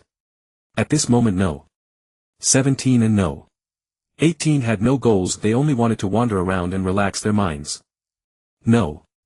16 himself loved nature deeply, so the three traveled together. However, their mood soured when they encountered a monster blocking their path. Ha ha ha. No. 17. No. 18. I've finally found my opportunity. The monster laughed, brimming with excitement. What kind of creature are you? Not only are you hideously ugly, but you also dare to block our way. No. 17 said with irritation. No. 17. Allow me to introduce myself. My name is Shalu. I am also an android created by Dr. Gillo, just like you. Shalu explained. What? You are also Dr. Gillo's creation? No. 18 exclaimed in shock. Humph. So what? You want to fight? No. 17 rolled up his sleeves, eager to engage. Fight? No. That would be too crude. Shala shook his head, then revealed a sinister smile. I merely want to absorb you. You? What are you saying? Absorb us? No. 18's face paled. That's right. I remember clearly, in my programming Dr. Gillo specifically mentioned that only by absorbing androids No. 17 and No. 18 can I evolve into a perfect form. In other words, No. 17 and No. 18. You two should just obediently let me absorb you. Shalu cackled. TCH. Are you dreaming? Just looking at you makes me sick to the point of vomiting. Who would want to be absorbed by a monster like you? No. 17 roared angrily. Disgusting creature. Go to hell. No. 17 bellowed, throwing a punch at Shalu. In response, Shalu sneered and directly caught No. 17's fist. Then his hands firmly grabbed No. 17. Let me go. You monster. No. 17 struggled desperately. No. 17. Stop your futile struggles. Shala declared loudly. As he spoke, the needle-like tail behind him suddenly expanded. Like a gaping maw it lunged toward No. 17. Damn it. No. 16's expression shifted as he swiftly charged at Shalu, trying desperately to stop him. No. 17. No. 18 cried out in worry, but it changed nothing. Shalu was incredibly fast. In the blink of an eye he had swallowed No. 17 into his tail. After a few bulging and wriggling movements, Shalu's tail completely absorbed No. 17. No. 17. No. 18 called out. Ha ha ha. Shalu laughed. Having absorbed No. 17. An immense power erupted from his body. A flash of light later his form changed. His once lean body became robust and his mouth transformed now resembling a rear end. No. 18. Don't just stand there. Run. I'll hold him off. No. 16 shouted. However, against the current Shalu, how could No. 16 be a match? With a single kick from Shalu, No. 16 was sent flying backward. Bang. No. 16 crashed heavily to the ground. No. 16. No. 18 called out panicked. Run. Don't worry about me. No. 16 yelled. Seeing this, No. 18 in terror leaped into the air and turned to flee. Ha ha ha. No. 18. Where do you think you're going? Shalu's body flickered instantly, catching up to No. 18. He appeared before her, blocking her path. No. 18. Let me absorb you obediently. Becoming part of my power will feel wonderful. Shalu smirked smugly. With that, Shalu's tail expanded and lunged toward No. 18. Ah. Don't. Don't come near me. No. 18 screamed. At that moment, No. 18 was in utter despair. Someone please save me. For an instant she thought of Wang Lin. But deeming it unrealistic, she closed her eyes in hopelessness. You. Who are you? Shalu exclaimed in terror. No. 18's eyes flew open and she saw a handsome figure. Wang Lin. So handsome, she murmured. Wang Lin was holding Shalu's tail, preventing him from breaking free. Shalu tried, but no matter how he struggled, he could not escape this man's grip. That was the source of his terror. Detected target speaking. Replicable abilities: regeneration, absorption of others into power, superb talent, solar flare, Kamehameha, Kaio-ken, spirit bomb, destructo disc. Replicate all. Replicate regeneration, absorption ability and superb talent. The others I've already copied from someone else, so forget them. Wang Lin thought to himself. Replication successful. Not bad, I've copied Shalu's abilities. Wang Lin thought. Shalu. Do you not recognize me? Wang Lin asked. Who are you? Let me go. Shalu roared. Forget it, since you don't know who I am, there's no need for you to know. You dared to bully No. 18. Didn't you know she's under my protection? Wang Lin said. Let me go. I have no idea who you are. Shalu bellowed. Very well. Then I'll let you go. Wang Lin sneered. With a slight tug he tore off Shalu's tail. Ah! What are you doing? Shalu screamed in terror. What am I doing? Letting you go. With that, Wang Lin ripped Shalu in half with his bare hands, then reached in and rescued No. 17. No. 17 had already fainted. You dared to bully No. 18. Now die. Wang Lin then hurled several energy spheres. Ah! No. I haven't become perfect yet. Shalu roared in reluctance. But it was futile. Wang Lin annihilated him completely.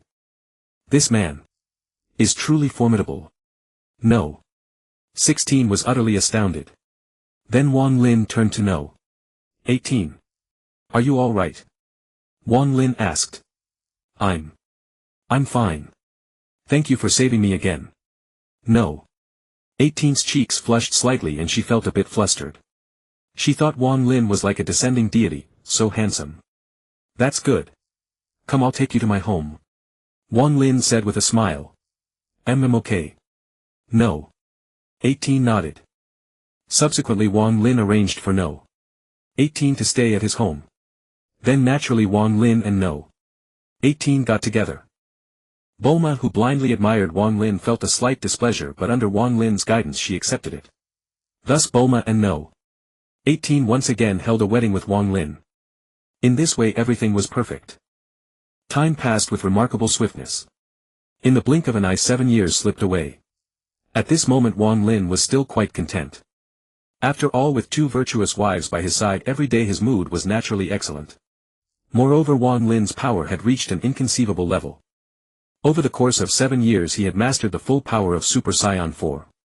His base combat power had now reached 100 million times that of an ordinary Saiyan. Upon transforming into Super Saiyan 4, his combat power became utterly absurd, outright monstrous. On top of that Super Saiyan 4 form, it multiplied again by 100 million times. In other words, the Super Saiyan 4 form derived from a base power 100 million times higher was then multiplied by another 100 million times. Such combat power had long since spiraled into the realm of the broken. This was the power of the Mythical Saiyan bloodline. Furthermore, the super artificial intelligence Wang Xiaoqi had already manufactured the android army. The number of android soldiers reached approximately 1 million. Each of these androids was equipped with an infinite energy core matching or even surpassing Android 16 in strength. With Earth's resources alone, such a terrifying quantity would have been impossible to produce. Even if possible, it would have drained the planet dry. In the later stages, the materials for android manufacturing were gathered entirely from outer space. Thus roughly 1 million androids were created. Earth had long since transformed beyond recognition. The cities were now far more modern, brimming with a strong sense of technology. All of this was the result of Wang Xiaoqi's rapid changes. Wang Lin had also used a wish to strengthen Earth, the wish being that the stronger the people on Earth became, the planet would automatically adjust and evolve accordingly. Otherwise Earth would have been too fragile. 7 years later, Android 18 gave birth to Wang Lin's daughter. She was named Wang Xiaoqi. Wang Lin, too lazy to think of a new name, simply reused the name of the artificial intelligence Wang Xiaoqi for his daughter. Xiaoqi had blonde hair, blue eyes, and a cool demeanor much like her mother. She was exceedingly beautiful, with a hint of surpassing her mother's charm. However, Android 18 felt that sharing the name Wang Xiaoqi was inconvenient, so she called her Xiaoqi with a different character. Wang Lin had no particular opinion on the matter. On the lawn, a cool voice rang out. "Brother, take me out to play, okay?" A little girl with blonde hair about 6 years old spoke. She was strikingly beautiful with a somewhat aloof demeanor. "Xiaoqi.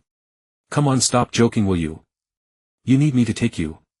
It's more like you should take me out." Trunks said. "Humph. I'm going to tell Mom that you're bullying me." Wang Xiaoqi snorted. "Hey. You little brat. You're always the one to accuse others first. Go ahead and tell whoever you want. Who cares? I didn't bully you anyway." Trunks shrugged, showing he no longer cared. "Then I'll tell Uncle Wang Xiaoqi that you won't take me out to play. I'll have Uncle Wang Xiaoqi send some androids to teach you a lesson." Wang Xiaoqi pouted. "Stupid little sister. Do whatever you want. I'm going to find Goten to play, you can amuse yourself." Trunks made a funny face, then used Bokujutsu to fly away. "Trunks. Wait for me. I want to come too." Wang Xiaoqi roared, using Bokujutsu to chase after him. Not long after, the two chased each other until they soon arrived at Baozi Mountain. "Goten. Come out and play." Trunks shouted. Coming. A figure shot out, quickly flying before Trunks. Son Goten's appearance was identical to a young Goku. The only differences might be in their temperament, gaze, and personality. "Wow. Wang Xiaoqi is here too." Son Goten scratched his head, somewhat surprised. "Humph. Goten, what's that supposed to mean? Can't I come?" Wang Xiaoqi said, puffing her cheeks angrily. No. Trunks and I have a pact. We didn't settle our last match, so we're going to have another showdown." Son Goten waved his hands, explaining. I want to play too. Wang Xiaoqi mumbled. "Goten, ignore her. Let's do our own thing. This time I learned a new technique, hehe. It'll definitely blow your mind." Trunks said with a grin. "What new technique?" Son Goten asked curiously. "You'll know soon enough. Anyway, first transform into a Super Saiyan. I'll make you admit defeat fair and square." Trunks laughed. Then Trunks let out a mighty roar. "Hiya!" Trunks roared. With a resounding boom, a golden aura erupted from his entire body. His hair stood on end, turning golden, and his irises became emerald green. Trunks had transformed into a Super Saiyan. "Hehe. My turn. Yawa!" Son Goten roared. In an instant, like Trunks, he became a Super Saiyan. The two faced each other, their expressions turning icy cold. Suddenly they moved. Their bodies flickered rapidly, and the sound of collisions rang out continuously. Ripples spread from their clashes. Wang Xiaoqi, seeing the two locked in battle, was furious. "Bad brother. Stinky brother. Trunks. Neither of you care about my feelings at all. You're both awful." Wang Xiaoqi scolded. "Goten. Ignore her. She's too comfortable at home and has developed a princess complex. She'll get over it in a while. Trunks' voice came. Okay. Son Goten replied and they resumed their serious sparring. You're the one with a princess complex. Your whole family has a princess complex. Wang Xiaoqi fumed. Qianzhen. Trunks shouted, hurling a Qianzhen toward Son Goten. Kamehameha. Son Goten gathered energy in his palms and thrust forward, firing the Kamehameha. Hee hee. Goten, you fell for it. Trunks chuckled, his body flickering as he appeared directly behind Son Goten. Then he struck with a knife hand towards Son Goten's neck. Bang. Son Goten took the hit, swaying unsteadily. Next, Trunks clasped his hands together, fingers interlaced, and slammed them down on Son Goten's head. Bang. Under that blow, Son Goten was smashed into the ground. Dust rose everywhere. When the dust cleared, Son Goten shot back up. Masenko. Son Goten roared. Clenching his fists, he crossed them over his chest and a ki blast erupted. A blinding light shot toward Trunks. Trunks' lips curled into a sly smile and his body vanished. He reappeared on the ground. Then he placed a bottle on the ground. Goten. Try my new technique. Mafuba. Trunks shouted, gathering energy in his hands. A green energy wave like a tornado surged towards Son Goten in the sky. Son Goten was hit by the technique, his body distorting. Tr Trunks. What kind of technique is this? Son Goten struggled in vain. With a wave of his hands, Trunks sealed him inside the bottle. Since Trunks hadn't attached a sealing talisman, the bottle naturally couldn't hold for long. Moreover, Trunks had no intention of sealing Son Goten permanently, he just wanted to test his new move. Soon the bottle began to shake violently. Crack. Cracks spread across the bottle and it shattered. Son Goten leaped out from within. Trunks. You're being too cunning. Sun Wuqian complained. Wuqian, this is called strategic deception, not cunning. Trunks tapped Sun Wuqian on the head. Wuqian, do you concede now? Trunks asked with a smile. Humph. Who would ever submit to such a cunning ploy? Sun Wuqian pursed his lips. Hey. Are you two done playing? You've been at it for so long without considering my feelings. Now it's my turn to challenge you, right? Hey. I'm ready to go. Wang Xiaoqi said eagerly. Trunks glanced at his younger sister and said, TCH. Do whatever you want. Is that good enough now? Brother, you said it yourself. Wang Xiaoqi grinned slyly. I said it, okay. Trunks said. Then fine, you two just stand still and let me hit you. Wang Xiaoqi clenched her little pink fists. Hey. Who does that? You'd better go play in the mud by yourself. Always making unreasonable demands. I think your princess syndrome is really too severe and you're a bit crazy in the head too. I think you need quarantine treatment. You're the one who needs treatment. Then how about this? You can move and fight back, but you can't attack me. How's that? That's great, right? Wang Xiaoqi said. Alright. I'll play along with you. Trunks said speechlessly. Huh. Good brother, I knew you'd agree. Wang Xiaoqi was thrilled. Then Wang Xiaoqi clenched both fists, let out a shout and suddenly transformed into a Super Saiyan. Immediately a golden aura erupted from her body. Her hair stood straight up, her eyebrows turned golden and her pupils turned emerald green. Since her hair was already golden, there was no color change. Alright. Trunks. Are you ready? Wang Xiaoqi asked coldly. Ready. Trunks replied. Good. Ha. King's Fist.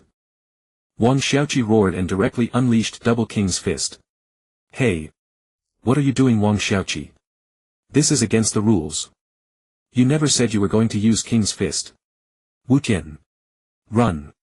Trunks shouted in distress. Brother. Where are you two running to? You said you'd play with me. Wang Xiaoqi chased after them. Meanwhile.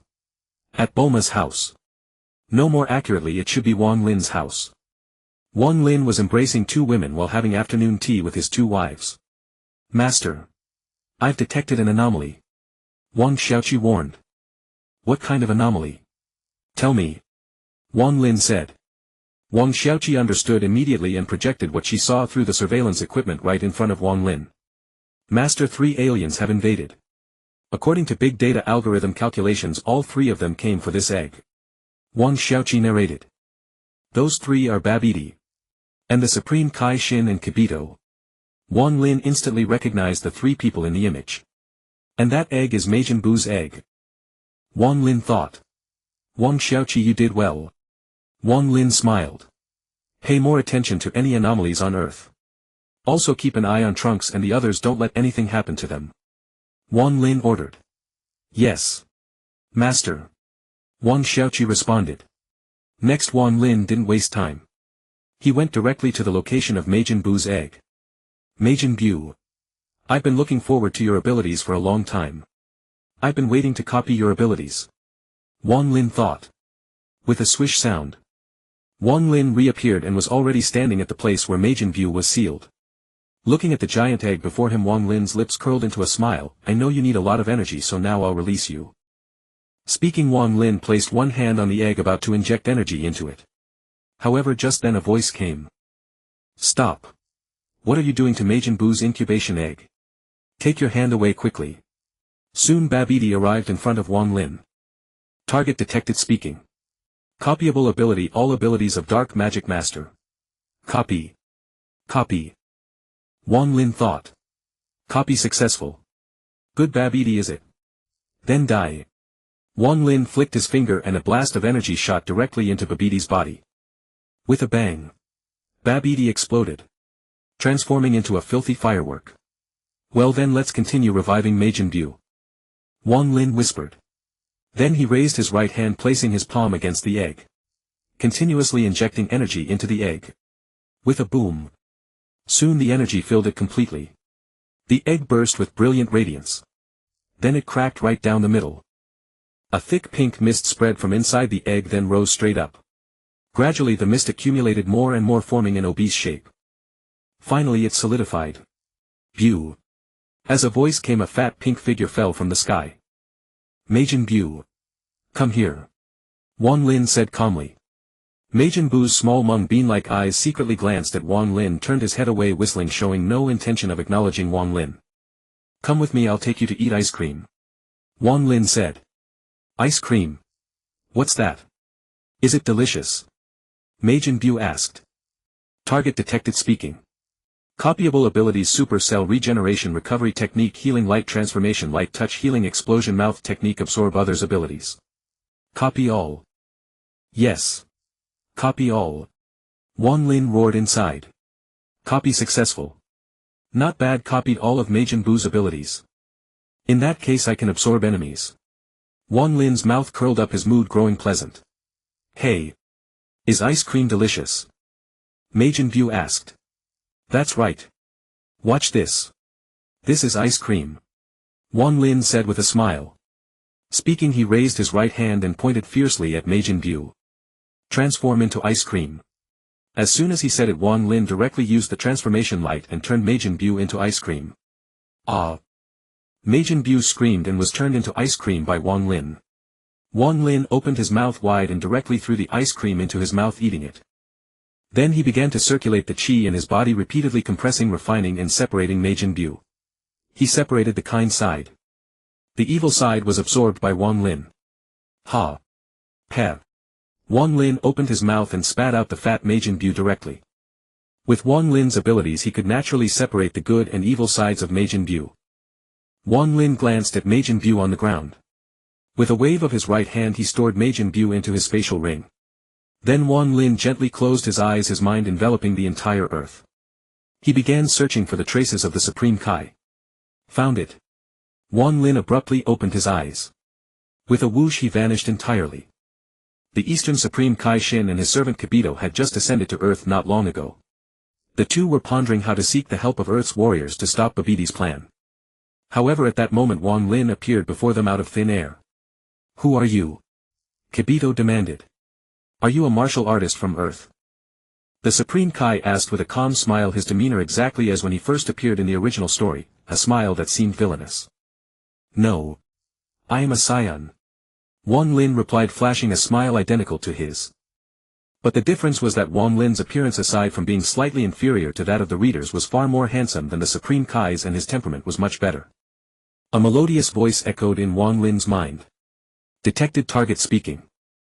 Copyable abilities healing any injury. The servant's instant transmission mind reading various Supreme Kai superpowers instant transmission creation ability. Copy all. Copy all.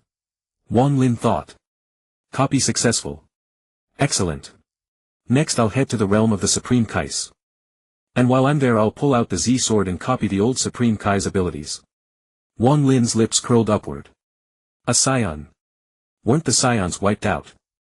Kibito asked in confusion. Can't there be survivors after annihilation? Wang Lin replied calmly. Kibito, don't be so rude. Even if a race is wiped out there will always be those who fled to distant lands and avoided disaster, said Supreme Kai Shin. I apologize. I was too hasty and one-sided. Kibito immediately apologized to Wang Lin. It's fine, no big deal. Come on, let's go to the Supreme Kai realm and have some fun. Wang Lin said. Hearing this, the Supreme Kai's body trembled violently, his pupils contracted. You know we come from the realm of the Supreme Kais, he asked incredulously. See, could it be that you are an accomplice of Babidi? Kibito asked. Wang Lin chuckled amused. Ha! Is your knowledge so shallow? Who told you that anyone who recognizes a Supreme Kai must be a villain? Your attire is so conspicuous, is it hard to recognize you? Not only do I recognize you as Supreme Kais, I also know that you have come for the matter of Majin Buu. But this time you are lucky. Babidi and Majin Buu have already been dealt with by me. Wang Lin smiled. What? You defeated Majin Buu? Are you joking? Kibito was stunned. Is that true? Supreme Kai Shin frowned, clearly skeptical. Whether you believe it or not is none of my concern.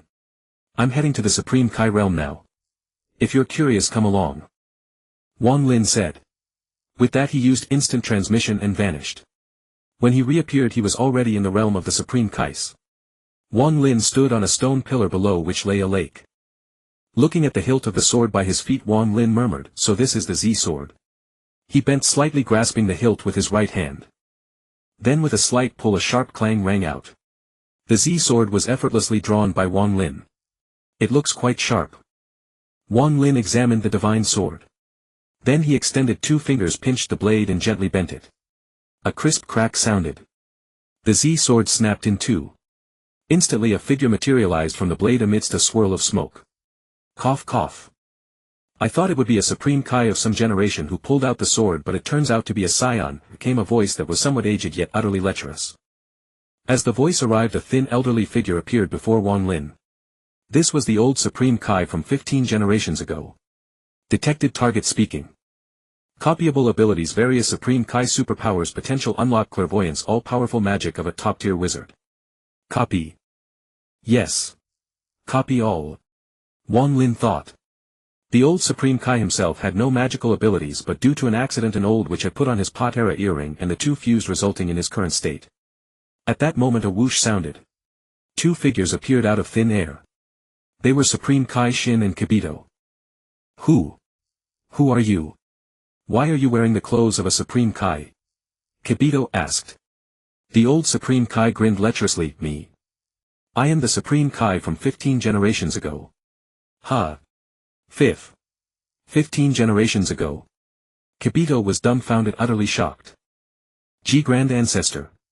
Supreme Kai Shin was equally stunned beyond words. Wang Lin had no interest in watching their family reunion. Since his goal was achieved and everything he wanted to copy was in hand, he simply used instant transmission and left. With a single instant transmission he returned home. Then Wang Lin released Majin Buu from the spatial ring. After awakening Majin Buu, a pile of snacks was stacked on the table: chocolates, ice cream, coffee beans, cakes, desserts, puddings, cheese, and the like. Seeing these snacks, Majin Buu's drool flowed. Buu, these snacks are amazing. If you want to eat them in the future, play with Trunks and the little ones. Wang Lin said. Buu will do as you say. Majin Buu nodded repeatedly. Can I eat now? Majin Buu's drool pooled in a large puddle on the floor. Go ahead. Wang Lin smiled. Yay. I'm digging in. Majin Buu frantically stuffed the snacks into his mouth, eating with utter abandon. When the snacks ran out, the androids would bring more and place them on the table. Thus the chubby Majin Buu settled down in Wang Lin's home, becoming a babysitter. When bored, Wang Lin's daughter and son would take him out to play. Along the way they would mooch food and drinks at the food street. A few days later on the lawn, Wang Lin took out the time machine. He was about to travel through spacetime to the Dragon Ball GT timeline for some fun. The GT timeline has many excellent abilities. Very worth copying. Wang Lin muttered to himself. He opened the lid of the time machine and was about to jump in. Suddenly the sky darkened. A golden light shot into the sky. A monstrous figure with bulging muscles materialized. This monster was none other than Lord Long. Master. Where are you going to play? Lord Long asked. Wang Lin was puzzled and looked up at him. What's going on with you? No one summoned you to make a wish. Why did you come out on your own? Did something happen? Wang Lin frowned. Master. Nothing, I'm just bored and wanted to get some fresh air. Lord Long said. Fine, go ahead and get some air if you want. I have things to do, so I won't bother with you. Wang Lin said. Wait. Master, where are you traveling through spacetime? Can I come along? I want to play too, said the divine dragon. Play my ass. How ridiculous. You, a divine dragon, always trying to be special and hopping around all day. Just trying to show off. I'm off. I'll take you another time. Wang Lin said. With that he boarded the time machine and vanished. Wang Lin set off for the GT timeline. In the GT dimension a time machine materialized out of thin air on the ground. Wang Lin opened the hatch, leaped out and stored the device into his spatial ring. Then Wang Lin sensed two immensely powerful auras radiating from the sky. He jerked his head up and beheld a colossal planet. The auras emanated from that planet. It was the new Tuffle planet created by Baby through a wish on the Black Star Dragon Balls. Is this Super Saiyan 4 Son Goku battling Golden Great Ape Baby? Wang Lin murmured. Let's go check it out. Wang Lin pressed two fingers to his forehead, activated instant transmission and vanished. He reappeared on the battlefield where he saw two figures locked in a standoff. One was Golden Great Ape Baby. The other was Super Saiyan 4 Son Goku. Super Saiyan 4 Goku stood atop a massive crater. In the center of the crater rose a slender stone pillar and Goku perched upon it, his long hair flowing in the wind, exuding an unparalleled coolness. No matter how he looked at it, Wang Lin felt Goku was showing off. Suddenly the two moved. Final revenge death ball. Baby roared. He raised his hands high, gathering negative energy. A massive pitch-black energy sphere crackling with lightning rapidly took shape. Baby bellowed and hurled the enormous black energy ball at Goku. Son Goku. Die, he screamed. Baby. You're the one who should die. Goku roared, his hands coming together. He opened his palms at his waist as red energy furiously condensed. How? 10 times. Kamehameha. Goku thundered, pushing the crimson tenfold Kamehameha wave forward. A normal Kamehameha was azure, but the tenfold version was red. In the instant before the final revenge death ball collided with the 10 times Kamehameha. Wang Lin smirked coldly and suddenly bellowed, Za. Warudo. At those words time froze instantly. After many years Wang Lin had once again unleashed the time stop ability. In that moment everything in the world came to a halt. First the black and red energy attacks ceased. Then Son Goku's and Baby's bodies froze. Their expressions turned motionless as if they had become statues. Wang Lin's power had grown beyond measure, he could now control time while stopping it for hours or even days instead of seconds. Wang Lin stepped slowly toward the two. When he reached Baby he licked his lips and placed his hand on Baby's body. Your abilities. I'll take them without hesitation. Wang Lin chuckled. Touch object for 3 seconds. Copyable abilities: Final Revenge Death Ball, Parasite, Live Egg, Final Flash, Final Gallic Cannon, Big Bang Attack. Copy all. Copy all. Wang Lin said. Copy successful. Good. Now turn into chocolate. Wang Lin smiled, pointing a finger at Baby. Under the transformation beam the giant ape Baby turned into chocolate. Wang Lin tossed the baby-shaped chocolate into his mouth. Munch munch. In a few bites Wang Lin absorbed Baby. Then he manipulated the key inside him, separating Vegeta from Baby. He also quickly separated OOB, whom Baby had swallowed whole. Under Wang Lin's deliberate intervention OOB and Majin Buu were no longer fused, he separated them as well. Majin Buu shouldn't have become just OOB's power. After fusing with OOB he lost even his greatest regeneration ability. That's absurd. Wang Lin muttered. After separating Vegeta, Majin Buu and OOB, Wang Lin opened his mouth and spat out a puff of saliva, expelling the three except Baby. Then Wang Lin turned to Super Saiyan 4 Son Goku. With loud footsteps he walked over and placed his hand on Goku's shoulder. Touch object for 3 seconds. Copyable abilities 10 times Kamehameha Dragon Fist Eruption Kaio-ken Spirit Bomb Energy Absorption Self-Destruction Metamoran Fusion Technique Saiyan Low-Class Warrior Bloodline. Copy all. Copy everything except the Saiyan Low-Class Warrior Bloodline. Wang Lin grinned. Copy successful, the system responded. Awesome. Wang Lin praised. Then with a flicker he appeared between the Revenge Death Ball and the 10 times Kamehameha. With a casual swat he dispersed both attacks. Since I've copied the abilities of Goku and Baby. Time. Resume flow. As Wang Lin's words fell he lifted the time stop. The world resumed its motion and Goku stood there utterly bewildered. What happened? Where's Baby? Goku scratched his head confused. Then he noticed 3 people on the ground. Hey. Vegeta. And OOB and Bu. Where did Baby go? Did he escape? Goku was puzzled. He racked his brain but couldn't figure out what had transpired. It felt like time stopped just now. Or was that my imagination? Goku said. Seeing Goku's confusion Wang Lin smiled and stepped forward. Hey son Goku. I've already eliminated Baby. Huh? And who are you? Goku asked in surprise. My name is Wang Lin. Wang Lin. You defeated Baby. You're amazing. I'd love to spar with you. Goku said. You're no match for me, Wang Lin shook his head. How do you know without trying? Goku grinned. There's no need to try. If you do you'll only feel despair. I advise you not to attempt it. Wang Lin replied. Goku nodded, alright maybe we can spar another time. Thus the battle between Goku and Baby ended inexplicably. At least from Goku's perspective it was utterly baffling. In the middle of the fight Baby simply vanished and Vegeta OOB and Majin Buu were freed. To Goku it felt like a dream. It was too surreal. A few days later Wang Lin realized that Earth was about to explode. So he decided to collect the Dragon Balls. He intended to gather the Black Star Dragon Balls. Those were defective creations made by Piccolo before his separation from Kami. The Black Star Dragon Balls summoned a red Shinran. After a wish the balls would scatter across the universe. If they weren't collected within a year the planet that made the wish would explode. In the original GT anime Piccolo blew himself up along with Earth to destroy the Black Star Dragon Balls. And indeed the balls were destroyed. But Piccolo's death was too regrettable and Wang Lin was determined to change his fate. Soon using instant transmission he gathered the Black Star Dragon Balls from across the cosmos. After collecting them Wang Lin modified the Black Star Dragon Balls. The setting that they would scatter across the universe after a wish was changed to only scatter within Earth.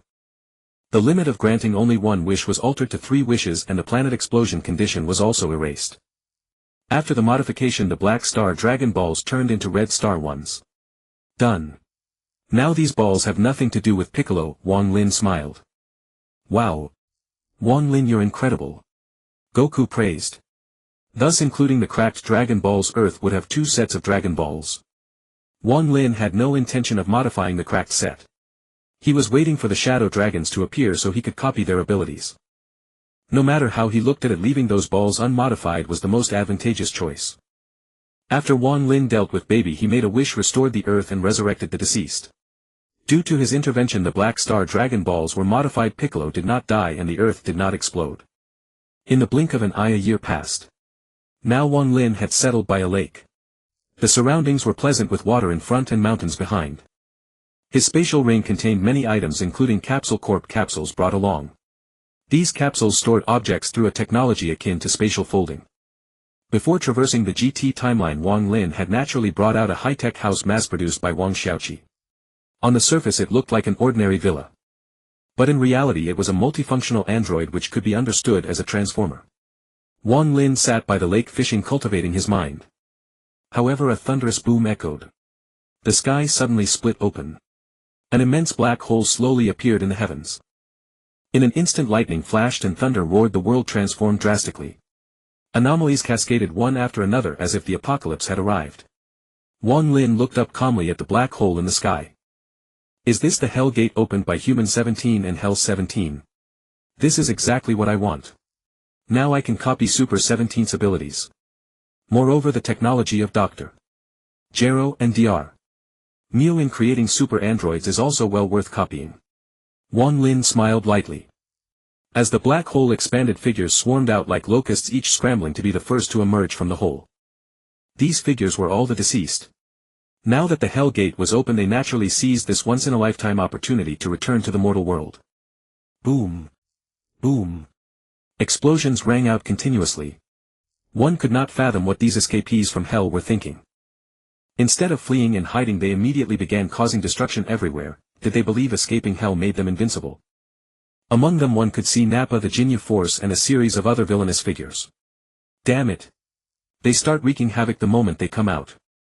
They're really out of their minds. Wang Lin cursed. Then he put away the villa and fishing gear.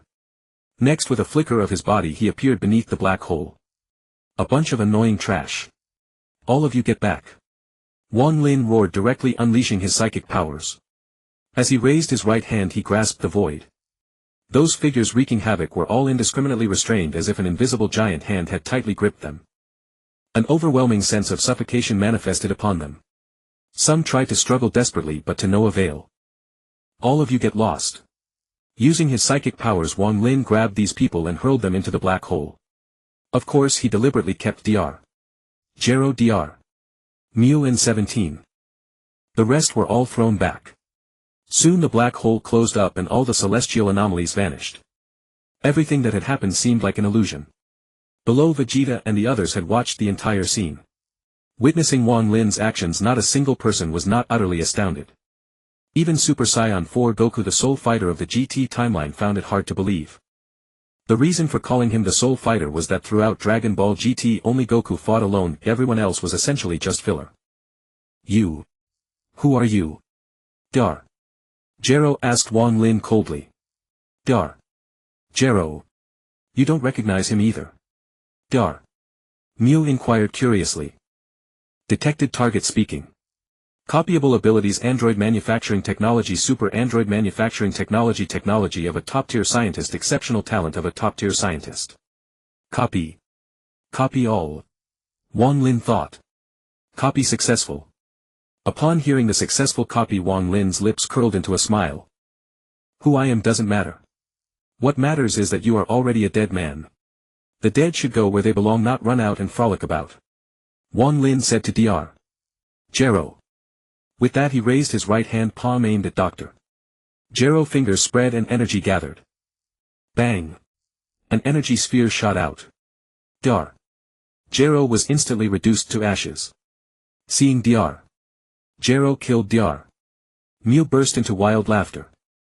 Ha ha ha. Killed well. Killed excellently. You killed Dr.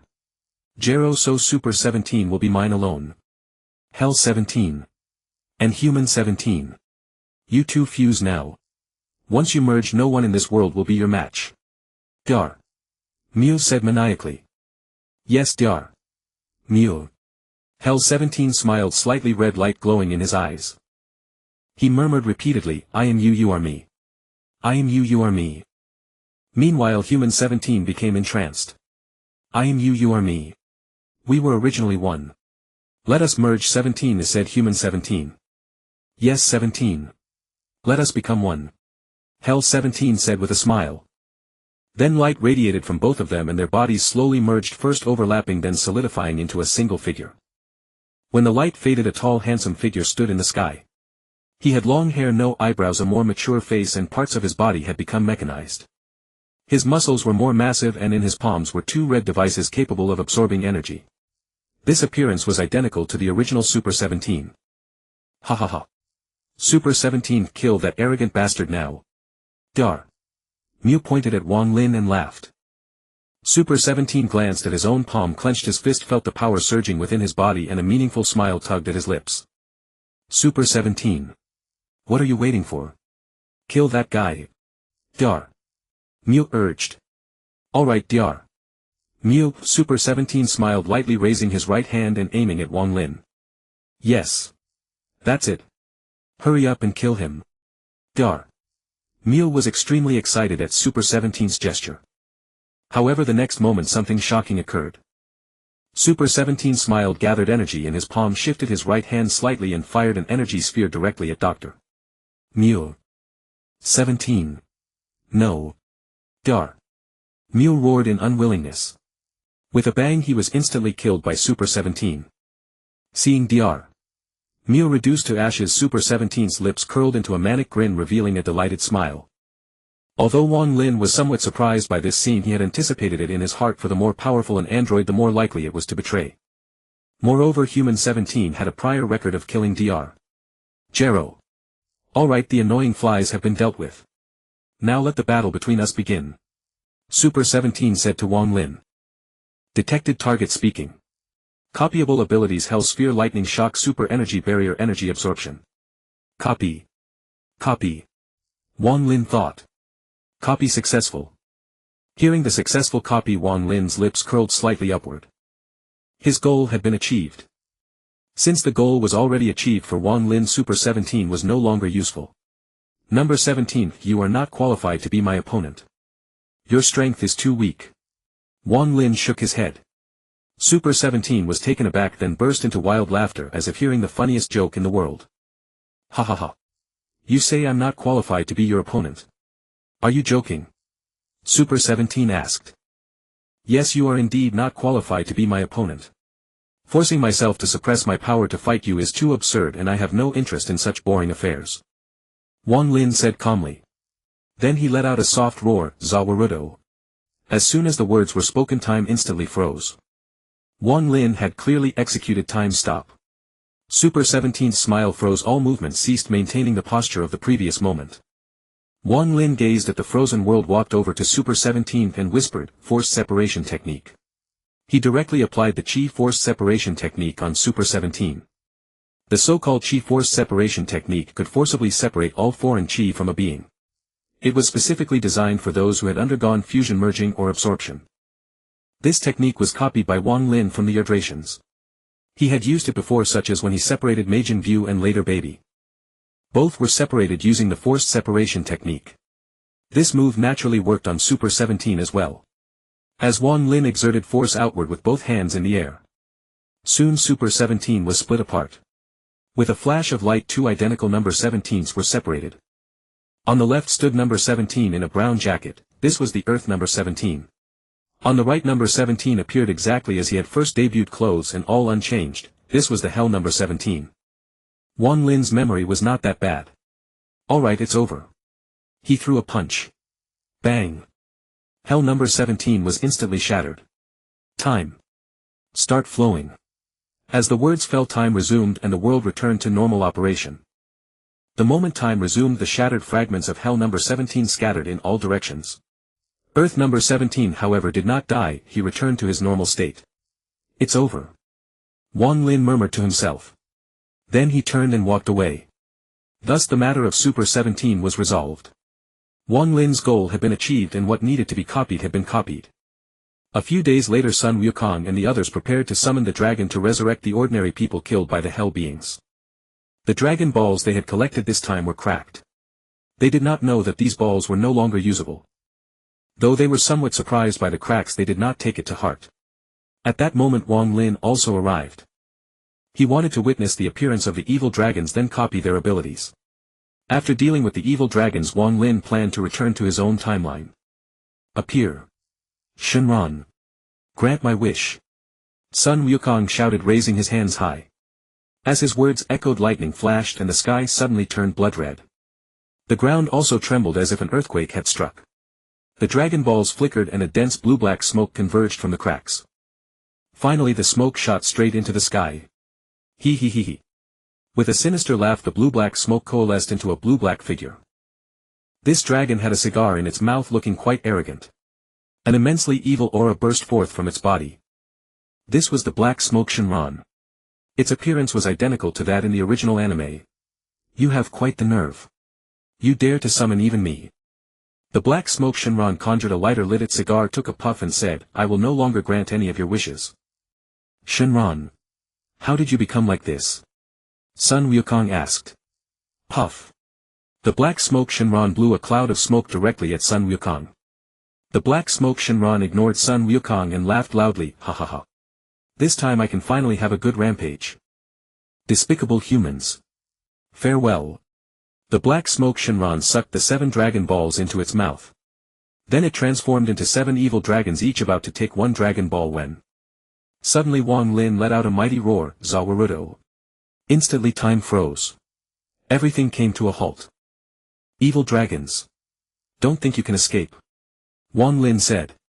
He had stopped time because he was too lazy to chase them one by one to copy their abilities. It was too troublesome. Now it was more direct freeze time, keep the evil dragons right here, no need to search around, saving a lot of time. Gazing at the frozen scenery, Wang Lin opened his mouth and inhaled, swallowing the 7 evil dragons along with the Dragon Balls. Touch object for 3 seconds. Copiable abilities: Dragon Ball Absorption, Dragon Ball Collection, Venom Needles, Dragon Ball Great Tremor, Deadly Ray, Freezing Light Wave, Super Fireball, Electric Slime, Cross Tornado, Hell Fist, Despair, Impact, Super Explosive, Crushing Kick, Super Negative Energy Ball. All evil dragon abilities. Copy all. Copy all. Wang Lin willed it and directly copied. Copy successful. Excellent. Now I can absorb Dragon Balls. Wang Lin smiled. Using the abilities of Majin View and Dragon Ball Absorption, he directly absorbed the 7 evil dragons. He also absorbed the cracked Dragon Balls, turning waste into something useful. Time. Start flowing. Wang Lin said calmly, releasing the time stop. At that moment, since the evil dragons had been absorbed by Wang Lin, the sky returned to normal. Sun Wukong and the others were utterly bewildered. Wang Lin, where did that Shenron just go? Did he say goodbye to us? And he called us despicable humans, his personality was so strange. Sun Wukong scratched the back of his head, confused. Grandpa. Yes, I heard it too. Pan said. That Shenron was really inexplicable. By the way, what did he mean by, I will no longer grant any of your wishes? Is he leaving Earth? Trunks said. Don't worry, that Shenron is gone. There's still that set of Dragon Balls I modified, right? You can use that set to make wishes. Wang Lin reminded. Wow. I almost forgot. I'll go find Dend and have him bring out that set of Dragon Balls, Sun Wukong said. And so they used the Dragon Balls modified by Wang Lin from the Black Star Dragon Balls to make wishes. They restored the Earth and resurrected the dead. Wang Lin also took the opportunity to copy the Shenron's ability. Thus he gained 3 more wishes. At this moment, after seeing that all matters in the GT timeline had been resolved, Wang Lin was preparing to return. Alright Sun Wukong, I'm ready to go back. Wang Lin said. After speaking, he took out the time machine in front of everyone. Hey! Isn't that a time machine? Doesn't that mean you're not from this timeline, Wang Lin? Sun Wukong asked curiously. Yes. I'm from the past timeline and now I must return to my own era. So farewell. Wang Lin waved his hand. Then he jumped into the time machine, adjusted the timeline and pressed the start button. Wang Lin. Farewell. Sun Wukong and the others waved goodbye. Finally, with the sound of the machine starting up, the time machine became a line and vanished. The main timeline. On the lawn. A time machine appeared out of thin air. It was already evening. As soon as Wang Lin put away the time machine, he returned home. Bulma. Number 18. I'm back. Wang Lin called out. Wang Lin, you're back so quickly?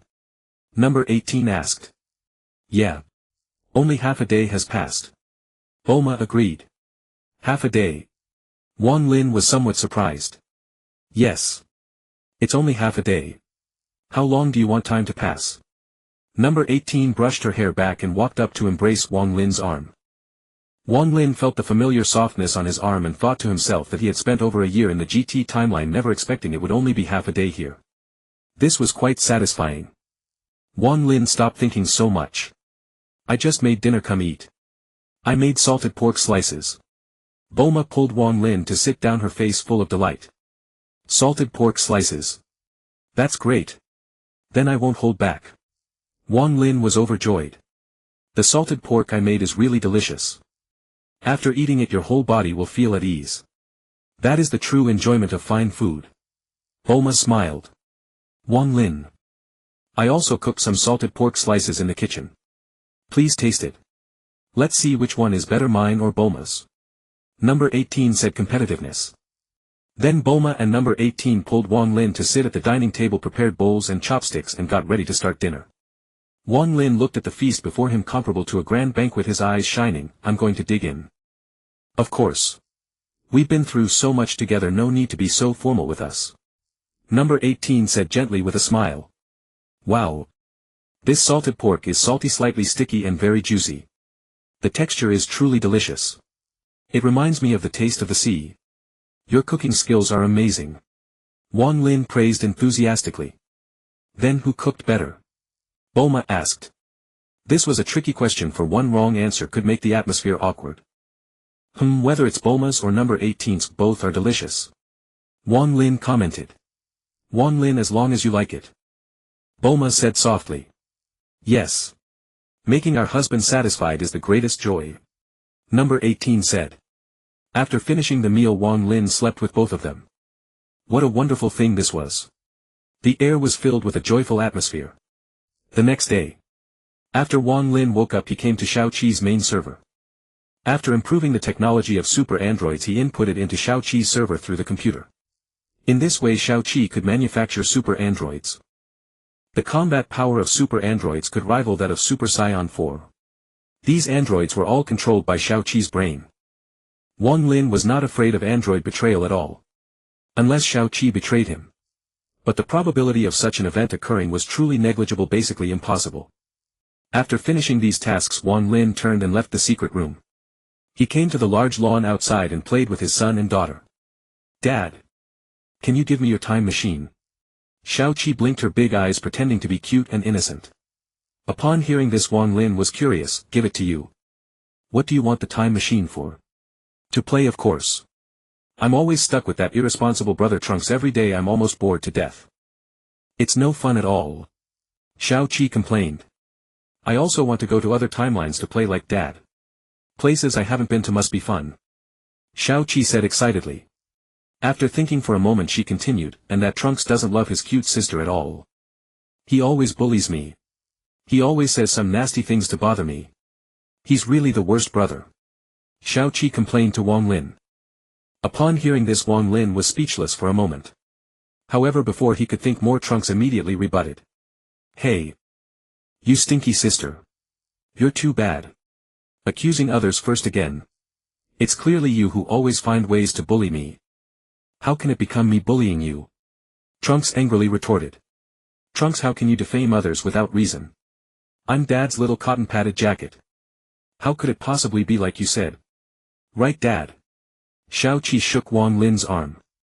You're talking nonsense. You're more like a poisonous cotton jacket. I don't know when your princess syndrome started. You make everyone mindlessly cater to you all day long and keep making unreasonable demands. Dad! Don't give her the time machine. Who knows what schemes she'll come up with later. Trunks said. You're the one with princess syndrome. Your whole family has princess syndrome. Shao Qi roared. Wang Lin was at a loss for words for a moment. Indeed, didn't know what to say. Then Wang Lin's body flashed and he disappeared instantly, directly running away. These messy problems are better left for the two of them to resolve on their own. I won't get involved and will pretend I didn't see anything. Shao Qi, handle the situation between Trunks and the others yourself. If it doesn't worsen further, just leave it. Wang Lin said. Yes. Master. Shao Qi replied. Regarding his daughter's issues, as long as nothing major was involved, Wang Lin had no intention of meddling. She wasn't being bullied by others anyway, so if she had some psychological problems, so be it. In this world, let her do as she pleases. Even if she dies, she can be revived. When it comes to raising children, Wang Lin rarely got involved, mostly leaving it to Shao Qi to handle. Compared to babysitting, Wang Lin preferred spending time with his wife's mother. After a period of peaceful days, time flew by quickly.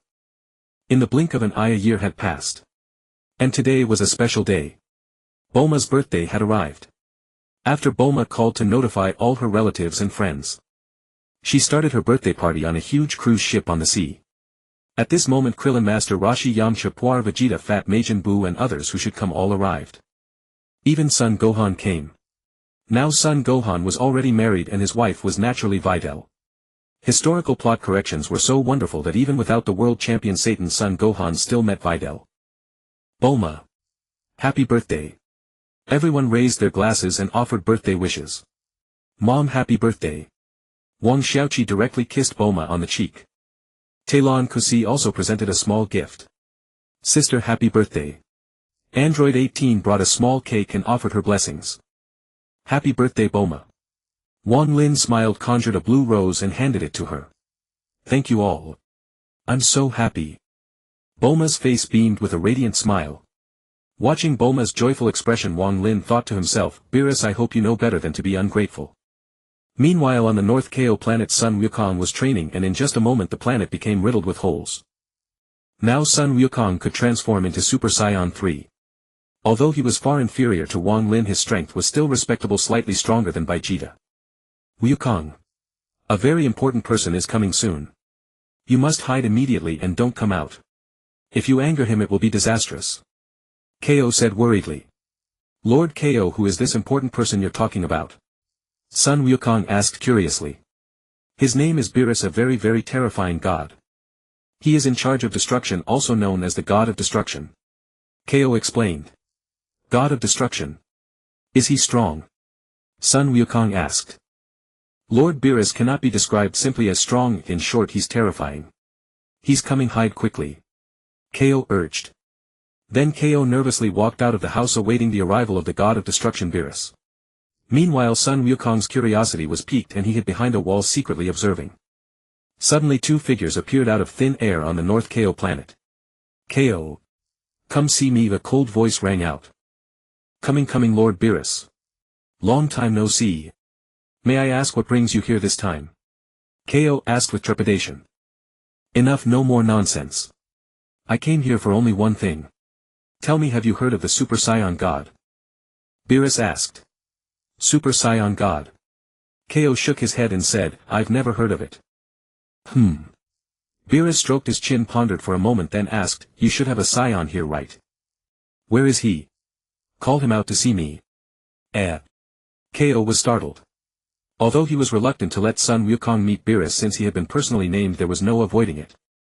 Alright, Lord Beerus, I'll call him over right away. Please wait a moment. Kao said. Beerus replied indifferently. Wukong.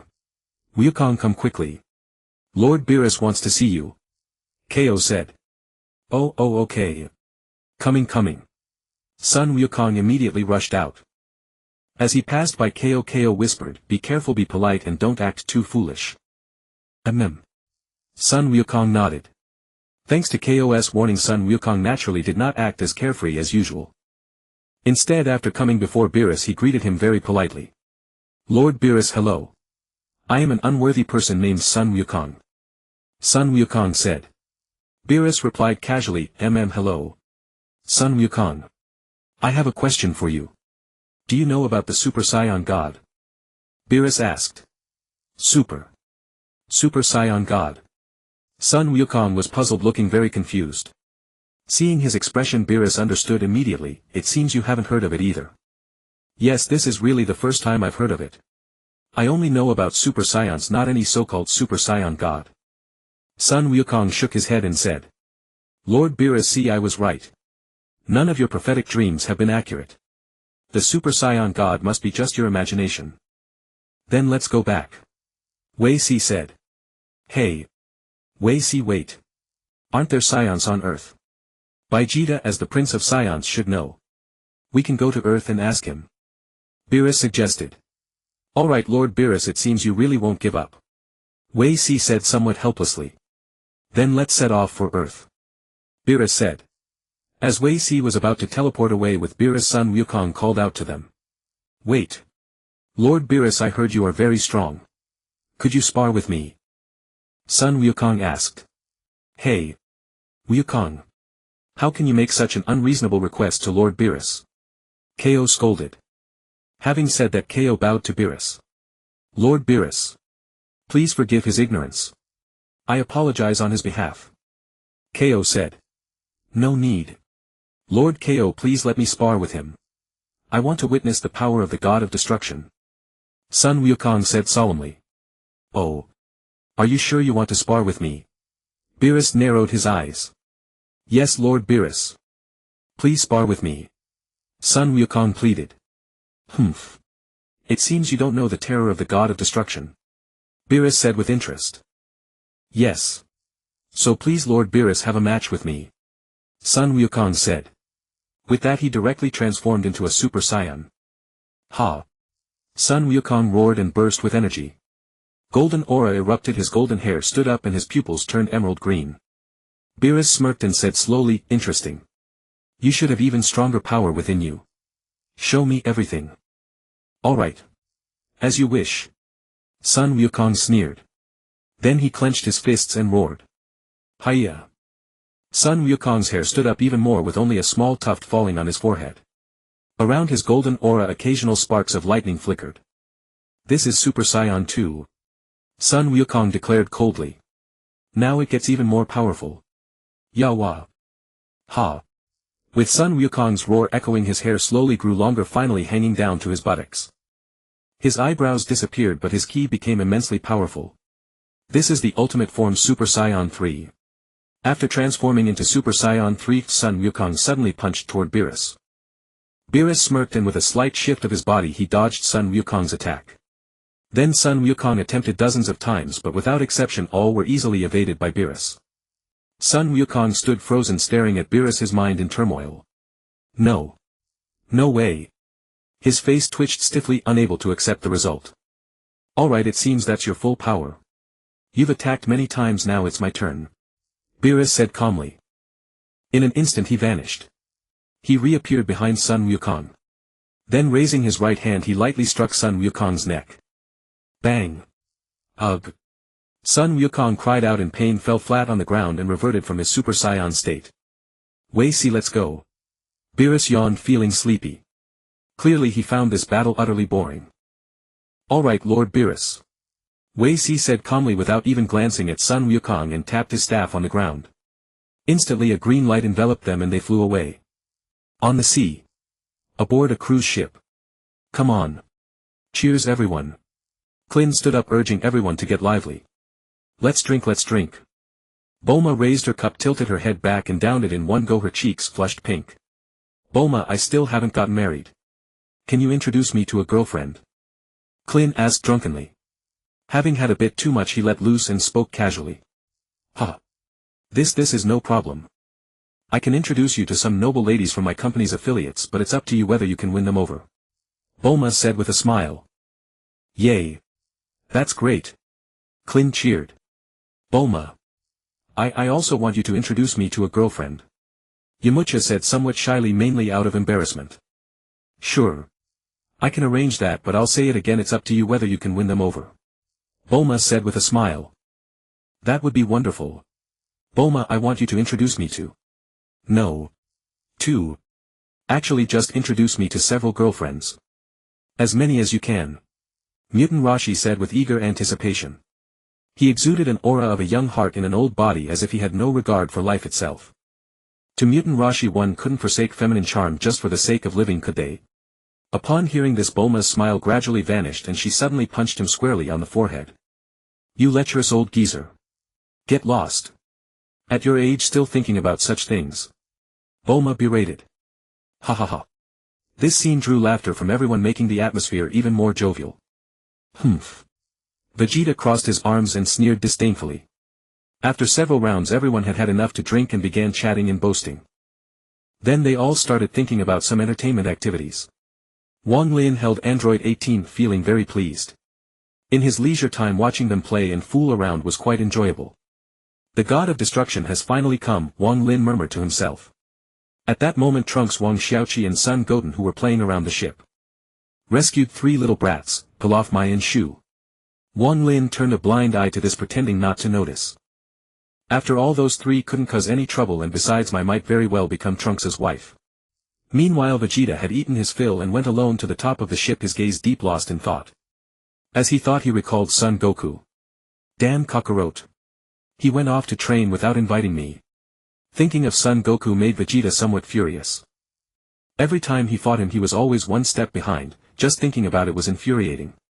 Over the years Vegeta had not slacked off but had been striving to surpass Kakarot. He had fought Son Goku many times but each time he was just a little short. If the gap were huge he could accept it, but being perpetually just a hair's breadth away, how infuriating was that? After several such encounters Vegeta was nearly driven to paralysis from rage. Kakarot. And Wang Lin. I will surpass you both. Vegeta vowed silently. As for why he didn't challenge Wang Lin, it was because the gap was too vast. He had tried before, each time charging in full confidence. Only to be defeated by Wang Lin in a single move, which undoubtedly made Vegeta question his own existence. In the end he could only settle for competing with Son Goku. Once he surpassed Kakarot he would then challenge Wang Lin, it wouldn't be too late. Otherwise he probably wouldn't even be qualified. Suddenly a voice sounded in Vegeta's ear. Vegeta. Do you remember me? At such close range he hadn't sensed it. Vegeta was startled, then turned to look back. With just one glance Vegeta's gaze was locked and his heart began to tremble violently. God of Destruction. Beerus. Vegeta stammered. Oh. So you do remember me. Beerus was somewhat surprised, but his expression was mostly disdain. Lord Beerus. You. Vegeta started to speak but was immediately interrupted by Beerus. Spare me the nonsense. I've come to Earth for only one thing. I ask you, have you heard of the Super Saiyan God? Beerus asked calmly. Super Saiyan God. Vegeta muttered. Then he began to think. But after thinking for a long time he still had no memory of the Super Saiyan God. Well. Any recollection? Beerus said impatiently. No. I've never heard of any Super Saiyan God. Vegeta shook his head. Is that so? In that case let's head back, Beerus said. Whis. Beerus turned around and found that Whis had disappeared. Eventually scanning the area he spotted Whis by the food stall below. Ordering food. Hey. Whis. What are you doing? Beerus shouted. Oh ho ho. Lord Beerus, I saw you chatting with Vegeta, so I didn't want to disturb you. Just then I noticed all this delicious food below and couldn't resist trying some. Lord Beerus, the food here seems quite unique.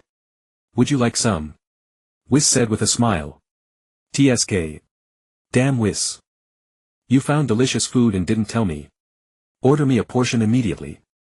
Beerus roared, veins bulging on his forehead. Then with a flash he appeared at the food stall.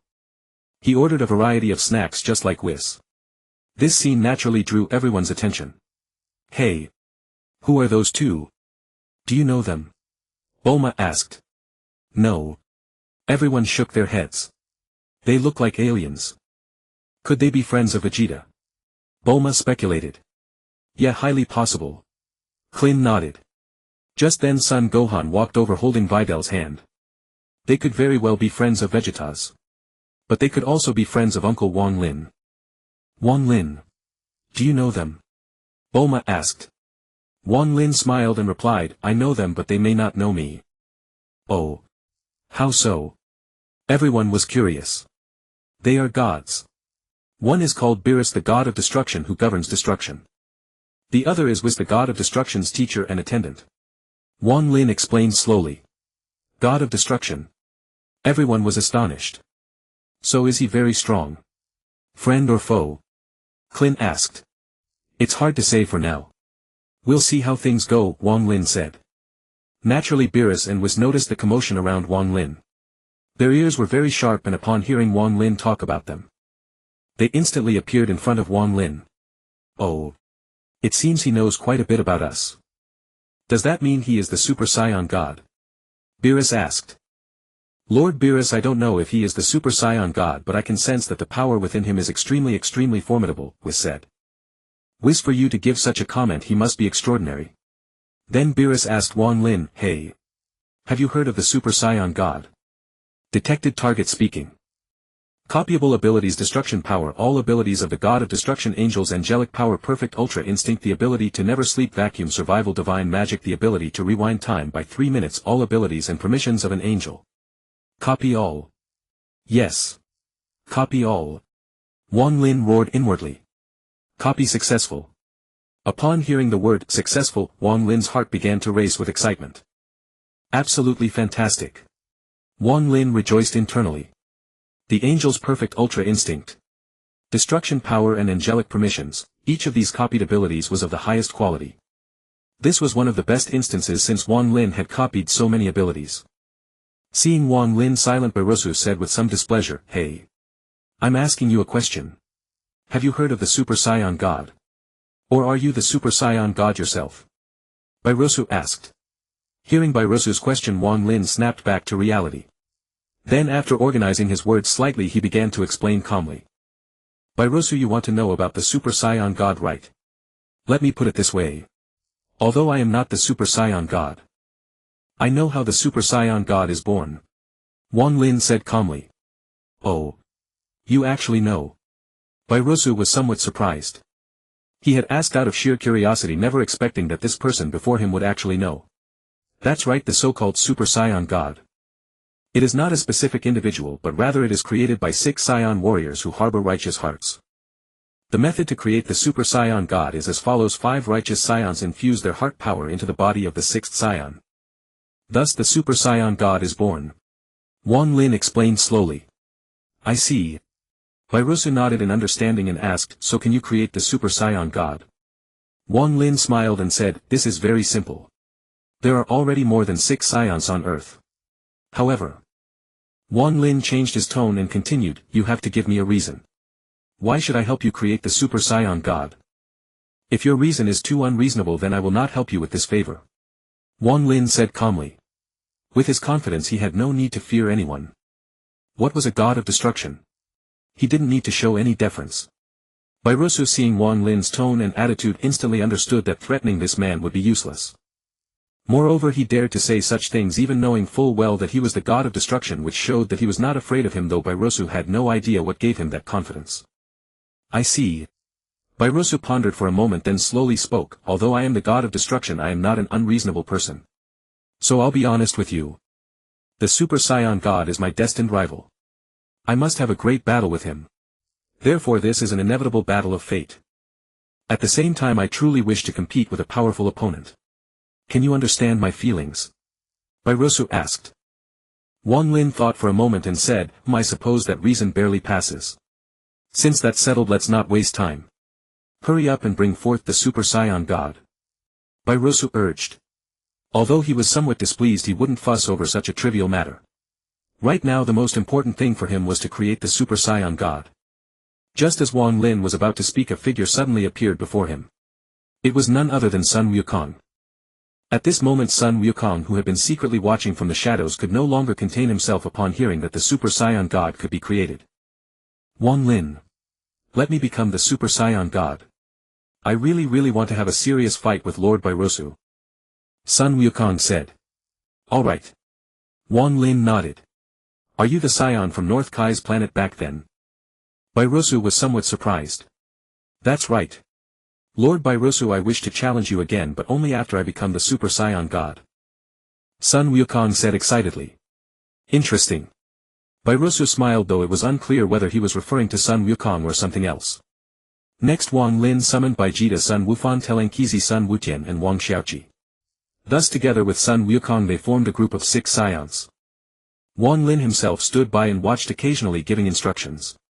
You 5 join hands and infuse your heart power into Sun Wukong's body. Wang Lin commanded. Remember. It's heart power, not ki. Mere ki cannot create the Super Saiyan God. Wang Lin reminded them. Then after nodding, the 5 began the god-making ritual. It could be seen that the 5 joined hands with Wang Xiaoqi, Telengkizi and Sun Wutian in the middle. Vegeta was on the left and Sun Wufan on the right. Vegeta and Sun Wufan each placed one hand on Sun Wukong's back. Together with Sun Wukong they formed a circle of 6. Guided by Wang Lin, Vegeta and the other 4 directly infused their heart power into Sun Wukong's body. As the unending stream of heart power surged and the 6 bodies were enveloped by a golden membrane of light. Gradually their bodies left the ground, slowly rising and floating in midair. Finally a gigantic dazzling golden pillar of light shot into the sky. In an instant, the heavens and earth transformed and golden clouds obscured the sky. Hail fell from the sky, snowflakes drifted, brilliant sunshine blazed and gentle rain drizzled, the changes of the 4 seasons. All occurred in that single moment. When all the extraordinary phenomena faded, the bodies of Vegeta and the other 4 slowly descended to the ground. Only Sun Wukong remained floating in midair. At this moment Sun Wukong was bathed in a crimson glow. He looked entirely like a red silhouette. Oh! The presence of a god. Bairosu was somewhat surprised. As the crimson radiance faded, Sun Wukong's figure materialized. His appearance was unchanged. His hair was in its normal style but colored red. His pupils, eyebrows, everything was red. Apart from that there was no other change. Yet this form was the Super Saiyan God. Hey! Goku's appearance doesn't seem to have changed at all. What's going on? Kellen asked curiously.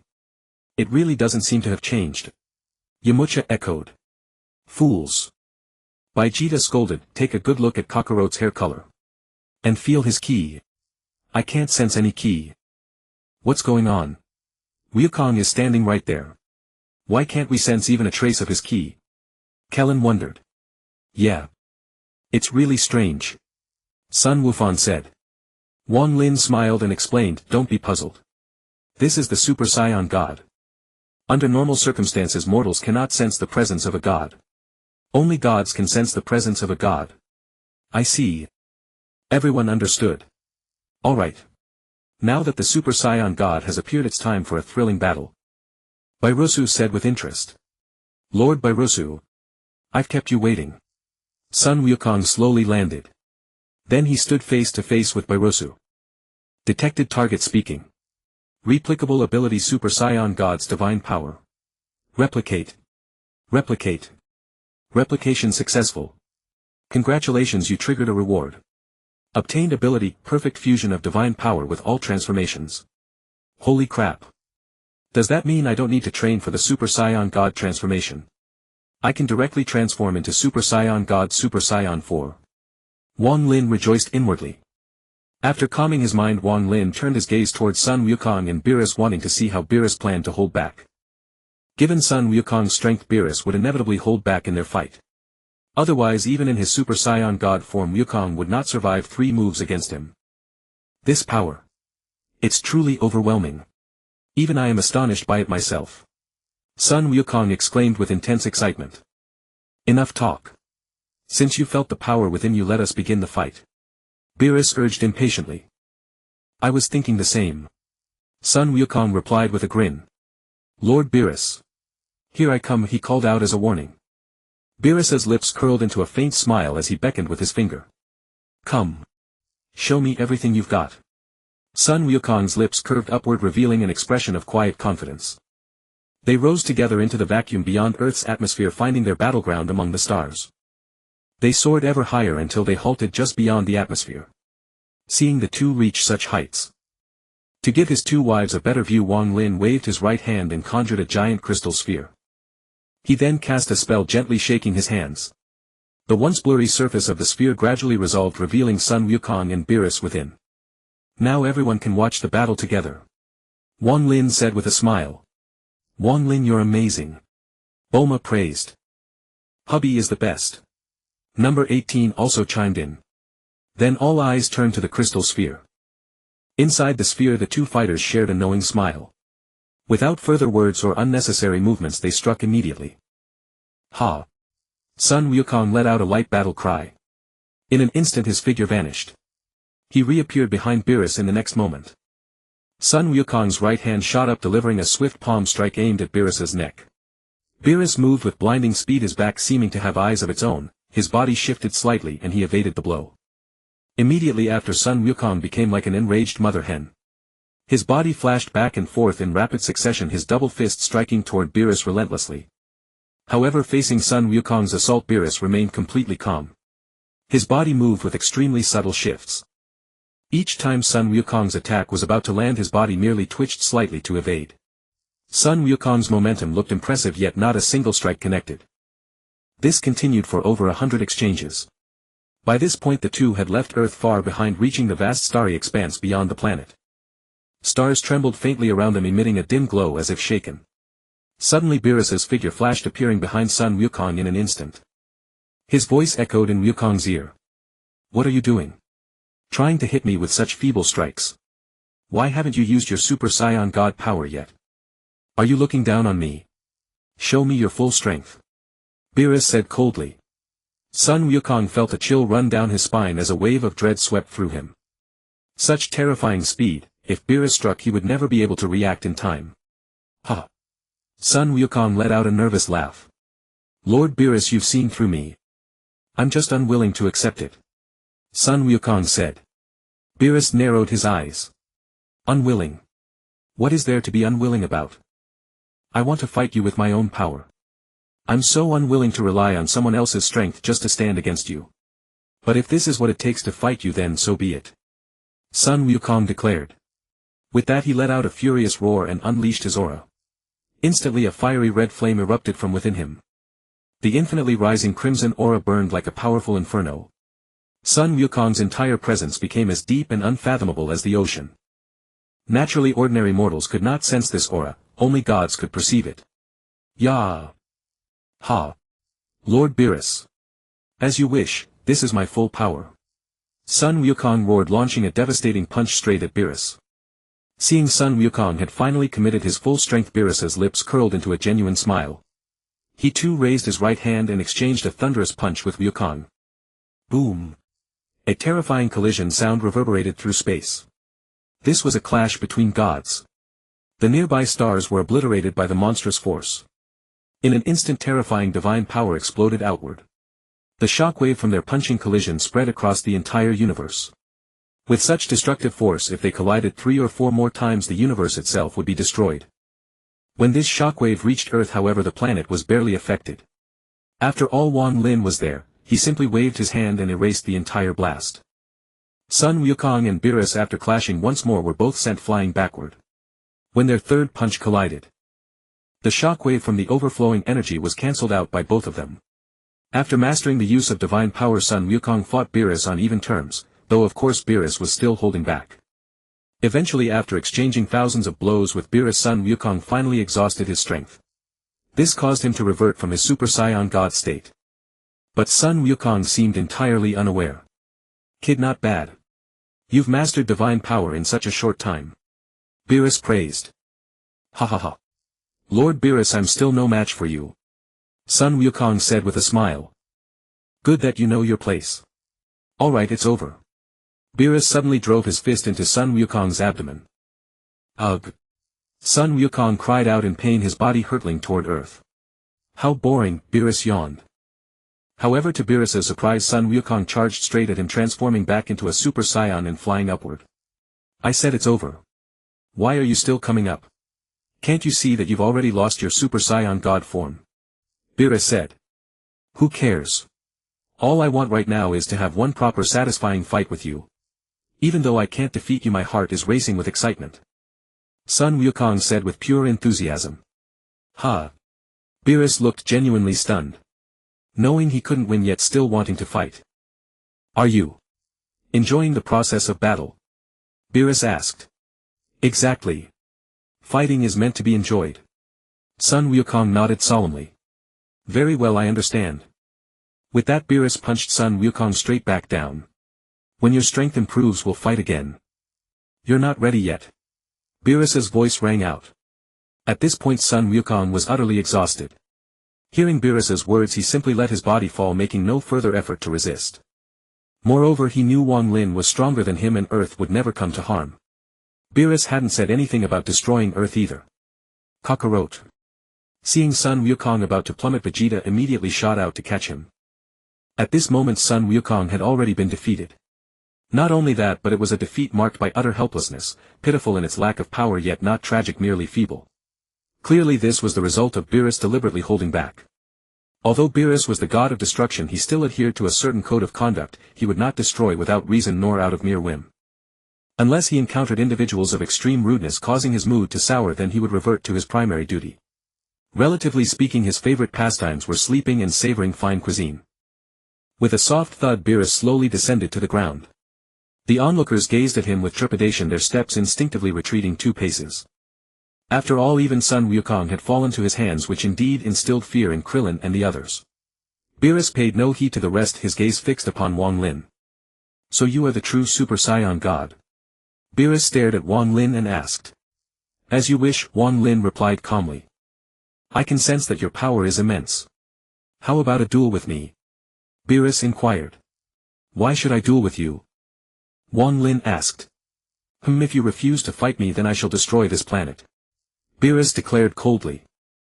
Hearing this, Wang Lin realized that Beerus's battle lust had been ignited and this confrontation was unavoidable. Thus Wang Lin readily agreed. Very well. I shall spar with you. It's the first time I've encountered someone willingly offering themselves to be beaten. Wang Lin said calmly. TCH. Beerus gritted his teeth, somewhat annoyed. Who will beat whom remains to be seen. No doubt you are the one destined to be beaten. Wang Lin said calmly. You insolent fool. I have never met anyone more arrogant than you. Beerus exclaimed. Now you have. Enough of this idle chatter. If you wish to fight, do so swiftly and stop wasting time with pointless talk. Wang Lin declared. Then let us relocate the battlefield. Wang Lin said. With that his form flickered and vanished. He reappeared standing amidst the starry void. Seeing this, Beerus smirked and gave chase. In an instant he too arrived in the cosmos. Whis, observing this, said nothing. Instead he took the position Wang Lin had vacated and cast a spell upon the crystal ball projecting the scene of Wang Lin and Beerus. Before we begin our battle, allow me to properly introduce myself. I am Wang Lin, a Saiyan whose strength shall drive you to despair. Wang Lin proclaimed. I shall now assume the form of Super Saiyan God Super Saiyan 4 to fight you. Behold, each of these transformations can annihilate you in an instant. Wang Lin slowly explained. Ha! He let out a light cry.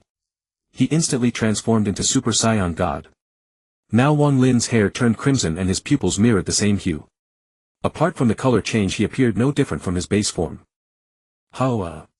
Wang Lin roared lowly, his hair standing upright, assuming the form of Super Saiyan God Super Saiyan, the Super Saiyan God Super Saiyan 1. This is Super Saiyan 1 under the God form. Wang Lin explained. With another soft cry he transformed into Super Saiyan 2.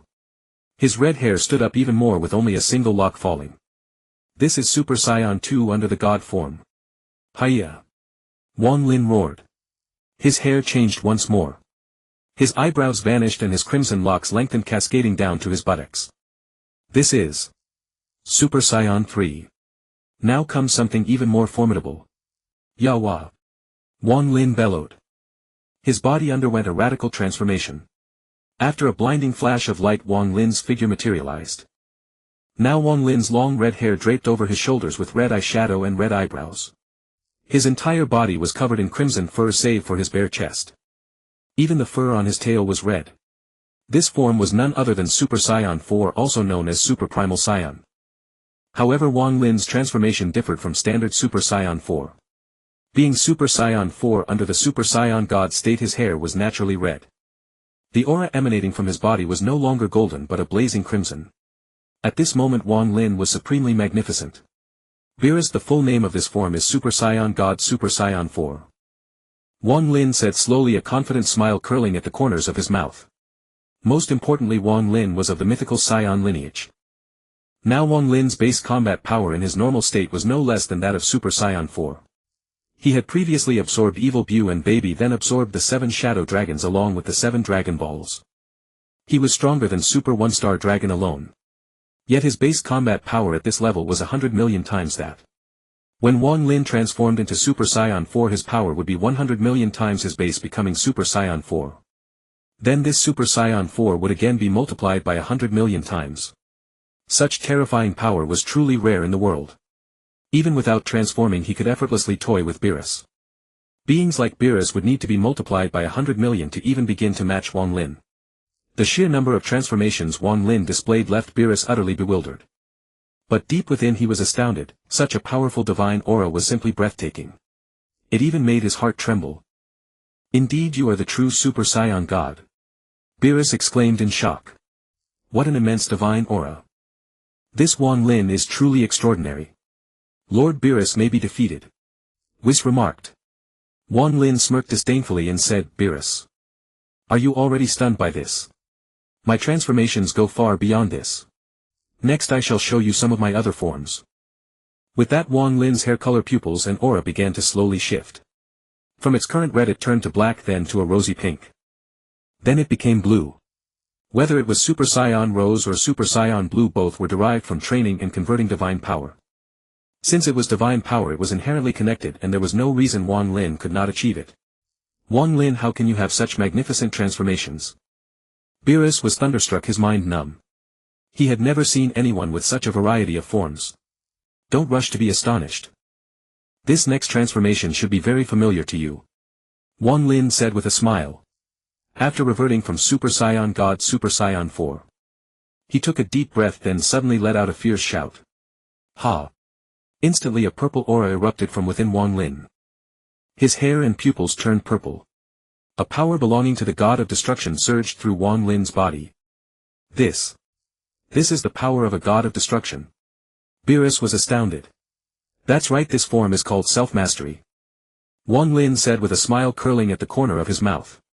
And let me show you yet another new transformation. Wang Lin chuckled. Ha! He let out a soft cry. His hair abruptly turned silver and his pupils took on the same silver hue. A deep blue aura burst forth from Wang Lin's body. Streams of flowing silver energy swirled slowly around him. This is Ultra Instinct. Whis exclaimed.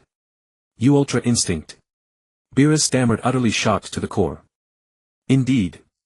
Wang Lin smiled. Now Beerus, let us begin our battle. Battle. Maybe we should just forget it. Beerus said with a trembling voice. Forget it. Nothing so simple. You issued the challenge, so don't expect it to end so easily. Wang Lin said coldly. Beerus. Are you ready? Our battle begins now. Wang Lin declared. Upon hearing this, Beerus immediately showed signs of hesitation. By the way, I suddenly feel drowsy. I want to go back to sleep. I don't want to fight you for now. Let's postpone it to another time. Beerus stammered timidly. Sleep my ass. Don't change the subject. Since you're ready, then let the battle commence. Wang Lin let out a strange laugh. With that he suddenly slapped Beerus across the face. Slap. This single strike left Beerus completely stunned. As Beerus came to his senses and was about to erupt in fury, another slap rang out. Wang Lin delivered another slap. In an instant Beerus's face began to swell slightly. Then Wang Lin grabbed Beerus by the neck, his hand swinging relentlessly, slapping Beerus's face repeatedly. Under this barrage of attacks, Beerus had no chance to evade. Nor could he dodge. At this moment Wang Lin was in the state of Ultra Instinct. Though he deliberately held back, controlling the force of his strikes. Even so, Beerus could not evade. Nor did he have the qualification to withstand them. After all, it was no joke, the gap in power was far too immense. Such overwhelming force was not so easily resisted. Even with Wang Lin showing immense restraint, Beerus could not endure it. Then Wang Lin changed his palm into a fist. He aimed at Beerus's face and struck with powerful punches. Bang! Wang Lin's fists kept falling, hammering Beerus's head. Bang! Bang! Bang! Every punch was incredibly precise. In just a few moments Beerus's face became swollen. He looked like a fat pig. Wang Lin interlaced his fingers and slammed them down hard on Beerus's head. Bang!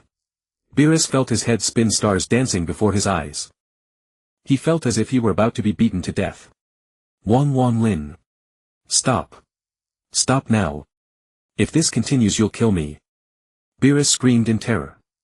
Wang Lin paid no heed to his pleas, curling his lips into a smirk as he angrily smacked Beerus's pig-like head.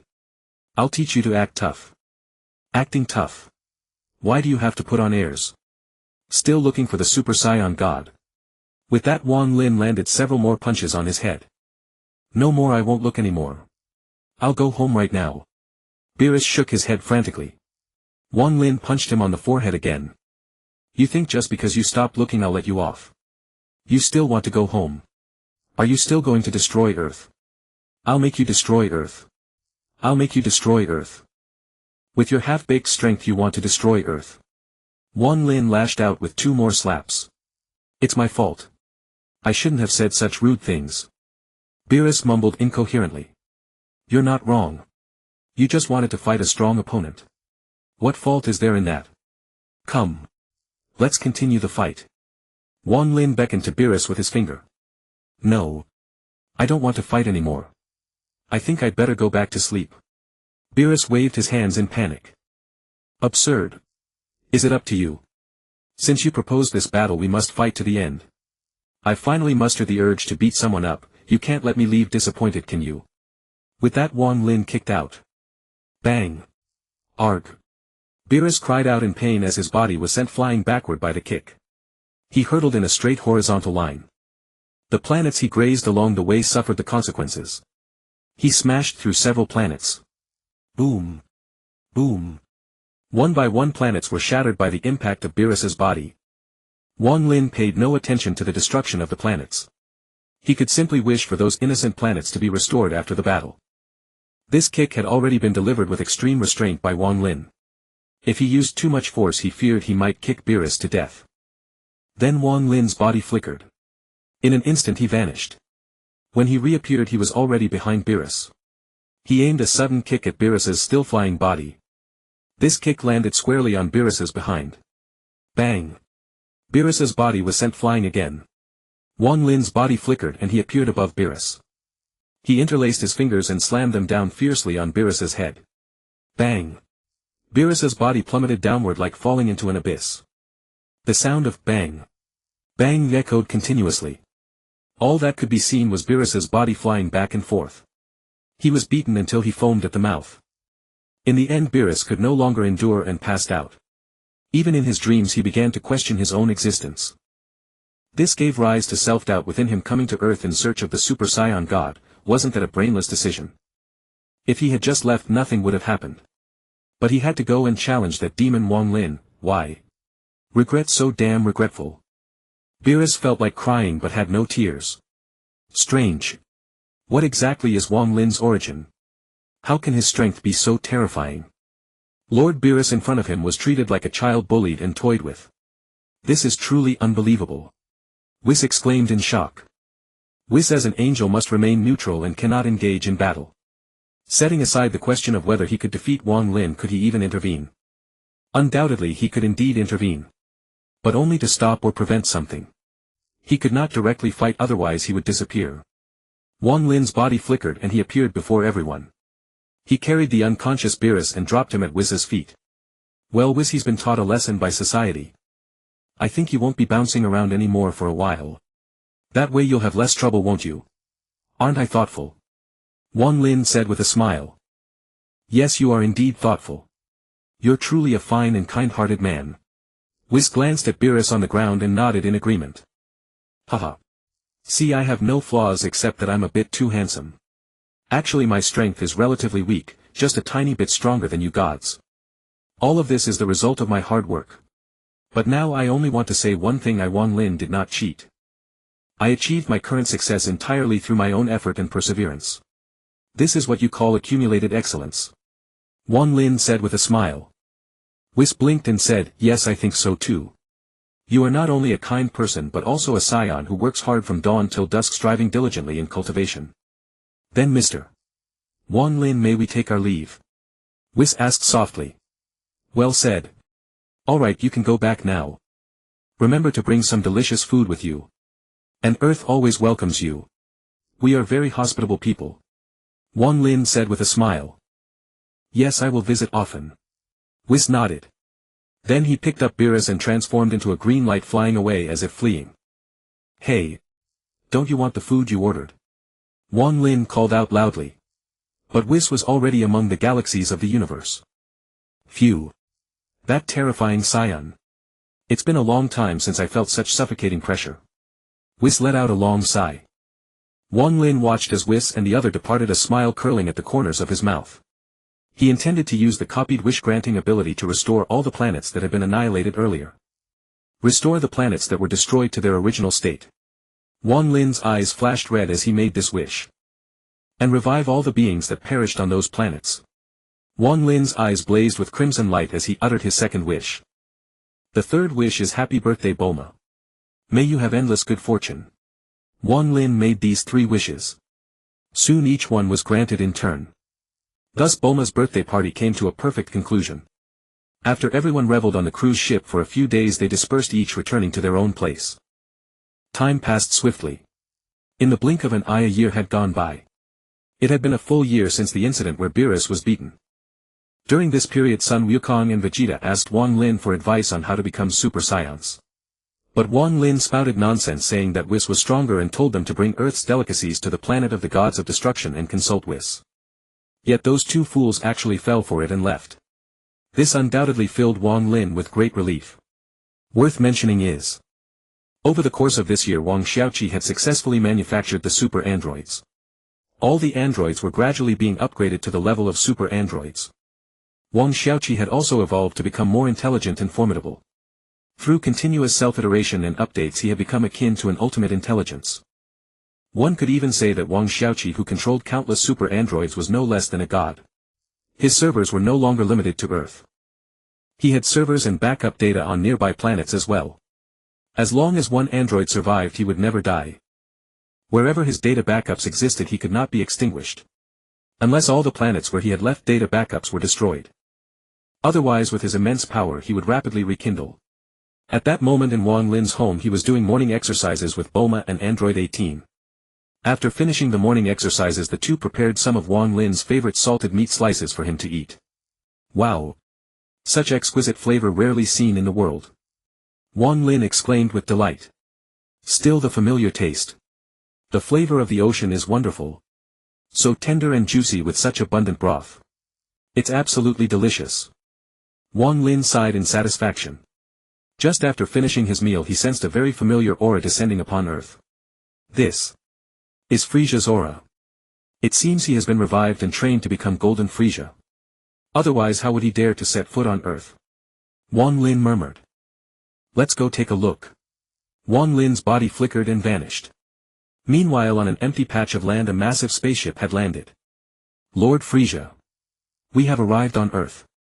Should we now directly seek revenge on the Saiyans? Asked a subordinate beside him. Oh ho ho ho. No need. They will come to us on their own. We only need to wait here patiently, Frieza said with a laugh. Your Majesty. How wise and far-sighted you are, praised the subordinate. Suddenly a figure appeared before Frieza. Enough with the wisdom. Today is your day of doom. Wang Lin declared. As he raised his right hand he instantly unleashed his psychic power. He lifted all the minions around Frieza into the air with his telekinesis. Kiki. You damned Saiyan monkey. What are you doing? Frieza roared. Nothing much, just clearing away some small fry. Let's set off some fireworks to liven things up. Wang Lin chuckled. With that Wang Lin clenched his right hand tightly then squeezed with brutal force. Boom. All of Frieza's subordinates exploded. They burst into brilliant fireworks high in the sky. Frieza, you're next. Wang Lin said with a smile. Kiki. Today I'll show you my new form. Frieza gritted his teeth. As the saying goes, when enemies meet their eyes blaze with hatred. Frieza still remembered vividly he was fighting Sun Wukong just fine and then this Saiyan suddenly launched a sneak attack finishing him with one punch. This had left Frieza in the other world extremely frustrated but even more furious. Every time he thought of that incident Frieza held nothing back and began to roar. Damn Saiyan monkey. Hi-ya. Frieza let out a roar that sounded like someone straining on the toilet.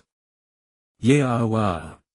Frieza bellowed, his output entirely dependent on his shouting. After a flash of golden light Frieza's new form manifested. He was now completely transformed, his entire body gleaming with a radiant golden aura. Only a tiny portion of his skin remained purple, the rest was entirely gold.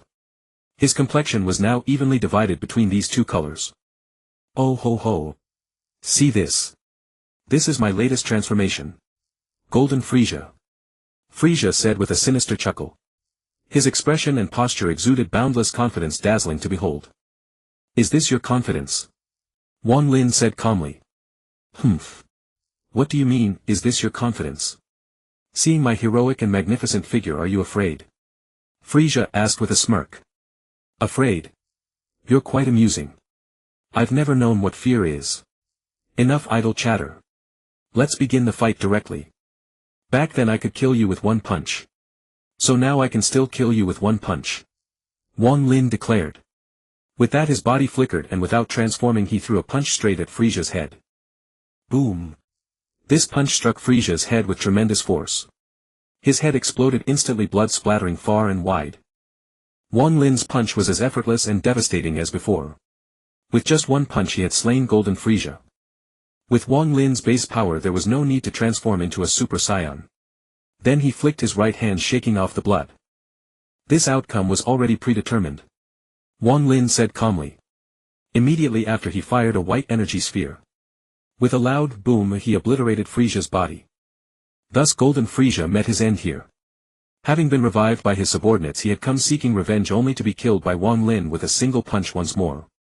For Frieza who had already ascended to heaven this was utterly infuriating. After disposing of Frieza Wang Lin wasted no time and returned home directly. Time passed quickly. In the blink of an eye 2 years had gone by. At this moment a great figure arrived on earth. Wang Lin. Come out and see me, a majestic voice rang out. Who is calling me? Wang Lin asked. Then with a flicker Wang Lin appeared outside. When Wang Lin saw the one who had called him his spirit jolted and his expression turned solemn. Are you? Grand Priest? Wang Lin exclaimed somewhat surprised. Oh. How interesting. You actually recognize me. Isn't this our first meeting? The Grand Priest asked with a smile. Detected target speaking. Replicable abilities Supreme Ultra Instinct Ultimate Angelic Power Creation all abilities of the Grand Priest. Copy all. Copy all. Wang Lin roared inwardly. Copy successful. Wang Lin was ecstatic, a broad smile spreading across his face. He never expected the Grand Priest to personally deliver himself for Wang Lin to copy abilities. What an unexpected surprise. Grand Priest, even though this is our first meeting it's not hard to recognize you, is it? Please state your purpose quickly. What exactly brings you to me? Wang Lin asked with a smile. Hearing Wang Lin's question the Grand Priest's smile faded, his expression turning serious as he spoke slowly. On earth you are the strongest, so naturally I came to find you. Moreover you defeated the god of destruction Beerus 2 years ago. What exactly is the matter? Let's not beat around the bush. Just get to the point. Wang Lin said. Apart from the Omni King, Wang Lin now feared no one. He was completely unfazed by the Grand Priest. Alright. I was thinking the same. Just as you wish, I'll get straight to the point. The Grand Priest said calmly. It's like this: 2 years ago the Omni King intended to erase all universes that failed to meet the standard. But because your divine aura was so powerful that it spread to the Omni King's palace, it greatly piqued the Omni King's interest. After some consideration the Omni King settled for the next best option and decided to give the lower universes a chance. He instructed me to pick a time and have all universes select 10 fighters to compete in a contest of strength. There can only be one ultimate victor. The losing universes will be erased by the Omni King. Except for the 4 qualified universes, Universe 1, 5, 8, and 12. All other universes must participate in this tournament of power or they will be erased directly. This matter was originally supposed to be conveyed to you by the God of Destruction. But because of your battle with Beerus 2 years ago it left a deep shadow on his heart, so naturally he didn't dare to come. Whis also felt that if he told you about this you would surely be displeased and take it out on him. So Whis entrusted me to inform you. I had no choice but to make this trip on his behalf to relay the message to you, the Grand Priest explained. That Beerus, having been thoroughly beaten by Wang Lin before, naturally dared not set foot on Earth again. Naturally he would not propose to let Wang Lin participate in the match between Universes 6 and 7, nor would he dare to notify Wang Lin to join the Universal Tournament of Power. I see. Wang Lin nodded. Then the Grand Priest explained the precautions to Wang Lin, covering everything that needed to be conveyed. Alright then, what is the exact date of the tournament? Wang Lin asked. The tournament date is 8 days from now. Please prepare 10 participants within 8 days. At that time I will take you to the venue, the Grand Priest said. Okay, I understand. Wang Lin nodded. I've conveyed everything that needs to be conveyed, so I'll be off now, the Grand Priest said. With that the Grand Priest vanished. The arrival of the Grand Priest and the matter of the Tournament of Power indeed caught Wang Lin off guard. However, Wang Lin was not worried, his strength was formidable enough to fear no opponent. In his eyes, apart from the Omni King, everyone else was essentially non-threatening. Then Wang Lin informed Sun Wukong and the others about the upcoming tournament. He then began selecting the participants.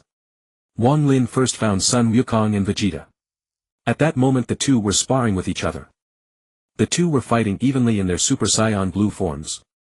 From Wang Lin's perspective, Vegeta was standing on the left while Sun Wukong was on the right. Sun Wukong had such an advantage, already having the perfect position. Ha! Kamehameha! Sun Wukong, standing on the right, roared and fired a blast directly at Vegeta. In response to Sun Wukong's attack, Vegeta sneered and unleashed his latest self-created technique. Kakarot. Take this. Hiya! Gamma Burst Flash. Vegeta roared, thrusting his hands forward with a condensed energy sphere, firing a blast at Sun Wukong as well. Thus the perilous situation of beam clash became apparent. As the saying goes, in a beam struggle the one on the left always loses. Judging by Vegeta's position, the outcome of this battle was already sealed. Moreover, Vegeta might never realize that going into a beam clash with a Sun family member always ends the same way, a guaranteed loss. Hi-ya! Sun Wukong roared. Ya-ya! Vegeta also roared. The two pushed with all their might, shoving back and forth. At this moment the key to victory was who could roar louder. Suddenly Wang Lin raised his right hand and waved, dispelling both of their energy blasts. This gave Vegeta a way to save face, preventing him from losing so embarrassingly. Goku. Vegeta. Do you two want to participate in the Tournament of Power? This is a battle that concerns the entire universe. If we lose, Universe 7 will cease to exist. Wang Lin said. Yes. I want to go. Sun Wukong said. Since Kakarot is going, then I'll go too. Vegeta said. Then Wang Lin explained the general situation to the two. It took only half a day to finalize all the selections. The participants of Universe 7 were Sun Wukong by Vegeta, Sun Gohan by Kellen, Tianjin Fan, Gixianren No. 17th No. 18th Wang Lin. Wang Lin was indifferent about the selections, to him the others were just there to fill the numbers. In a 48-minute match he alone would be enough. After selecting the participants, Wang Lin took his children to an island. Admiring the beautiful scenery, Wang Lin's mood became cheerful. Wang Lin, can we win this Tournament of Power? No. 18 asked with some worry. After all, it concerned the safety of the entire universe, so no. 18 was a bit concerned. Don't worry, I believe in Wang Lin's strength. This battle for Earth's survival will surely be won. Bulma said with a smile. Rest assured. Trust me, we will win with ease. Wang Lin said with a smile. Soon 8 days passed. Alright, the time is up. Everyone follow me. The venue this time is the empty realm where there is nothing, the Grand Priest announced loudly. Then they saw him raise his staff and wave it high. As light bloomed, he brought Wang Lin and the others to the empty realm. At this moment the Tournament of Power officially began. The realm of nothingness. Wang Lin and the others arrived at the observation area of the 7th universe. In the center a massive conical hard arena stood. In the middle of the arena there was a thick pillar. The spectator seats formed a huge circle surrounding the entire arena. This scene was exactly as described in the original story. At this moment in the spectator seats, participants from all universes had gradually gathered. The gods of destruction and supreme Kais of the 8 universes were seated awaiting the arrival of the Omni King. Alright. You've waited long enough. Now let us welcome the Omni King, declared the Grand Priest. Omni King. Please take your seat. Let us welcome the Omni King, the Grand Priest announced loudly. Following his words he led the way. The gods of destruction and angels of the 8 universes along with their respective participants bowed toward the throne. Of course there were exceptions such as Wang Lin. Or someone as carefree as Son Goku. After the crowd bowed they saw 2 pointed-headed attendants guiding the Omni King, who slowly appeared on the highest throne. Please be seated, Omni King, the Grand Priest called out loudly. The childlike Omni King, flanked by the Grand Priest and the pointed-headed attendants, quickly took his seat. After sitting down the Omni King spoke in his 3-year-old-like voice, alright, let's start the match quickly. I can't wait to see you all fight. The Omni King said, his eyes sparkling with anticipation. Detected target speaking. Replicable abilities, ability to create universes, law of creation, ability to erase all matter, supreme absolute authority. All abilities of the Omni King. Replicate all. Yes. Replicate all. Wang Lin roared inwardly. Replication successful. Hearing the beautiful sound of successful replication in his mind, Wang Lin's excitement was uncontrollable. His body trembled slightly with elation. Ha ha ha. Excellent. This is truly excellent. Wang Lin laughed. Although the Omni King and the Grand Priest noticed his peculiar behavior, they mistakenly assumed that Wang Lin was expressing joy at participating in this Tournament of Power. Then the Grand Priest explained the rules and time limit. The time limit was simply 48 minutes and the rules included no killing and falling off the stage counting as a loss. Do you have any objections to the rules? The Grand Priest asked. Seeing no one speak, he announced the start of the match. Since there are no objections, let the match begin. Remember, only one universe can be the final victor. With the Grand Priest's command, the large-scale battle royale of 80 participants commenced. Participants from each universe appeared on the arena one by one. After Wang Lin stepped onto the platform, he curled his lips into a faint smile. "You all just stand by and watch.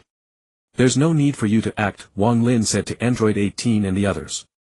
With that, his body flickered and he appeared before Hit and the others from Universe 6. "Hit, will you step down on your own or shall I send you down?" Wang Lin asked. Hearing this, Hit's anger flared instantly. "You insolent fool. How dare you be so arrogant? You will pay for your pride." Hit roared. With that, he immediately unleashed his time skip technique. Time skip. Hit roared and in an instant he vanished. To others he moved so fast that he was lost from sight. But in Wang Lin's eyes everything was traceable. To put it bluntly, Hit's time skip appeared as slow as a snail to Wang Lin. "Ha ha ha. Time skip. Watch mine. Za. Warudo." Wang Lin bellowed, directly unleashing time stop. In that instant the time of the entire world paused. At that moment everyone including the Grand Priest froze in place. The only one still able to move was the Omni King, who watched Wang Lin with curiosity and excitement. Clearly he regarded this as a performance and paid it no mind. Wang Lin glanced at the Omni King, his eyes narrowing slightly. I didn't expect that brat Omni King would be completely unaffected. Indeed, within the world he created, time no longer influences him. Wang Lin thought. Then Wang Lin turned his attention to the arena of the realm of nothingness. "You can go down now," he said, casually flicking his hand and tossing Hit off the platform. Afterward Wang Lin used his psychic powers to control everyone's bodies. "All of you get down as well," he declared, and with that he threw everyone except Universe 7 off the platform.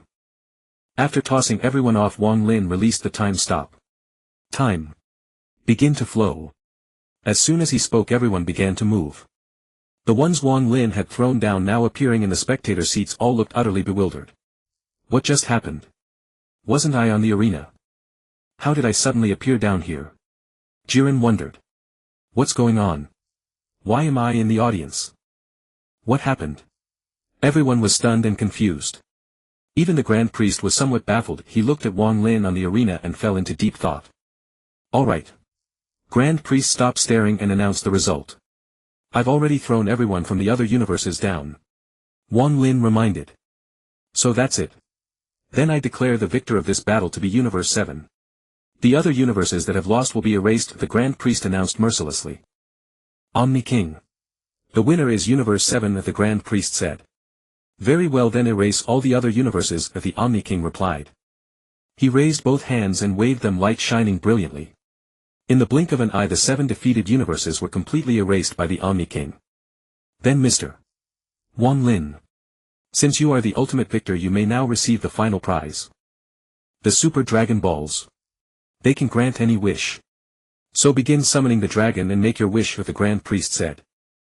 The Grand Priest raised both hands toward the 7 planet-sized Dragon Balls and shouted in the divine language, come forth. Super Shenron. Grant my wish, I command. As he spoke, the 7 Dragon Balls blazed with golden light and an immense golden dragon with wings on its back materialized out of thin air. O gatherer of the 7 Dragon Balls. Speak your wish now. I can grant any one desire. Super Shenron declared. Detected target speaking. Replicable ability to make a wish once every year. Replicate. Replicate. Replication successful. Excellent. Wang Lin thought. Very well. Mr. Wang Lin, please state your wish. Any wish can be granted, the High Priest said. Yes, yes. Make whatever wish you desire. Anything can be granted. The Grand Omni King blinked innocently, appearing as though it had nothing to do with him. Alright then. Restore all the universes that were just erased to their original state. Wang Lin said. Is this your wish? The High Priest smiled and asked. This is my wish. Can it be done? Wang Lin asked calmly. Excellent. As you wish. The High Priest waved his scepter and made the wish to the Super Dragon God. They could only see the Super Dragon God's eyes flash once. The wish was granted. Shortly after, the Super Dragon God transformed into 7 Super Dragon Balls and flew away. Watching the dispersing Dragon Balls, the High Priest smiled and said, Very well. Your desired wish has been granted. Then I shall send you back to your respective universes now.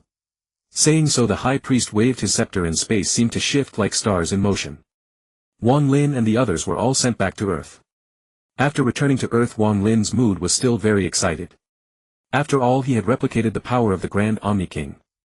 By all appearances his strength had already surpassed that of the Grand Omni King. In the Dragon Ball world he was truly invincible now. Invincible is good. This is exactly to my liking. Wang Lin thought. Alright. Since we won the Tournament of Power, let us celebrate. Wang Lin said with a smile. He invited Son Wukong, Vegeta and all other participants to stay and share a meal. Wow. Are we going to eat? That's wonderful. I'm hungry too. This time I'm going to eat my fill.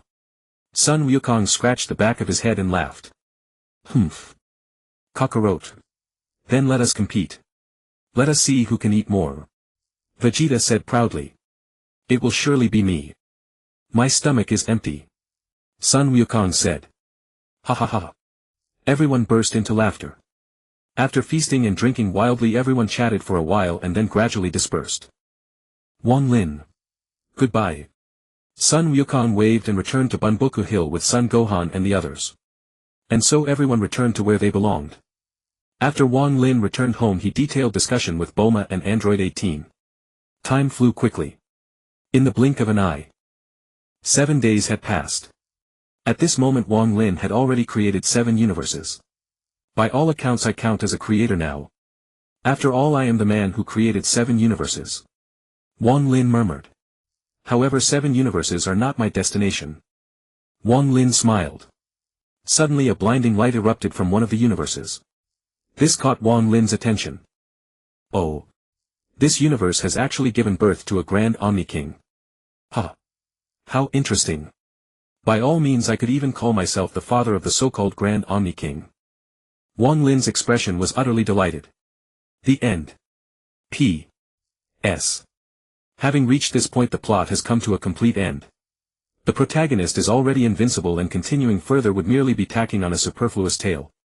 What follows can only grow worse and worse. This is a fast-paced power fantasy. Without limits, it means aesthetic fatigue would set in easily. Even traveling to other worlds or across myriad realms would be the same. I have self-awareness. Writing like this would only grow more chaotic. Once the precedent of going to other worlds is set, it would become difficult to bring things to a proper conclusion, most likely resulting in a magnificent beginning but a sorry ending, a fine start followed by a disastrous finish. At that point, destroying the good impression this book has established in your hearts would be my sin. I have read quite a few Dragon Ball fan fiction works. Those authors also had the protagonist travel to other worlds after finishing the Dragon Ball storyline, but I found that truly none of them were able to bring things to a proper conclusion. Either they abandoned the story midway or it ended in a half-finished mess. I pondered over it again and again. And discovered. Ending it here is truly the best choice.